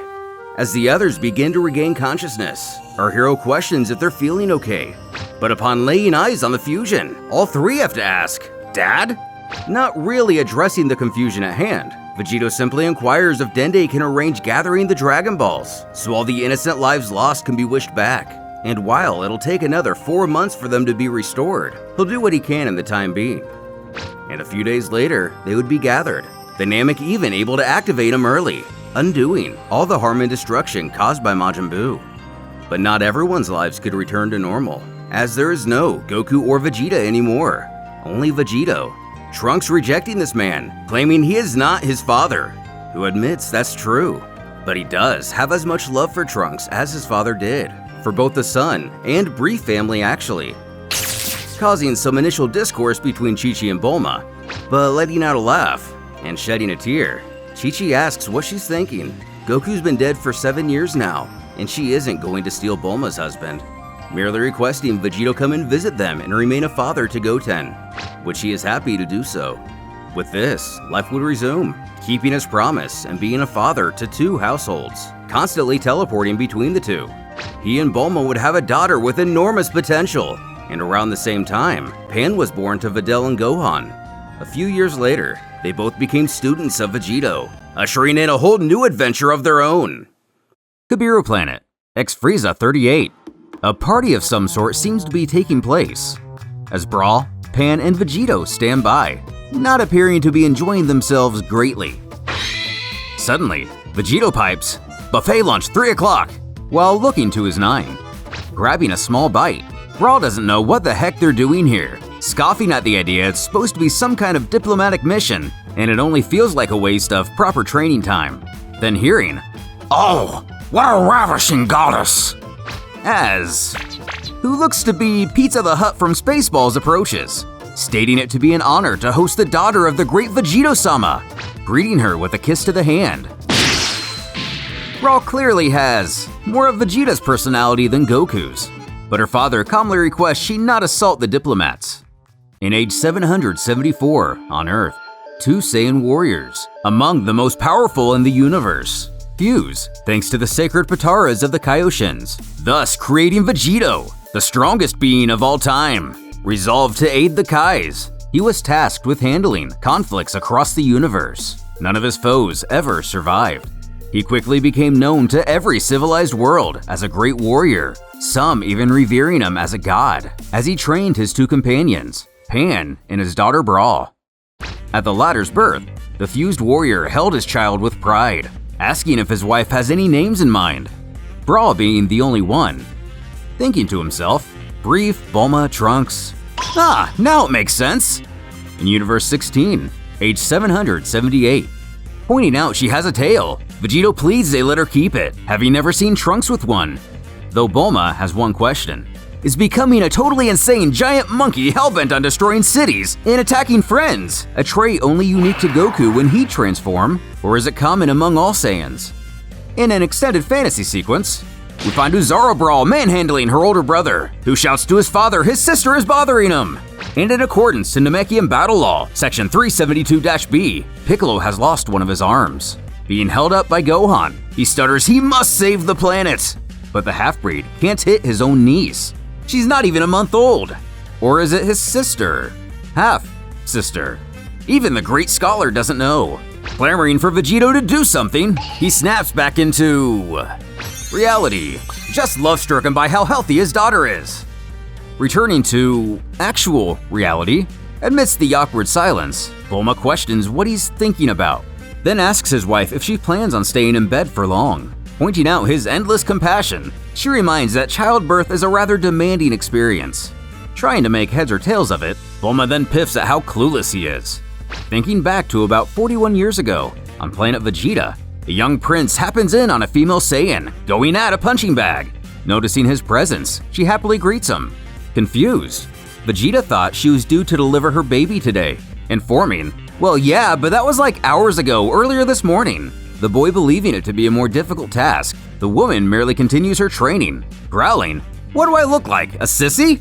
Then Vegito realizes Saiyan and humans differ a tad in durability. Holding the infant, he questions if Bulma still has a scouter, knowing she repaired one long ago. Rolling her eyes, she reminds that the one that belonged to Raditz blew up. But she did make another, and it's in the cave, or closet, at home. Teleporting away, leaving the baby to freefall, Bulma grits her teeth in fear. But she only manages to travel about an inch downward before her father makes it back. Turning the scouter on, Vegito wants to get an exact read on his daughter's power, a direct numerical figure, registering in at 13,568. The Saiyan fills with excitement, mocking, "Take that, Broly! In your face!" Standing, Bulma inquires if that's good. Bearing a giant grin, her husband confirms it is. Chortling, she could easily squash Nappa from back in the day. And what Bulma knows about Nappa is that Tien and Chaozu died using their most powerful techniques against the alien invader, and it didn't even hurt him. Confused on why that's a good thing, Vegito misunderstands, assuring her not to worry, as she'll get way stronger. Bulma then picks up the phone to cancel on the babysitter. And that's how Son Brawl joined the Brief family. Her adventures were only beginning. Looking at a card from Gohan and Videl, it reads, "You're invited to visit Son's family to see our little Pan, born yesterday." Tien being a little put off by the invitation. Age 780. Speaking up, Gohan humbly states he would like Piccolo to be Pan's godfather. He wanted to ask for Goten, but his mother was against it. all over the place, looking down at her daughter with a blushing face. Videl excitedly exclaims that she could one day become a great ruler, or a dancer, or a novel writer. Gohan pondering, maybe a scientist, or archaeologist, when a third voice chimes in. I see her as a space cop, crushing monsters and beating Frieza like scum, exploding 1 or 2 planets from time to time. Narrowing their eyes. Naturally, this rationale is a combination of Goku and Vegeta. This Vegito had found his 2 pupils, who are going to help him retain order in the universe. Holding both Brawl and Pan in each hand, he realizes they take a bit to grow, don't they? Requesting if they can just toss him in the room of spirit and time for a few days, to the disinterest of the others. 5 years later, Universe 16, age 785. In what may be the Break Wasteland, the area Piccolo first trained Gohan, Vegito calls for the girls' attention, explaining today it'll be a small and quiet course because Videl insisted on coming along. Wondering why, but oh well. But Pan's mother says she needs the exercise, and she should be able to keep up with the 2 of them at their young age. Laughing at the thought, the Saiyan ushers the gang to warm up by taking a full lap around the planet. Rising to the sky, Pan beckons her mother if she's coming, who only now realizes what she's gotten herself into. Taking off, she can't even see him anymore. Falling back to the ground, she does some stretching, determined to get in that exercise one way or another. Just moments later, Vegito and the girls arrive back, Pan elated to see her mother. The girl then revealing her mom was so fast and far ahead, they couldn't even see her. Coy, Videl mutters, yeah, fast, that's it. Grinning, the Patara prodigy requests they get serious now, to the horror of our human friend. But she decides she'll just sit and watch them for the rest of the day and get some exercise another time. As Vegito strolls away, satisfied no one will ever interfere with their training again. As a massive war takes place, our hero arrives accompanied by his daughter. This is Nagriga, a planet in constant war. Coaching, he instructs his student to stop the battle. She must hit him, but only a little, and be very careful. The inhabitants here are quite fragile. She can destroy the tanks, but only if no one is inside. And if someone shoots at her, don't take it personally. Probably a bad idea to break the weapons too. They seem to be filled with some kind of toxic gas. When someone in the distance shouts, "Hey, did you see that?" Continuing to give his daughter guidance, he suggests she toss any explosives into the sky, as they could hurt anyone else nearby. But in the background, the folks here seem to know who this warrior is. A bit too well, in fact. Turning to get started, the pair find every last soldier bowing at the Space Cop's feet in surrender. Telling her to just forget about it, she didn't understand anything he was saying anyway. Universe 16, 775. At Capsule Corps, Trunks lies in bed, awfully nervous about something. Shouting, "Dad, there's a monster under my bed! I'm scared!" In the room below, Vegito sits back at ease, while Bulma urges he check on him. But he can detect energy of all living things, and feel the tiniest vibration within a mile radius. There isn't any monster under his bed. Same year, Universe 18, the same scenario plays out. But this time with Vegeta entering, explaining to his son that if there is a monster under his bed, then he must destroy it like the rest of his enemies.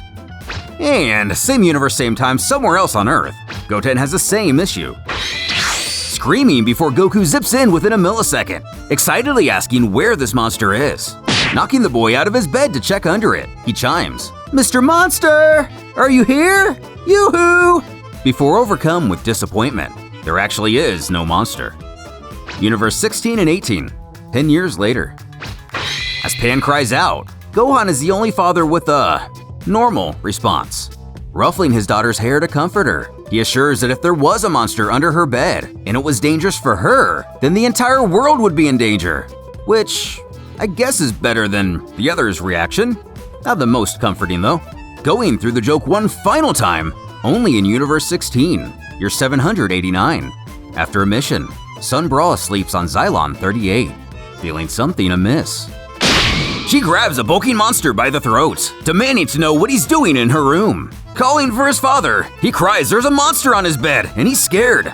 Unfortunately, little Zalito stepped in the wrong room.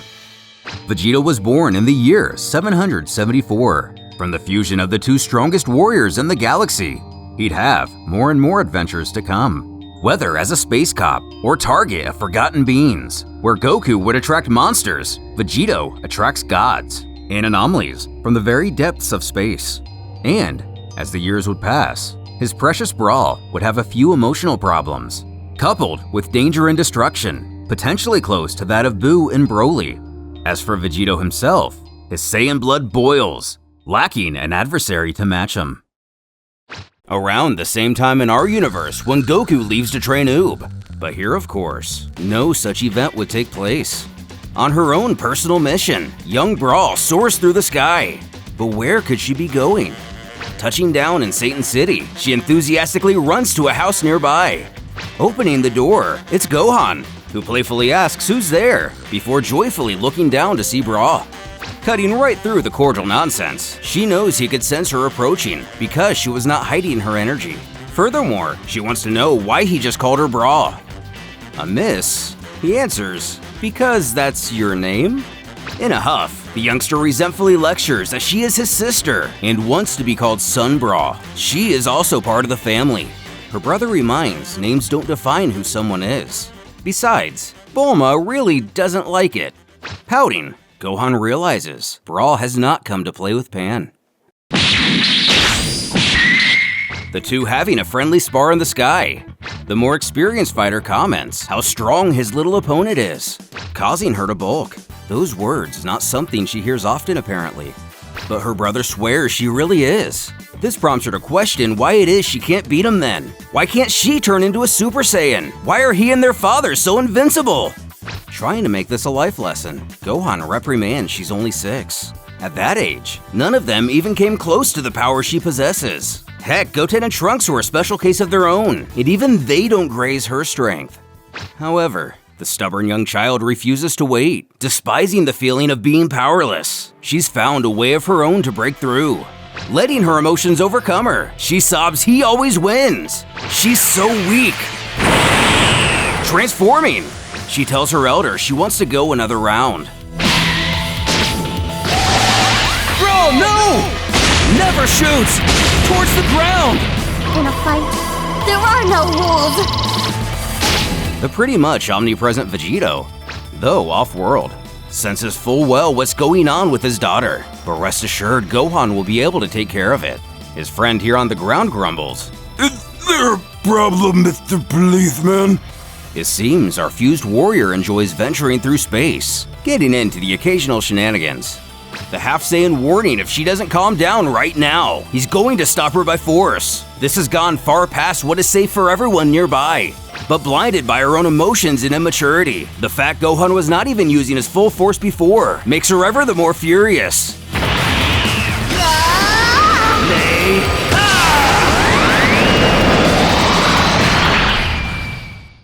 Easily, albeit not without rattling his nerves, he is able to put an end to Brawl's tantrum, rushing her to the lookout. Dende heals her. Luckily, her injuries were bad, but nothing life-threatening. Glancing around, she asks what happened and how they got here. Her father chiming in off-screen. Disappointed in her ability to maintain awareness and clarity, he tells her she has a self-control problem that needs to be taken care of. Ushering her to the room of spirit and time, Vegito instructs her to transform into a Super Saiyan. However, she can't do it on command, explaining she needs to be angry. Immediately pinpointing the issue, strong emotions work great to initially awaken the form, but after unlocking it for the first time, she needs to be in control. If she fails to master this, she's just as much of a danger to herself and everyone around her as their enemies are. Exclusively for this exercise though, she can get as angry as she needs to be. As in here, there are no innocent bystanders to get in the way. Pondering on what he can do to make her mad. Outside, knowing the man well, Gohan only hopes their father isn't doing anything foolish in there. Having already been 10 minutes, that means just over 2 days have passed for them. Getting a sensation of unease, he thinks it'd be a good idea to check in to see how things are going. Swinging the door open, Vegito growls, "That stupid brat!" Obviously, the Vegeta side in the driver's seat. He vents to Gohan that she doesn't listen, she doesn't cooperate, and actively makes everything harder than it needs to be. Goku apparently taking the wheel by giving up and instant transmissioning away, as any fine father would do, as Gohan makes his way into the chamber to see what he can do. The others left wondering where Vegito could have run off to. And by the look on Bulma's face, it seems this type of behavior is just as typical of Vegito as it was of Vegeta. Kneeling down to comfort his little sister, he informs he'll be the one taking care of her training from here on out, questioning if she's hungry. As relatable as anyone, she snips she's always hungry, prompting him to request she turn into a Super Saiyan and follow him. Dejected, she lowers her head muttering she's not in the mood, inferring she's about as down with how the lesson is going as Vegito was. Knowing how to press her buttons, he smirks, Trunks is outside and says she fights like a girl. Mentorial manipulation done right, he then tells her she'll be staying this way all the time from now on, with only the exception of sleeping. This is how he himself prepared to master the form too. Cooking a dinner well above the ones he and Goku shared while training for the Cell games. He assures Brawl the anxiousness and intensity lessens with time. Also, for the short term, the two of them will simply live here for a little while. He's brought movies, books, board games, even Pan is gonna join him any minute now. Though, as her father's daughter, in more ways than one as she goes to town on a bowl of rice, she merely prefers training. None of that other stuff is all too fun. Compromising, he agrees to train a little too, but only for a limited time per day. While sparring and getting stronger is important, it's not the direct subject of why they've come here. Not much later, Pan walks into the chamber herself, happy to see her friend. By the looks of it, Videl didn't spare any supplies they could possibly need while here. Gazing up above her head, with eyes as wide as the oceans, she asks if she can. Not even having to finish the sentence, Brawl kneels down for her, technically niece, to feel her Super Saiyan hair. Gohan does well to keep the three of them entertained, while his sister, knowingly or not, grew used to her transformation. Who even finds a way to discover interest in activities that aren't fighting. This acting as a way to make Brawl take her conscious mind off her own incredible power and learn how to control it completely. Although, Gohan would have to steal a few lessons from Piccolo. Before too long, their training was finished, the youngster appearing to have a sense of calm and tranquility while maintaining her raw power.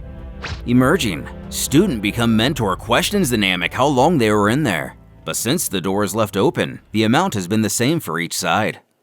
Calling many of Earth's heroes to the lookout, it seems the final lesson for Brawl is to make a statement to her friends and family on what she's learned, who reluctantly apologizes for almost destroying the planet, promising not to do it again. Although, with a typical lemon face, at least a sliver of this comes off as genuine regret. Though her father wants to stress test her word, asking if she'll be able to stay calm while transformed, and while fighting the most annoying person of all time. Without skipping a beat, she asks if that's why they brought Trunks here. Close, but it's actually Gotenks, who immediately jumps into character, jaunting it'll be an honor for her to spar with him. Sighing he is annoying, but way too weak for her, which angers the fused fighter, threatening to finish this little baby with only 1% of his power. Struggling more than he thought he would, Bulma has to remind Trunks to go easy on his sister. Eat that, brat! You eat that, with the cherry on top. Brawl's anger looking like it's getting the best of her. Gotenks shouts for everyone he'll take care of it, but the ensuing explosion will definitely destroy the lookout, screaming for everyone to get to safety. Vegito ready to jump into action. Gohan places his arm in front of him, urging he not move. When she disappears, Gotenks not even able to trace where she went. Sneaking up and pantsing him from behind. He can only swing wildly amidst the embarrassment, while a carefree Brawl giggles away. Pan pointing to him and questioning what he's doing wearing underwear like that for, who feverishly squabbles he doesn't choose what he wears. Charging a Kamehameha, he vows to reduce the child to ashes. When Vegito wisely chooses to intervene, not lost in the irony of the situation. Appearing dumbfounded, at least that can be said for one of them. Brawl taunts, it looks like Gotenks is the one losing his cool here. Making leaps of progress to pass her final test with flying colors. Confidently, Gohan deems their training a resounding success. With her newfound discipline, the Z-Fighters have yet another hero in training of unprecedented potential. Meanwhile, in the world of the Kais, peering in on their mortal friends through a crystal ball, Kibito Kai finds great relief in seeing Vegito's little girl getting herself under control. knowing how bad things could have gotten if her impulsiveness went unchecked. Old Kai in agreement. At least, for now. But something doesn't sit right with the old-timer. Very curious and concerned how exactly her life will play out. 6 years after some brawl entered the Room of Spirit and Time in order to take control of her emotions, Vegito is assigned to yet another mission by the Kaioshins. At first, he believes they're kidding and bringing up there's a new enemy, growing bored at the lack of a challenge since the defeat of Super Buu, which in itself wasn't too difficult for the fused fighter. Old Kai is a bit annoyed in his carefree attitude, as this opponent is actually their own fault. The most evil minds in the universe gathered to create a warrior capable of stopping Vegito once and for all. Having searched diligently for the location of their foe, they have narrowed it down to exactly 4 places he could possibly be. Each of these areas are not only well protected, but also linked. When one is entered, the other 3 will be aware. If any become privy to Vegito's presence, they'll quickly teleport to a new unknown area. To make things clear, this means our hero must search for them all at the same time. Shrugging, he quips he can just do it really fast, but that won't be good enough. Before mentioning they could simply use the Dragon Ball, which is met with a stern shouting to not even bring up the Dragon Balls. The next day, Vegito has gathered many of our heroes to travel in separate groups, each consisting of at least 1 warrior who can use instant transmission, or like technique. In the first party, it'll merely consist of himself alone. The next, Gohan, Old Kai, and for some reason Videl, who our main character confusedly questions why she's here to begin with. With a smile, she thought it looked like fun, though Vegito assures it won't be. Before then asking, what's up with these stupid costumes? Obviously, the bad guys should not see our faces! And the third group, Pan and Trunks will pair alongside Kibito Kai, the former hollering in excitement at her first solo mission. Trunks reminds a 3-warrior team isn't exactly solo. Pausing, the young girl appears bewildered, as she meant it'll be her first time going on a mission without people stronger than her. Flustered, her elder spouts he is so stronger than her. Finally, the last group will be Goten and Sun Bra, who isn't too thrilled about having a babysitter. The Old Kai attempts to quell groups of 2 or more are actually better than being alone, as he instructs whoever is first to find their adversary immediately alert the others.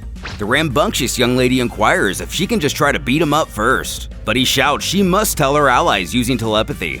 No need to prepare any further. Vegito instructs everyone to get in position.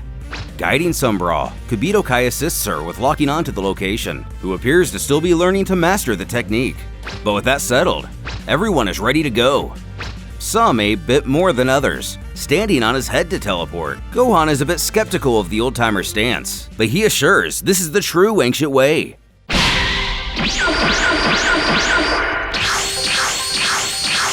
Intruders detected. Teleporting all bases now.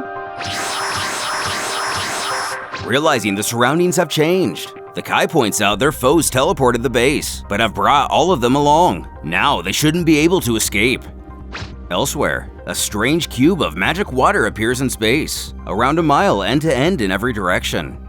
Our hero annoyed why he had to get the underwater location, before hearing a voice vibrating like 1,000 miniature waves, who proclaims this is the end of his existence. Taunting they're in his head, and the powerful warrior will not be able to destroy him, as he'll have to face his greatest fear in order to escape this illusion. Revealing what he's afraid of most, one of his own becoming stronger than even himself, slowly walking towards the path of destruction, the universe annihilated by his own progeny. Vegito's daughter, governed by evil. Interrupted with a whack to the face. This creature can't believe he could strike his own daughter without hesitation. But she, or it, said it themselves. This is only an illusion. So what's the issue? Interesting.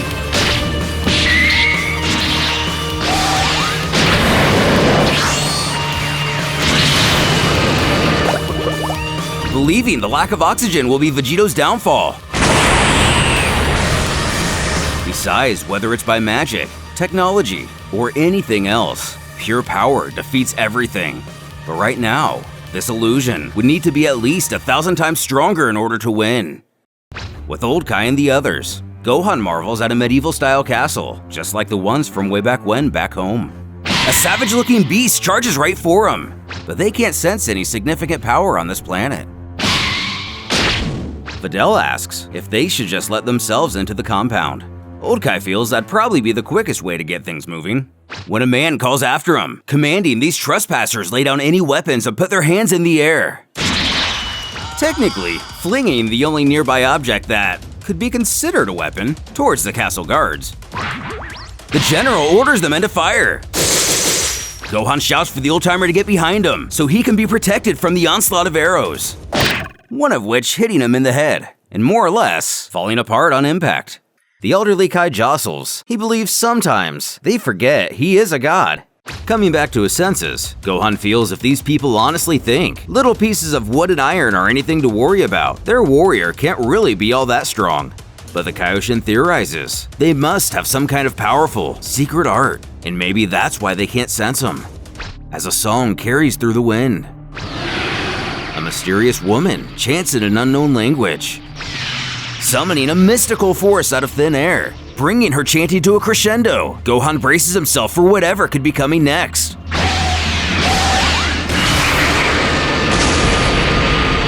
After destroying their foe, and everything behind them with the most mediocre of attacks, Old Kai begins to suspect whoever they're looking for is not here. Though Gohan appears slightly more proud of himself than he probably should be. A henchman makes his way through the corridor, calling out to his fellow soldiers if they know why they teleported just now. Happening into the wrong room, Pan jeers. I think they have an idea, yes. Scampering away, he contacts the others to quickly send in the warrior. A large gate opens, leaving a pair of frigid eyes to peer in on our heroes. They're so stealthy, they don't even notice his approach. Trunks taps into the compound's computer, finding this is the same facility that mechanized Frieza a long time ago. It's possible they created the warrior they're after. Yes, they did! I am Gorkor the Great, turned invincible! I now have a power higher than Frieza himself! Or maybe not. Pan excitedly asks if this is who they've come for, but Trunks is pretty dismissive. Though the kid makes a good argument, he could be hiding his power. After all, he is supposedly part machine now. Kabito Kai agrees. Her idea isn't unheard of, but in this scenario, it's simply not the case. Hey! Really not wanting to give up on her optimism, she then suggests he could have magic. But again, the Kai assures he would have sensed it. With one last theory, she— Hey! Don't ignore me! I'll crush you all! Let me go or I'll kill this thing! With the mighty Gorkor the Great slain, we're left to only wonder about the fate of Vegito and the group of Sunbrawl and Goten, whose adventure has been a relatively quiet one up until now. In a small, snow globe-like enclosure in orbit of a giant planet, the pair gaze at their surroundings, Goten in awe at the sight before him. Brawl not quite as impressed. Noticing they have air in here, it's reason the force field around him is acting as an artificial atmosphere. Sensing through the area, the young girl can feel billions of life forms on the world nearby. Goten disgruntled the villains will probably try to use him as a human shield, as someone scoffs what the kids are doing here, demanding to know where Vegito is. Another in the back questions who these losers are, before the individual continues, spouting they'd been promised the opportunity to tear the head off the God Warrior. Finding himself intimidated, Goten grows concerned after feeling their immense ki. But Brawl is quite the opposite, rolling her eyes that they're ridiculously weak. Clarifying his statement, for them, they are weak, but by universal standards, they're a massive threat, believing the group to be the ones they were sent here to stop. He then closes his eyes to contact Vegito where they are. But one of their enemies here has the ability to block out any telepathic technique, jeering they'll have to kill her in order to call their little friend. Sitting fine with Brawl, she resolves they'll do just that then. That's not normal. Confused how fighters like this still exist, being stronger than even the Supreme Kai, Goten questions where they've been hiding this entire time, though that's something they prefer to keep to themselves. Smirking that's okay, they have their own entrance to the world of the dead. After they're finished here, he'll simply pay her a visit when she's a disembodied little cloud. This minuscule show of arrogance enough to irritate the villain.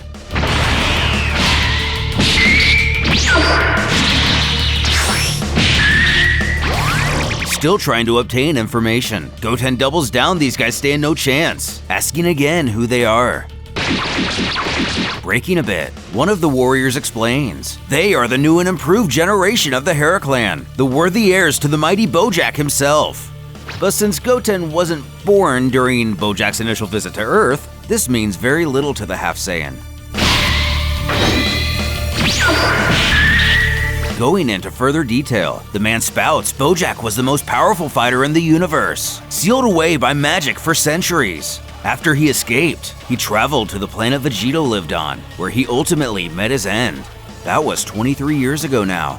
Goten cracks if he had to remember all the dimwits that got themselves killed invading Earth. Interjecting, 300 years ago, the inhabitants of planet Hera developed a technology that made their people insanely powerful, Bojack being the primary example. And to obtain their revenge against Vegito, they've rediscovered and evolved the very same technology. The boy ironically congratulates his foe, but assures that won't be enough. Whoever killed their friend is undoubtedly much weaker than Vegito. I said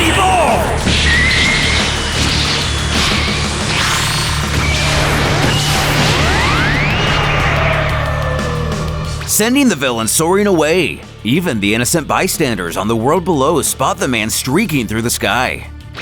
Confidently tapping her feet to the ground, Brawl narrows her eyes in the realization these people had a bit of a power-up hiding in the shadows. Chirping she'd love to continue this one-on-one. After all, she is the only child of Vegito, if that helps entice anyone. Taking the bait, the apparent leader removes her coat while instructing her comrade to take care of the weak one. Appearing to struggle, Brawl barks to know what Goten is doing, but he argues he can't hit a woman, causing the girl to humorously shout back, "Sure you can, it works exactly the same!" Flexing her real power, the girl now sees this won't be as easy as expected.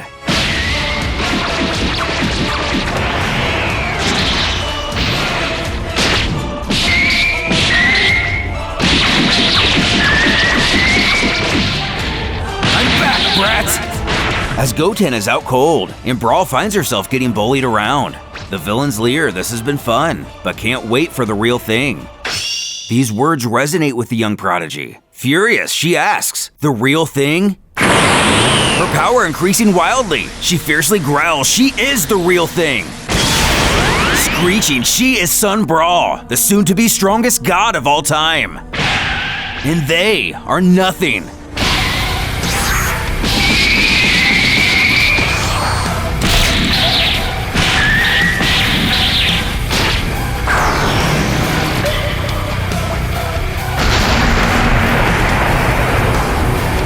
Her blast obliterates the platform they are previously fighting on, and sends the leader of the Heras to the planet below. Holding her wounds, she knows there's no way Brawl will.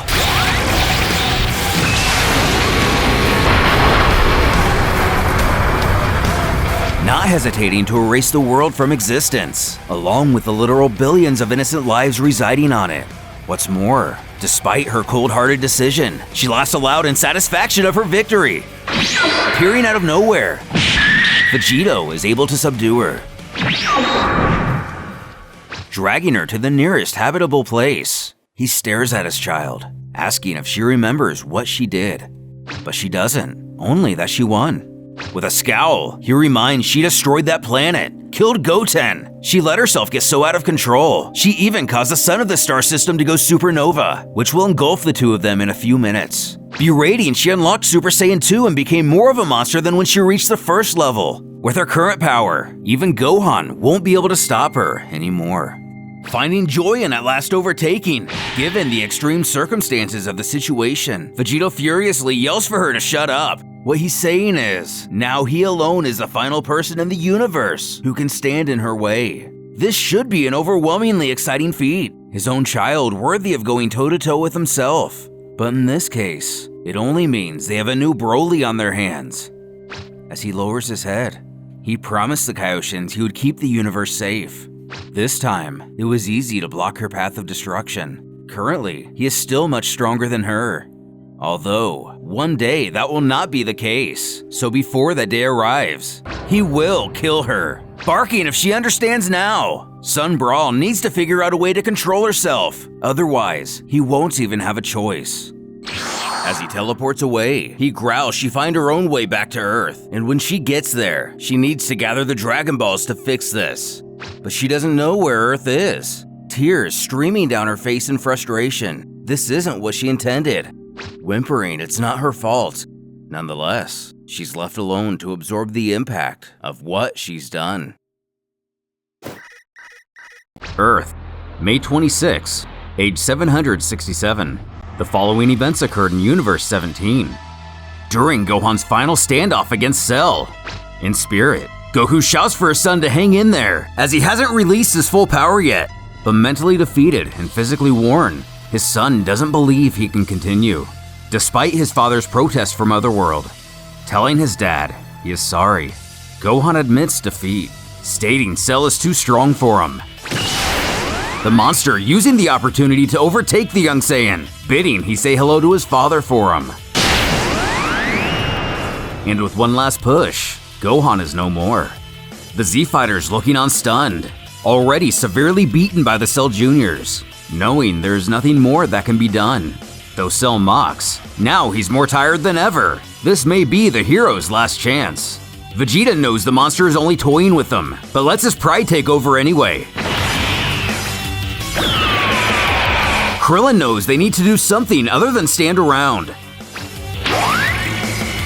And though it may be futile, Piccolo too refuses to stand idly. Even if it may be in vain, Gohan must be avenged.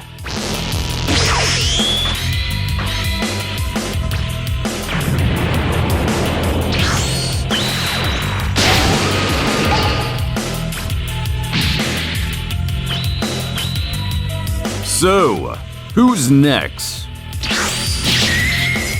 Realizing now, all hope is truly lost, Tien and Yamcha explain how Cell just plans to finish them off one by one, reaching out his arm to end the Namek.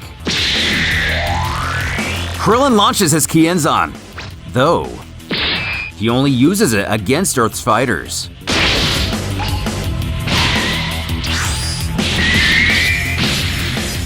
As the last defense, Krillin may get it worse than anyone. As Cell drags him out of Earth's atmosphere to suffocate him in the void of space.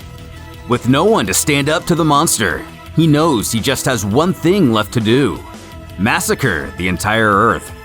Landing in a below city, chaos has already begun to grip the planet. As it seems, news of Cell's victory has echoed through civilization, but the bug declares he doesn't plan to hog all the fun for himself, plopping out a Cell Jr. or two. Our poor Earth became a playground for him and his children, and this planet was only the first of a very long list. As for Trunks, he would never return home to his own Universe 14. Year 623. In every universe except 2 and 5, on the primary planet of King Cold's empire, we stumble across the Frost Demon brothers mid-argument, and in their second form, Cooler growls how arrogant his sibling is, who replies, it is the other who is wrong.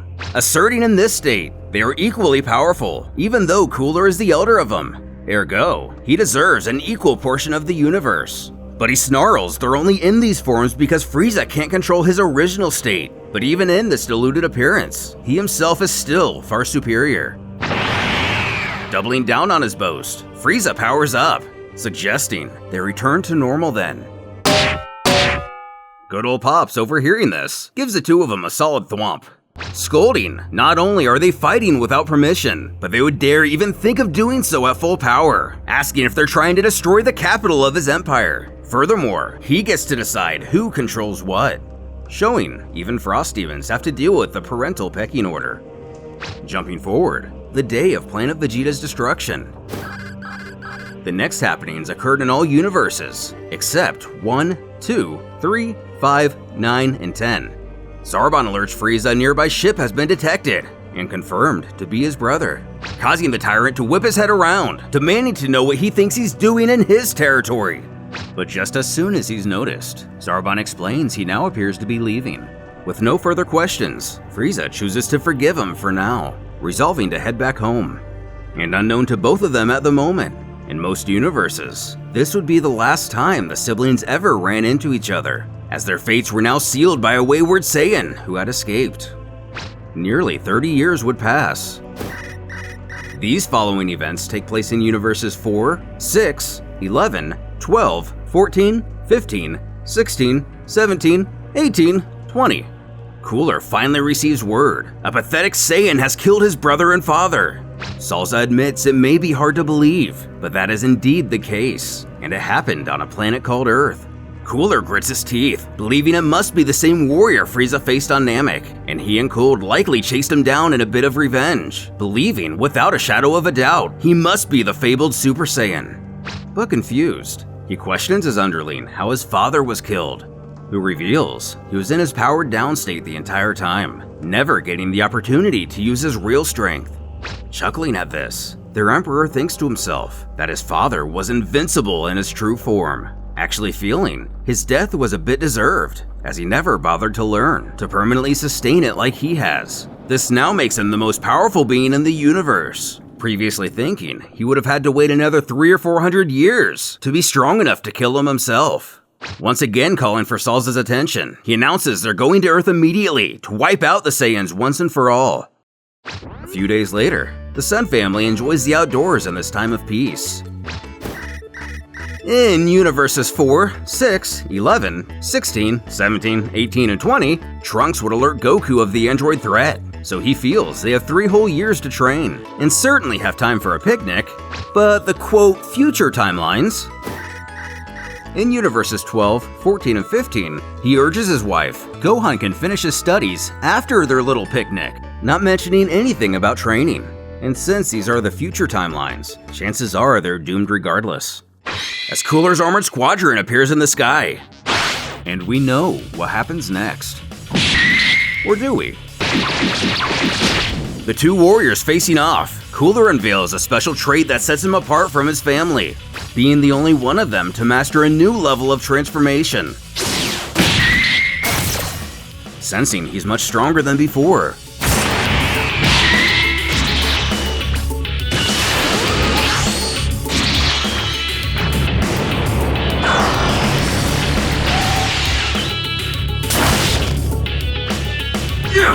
He's tough. surviving the massive attack with a cut across his entire body. Cooler taunts his opponent, asking if he went too hard, as he has a tendency of getting carried away while in this form, before he offers the Saiyan a compliment, previously believing Goku would be much less durable. Staring the demon down, our hero remarks he hasn't even seen his full power yet, urging he not make the same mistake as his brother by underestimating him, who chooses to brush off this warning.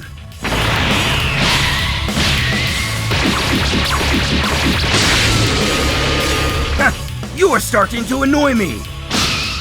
That's power! Kakarot's!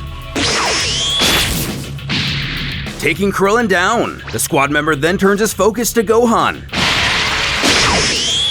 But luckily, Piccolo arrives in time for the save, making sure their friend is okay. Krillin's injuries don't appear to be life-threatening. Joking with the Namek, he sure did take long enough to get here, who cheekily replies he's been slightly busy.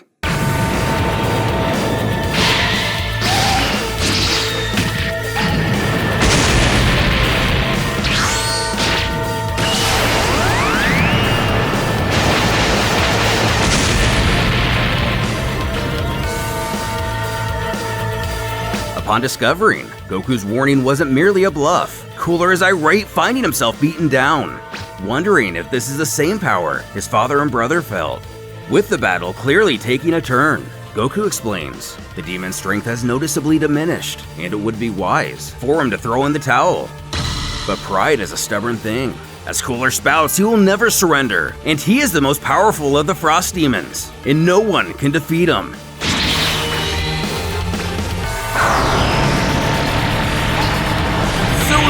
Super Saiyan.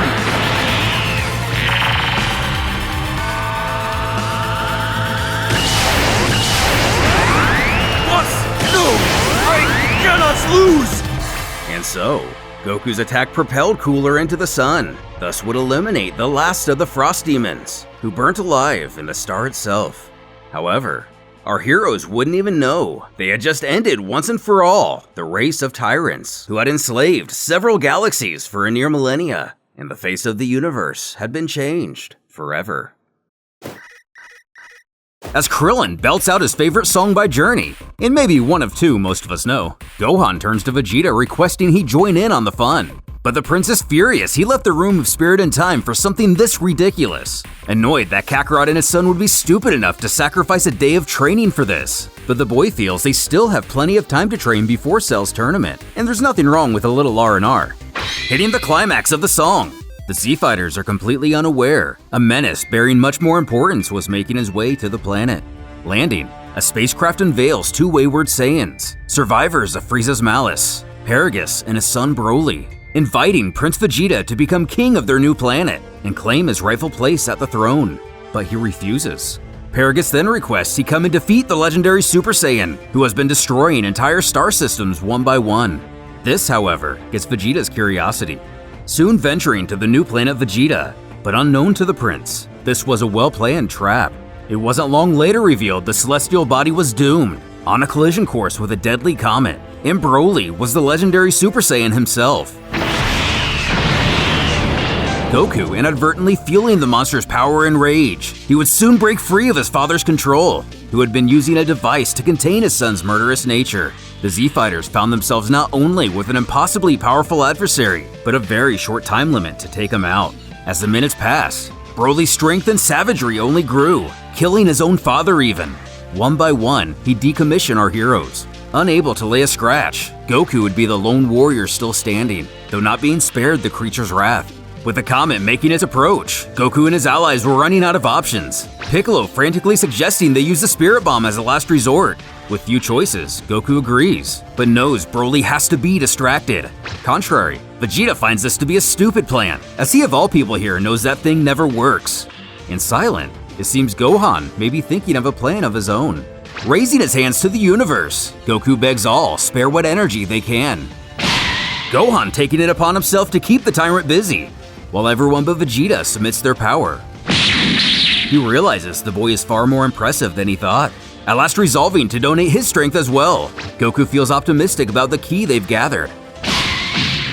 When Paragus scolds his son, apparently not dead after all. Taking Broly's attention off the boy, he looks over, even admits his rage. He's just as confused as we are. Approaching, turns out things aren't as they seem. As it was Oolong with a sneak attack, Goku shouts for him to get down and launches the Genki Dama.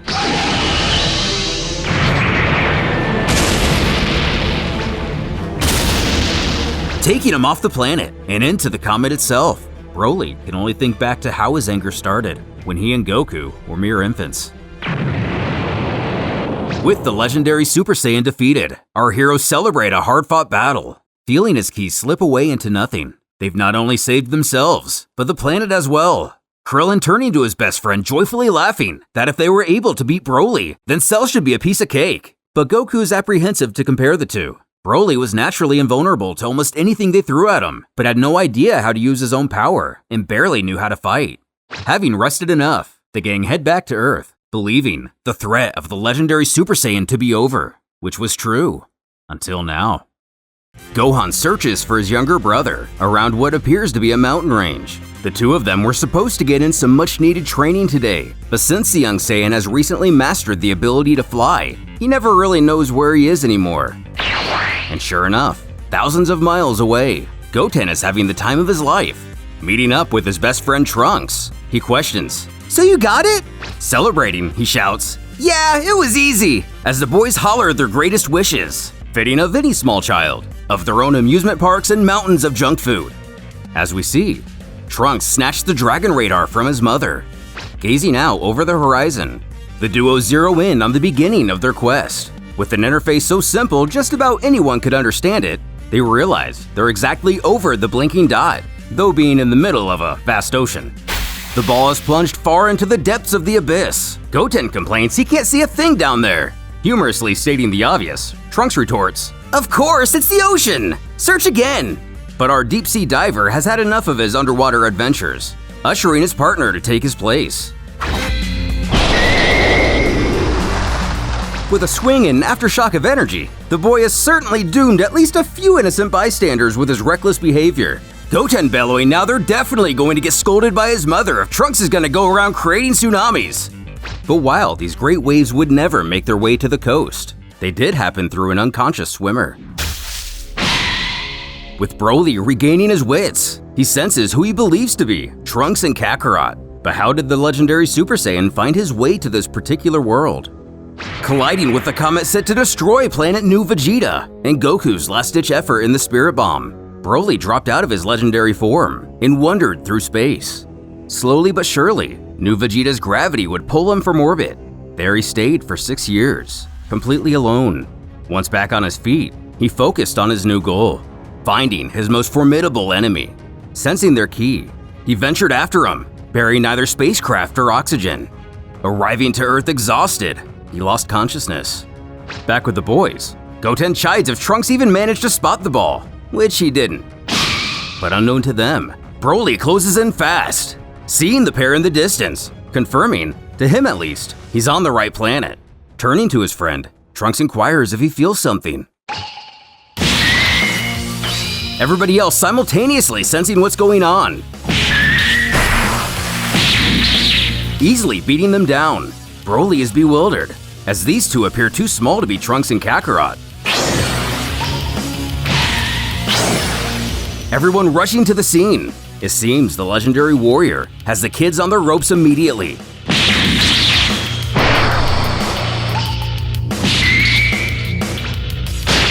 Demanding Broly tell him where his son is. Gohan can feel Vegeta is keeping their enemy busy, but not able to sense the kids anymore, which could mean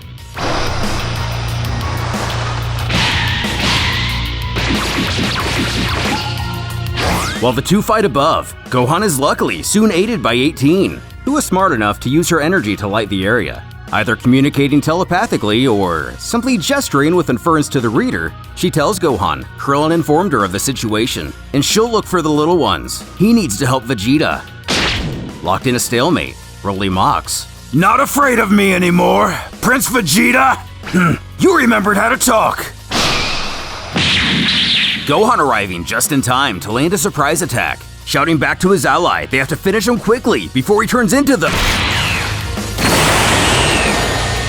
legendary Super Saiyan. Now that he's transformed, Gohan worries he'll be invulnerable. Vegeta naturally already well aware, but argues it's been a long time since Cell. Fully confident Broly is far beneath him, scorning he's nothing but a legendary failure. Quickly finding out that's not the case. Luckily, 18 has managed to rescue both the boys. And at the sight of his bloody little brother,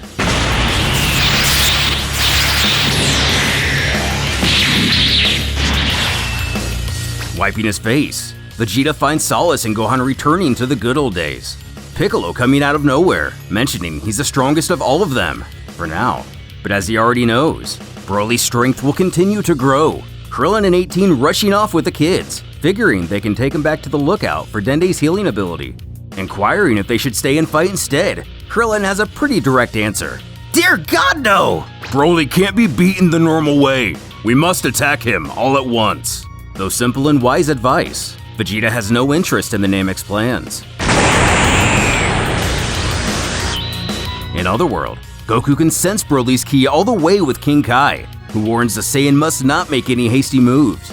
Continuing his attempt to sway the prince, Piccolo assures he's going to like his strategy. Everyone else will merely keep the brute busy, and Vegeta will launch his most powerful attack at him. Initially piffing at the idea, Piccolo goes to finish, by explaining he'll use the blast to launch him into the sun. Resolving it's better than nothing, Vegeta begins to power up, but not one to stand by. Most times, Goku hones in on their location, as Kaiosama agrees this is a sufficient danger and he will be allowed to intervene, but they first must obtain authorization. However, the Saiyan knows there's no time for that. Understanding, King Kai tells him to go for it, but take no more than a single second. Laughing at the consequences, Goku assures he's not even leaving Otherworld, just a little training is all it is. Catching him in the back, Piccolo bellows for Gohan to do as Vegeta, knowing there isn't much time.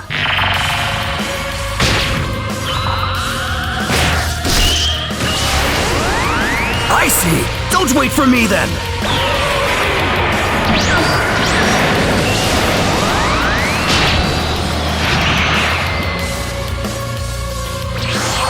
and as Broly makes his way to the sun, and Goku following King Kai's word, he vanishes just as quickly as he arrived, Gohan seeming as if he just felt a ghost. Though Piccolo has seen better days. He's no worse for the wear, believing their aim was on target, and that monster should not be coming back. Indeed, in Universes 4, 16, and 18, Broly would be encumbered by Earth's star, never to be seen again. But in Universe 20, the Beast had a stroke of luck, propelling him past the sun's pole.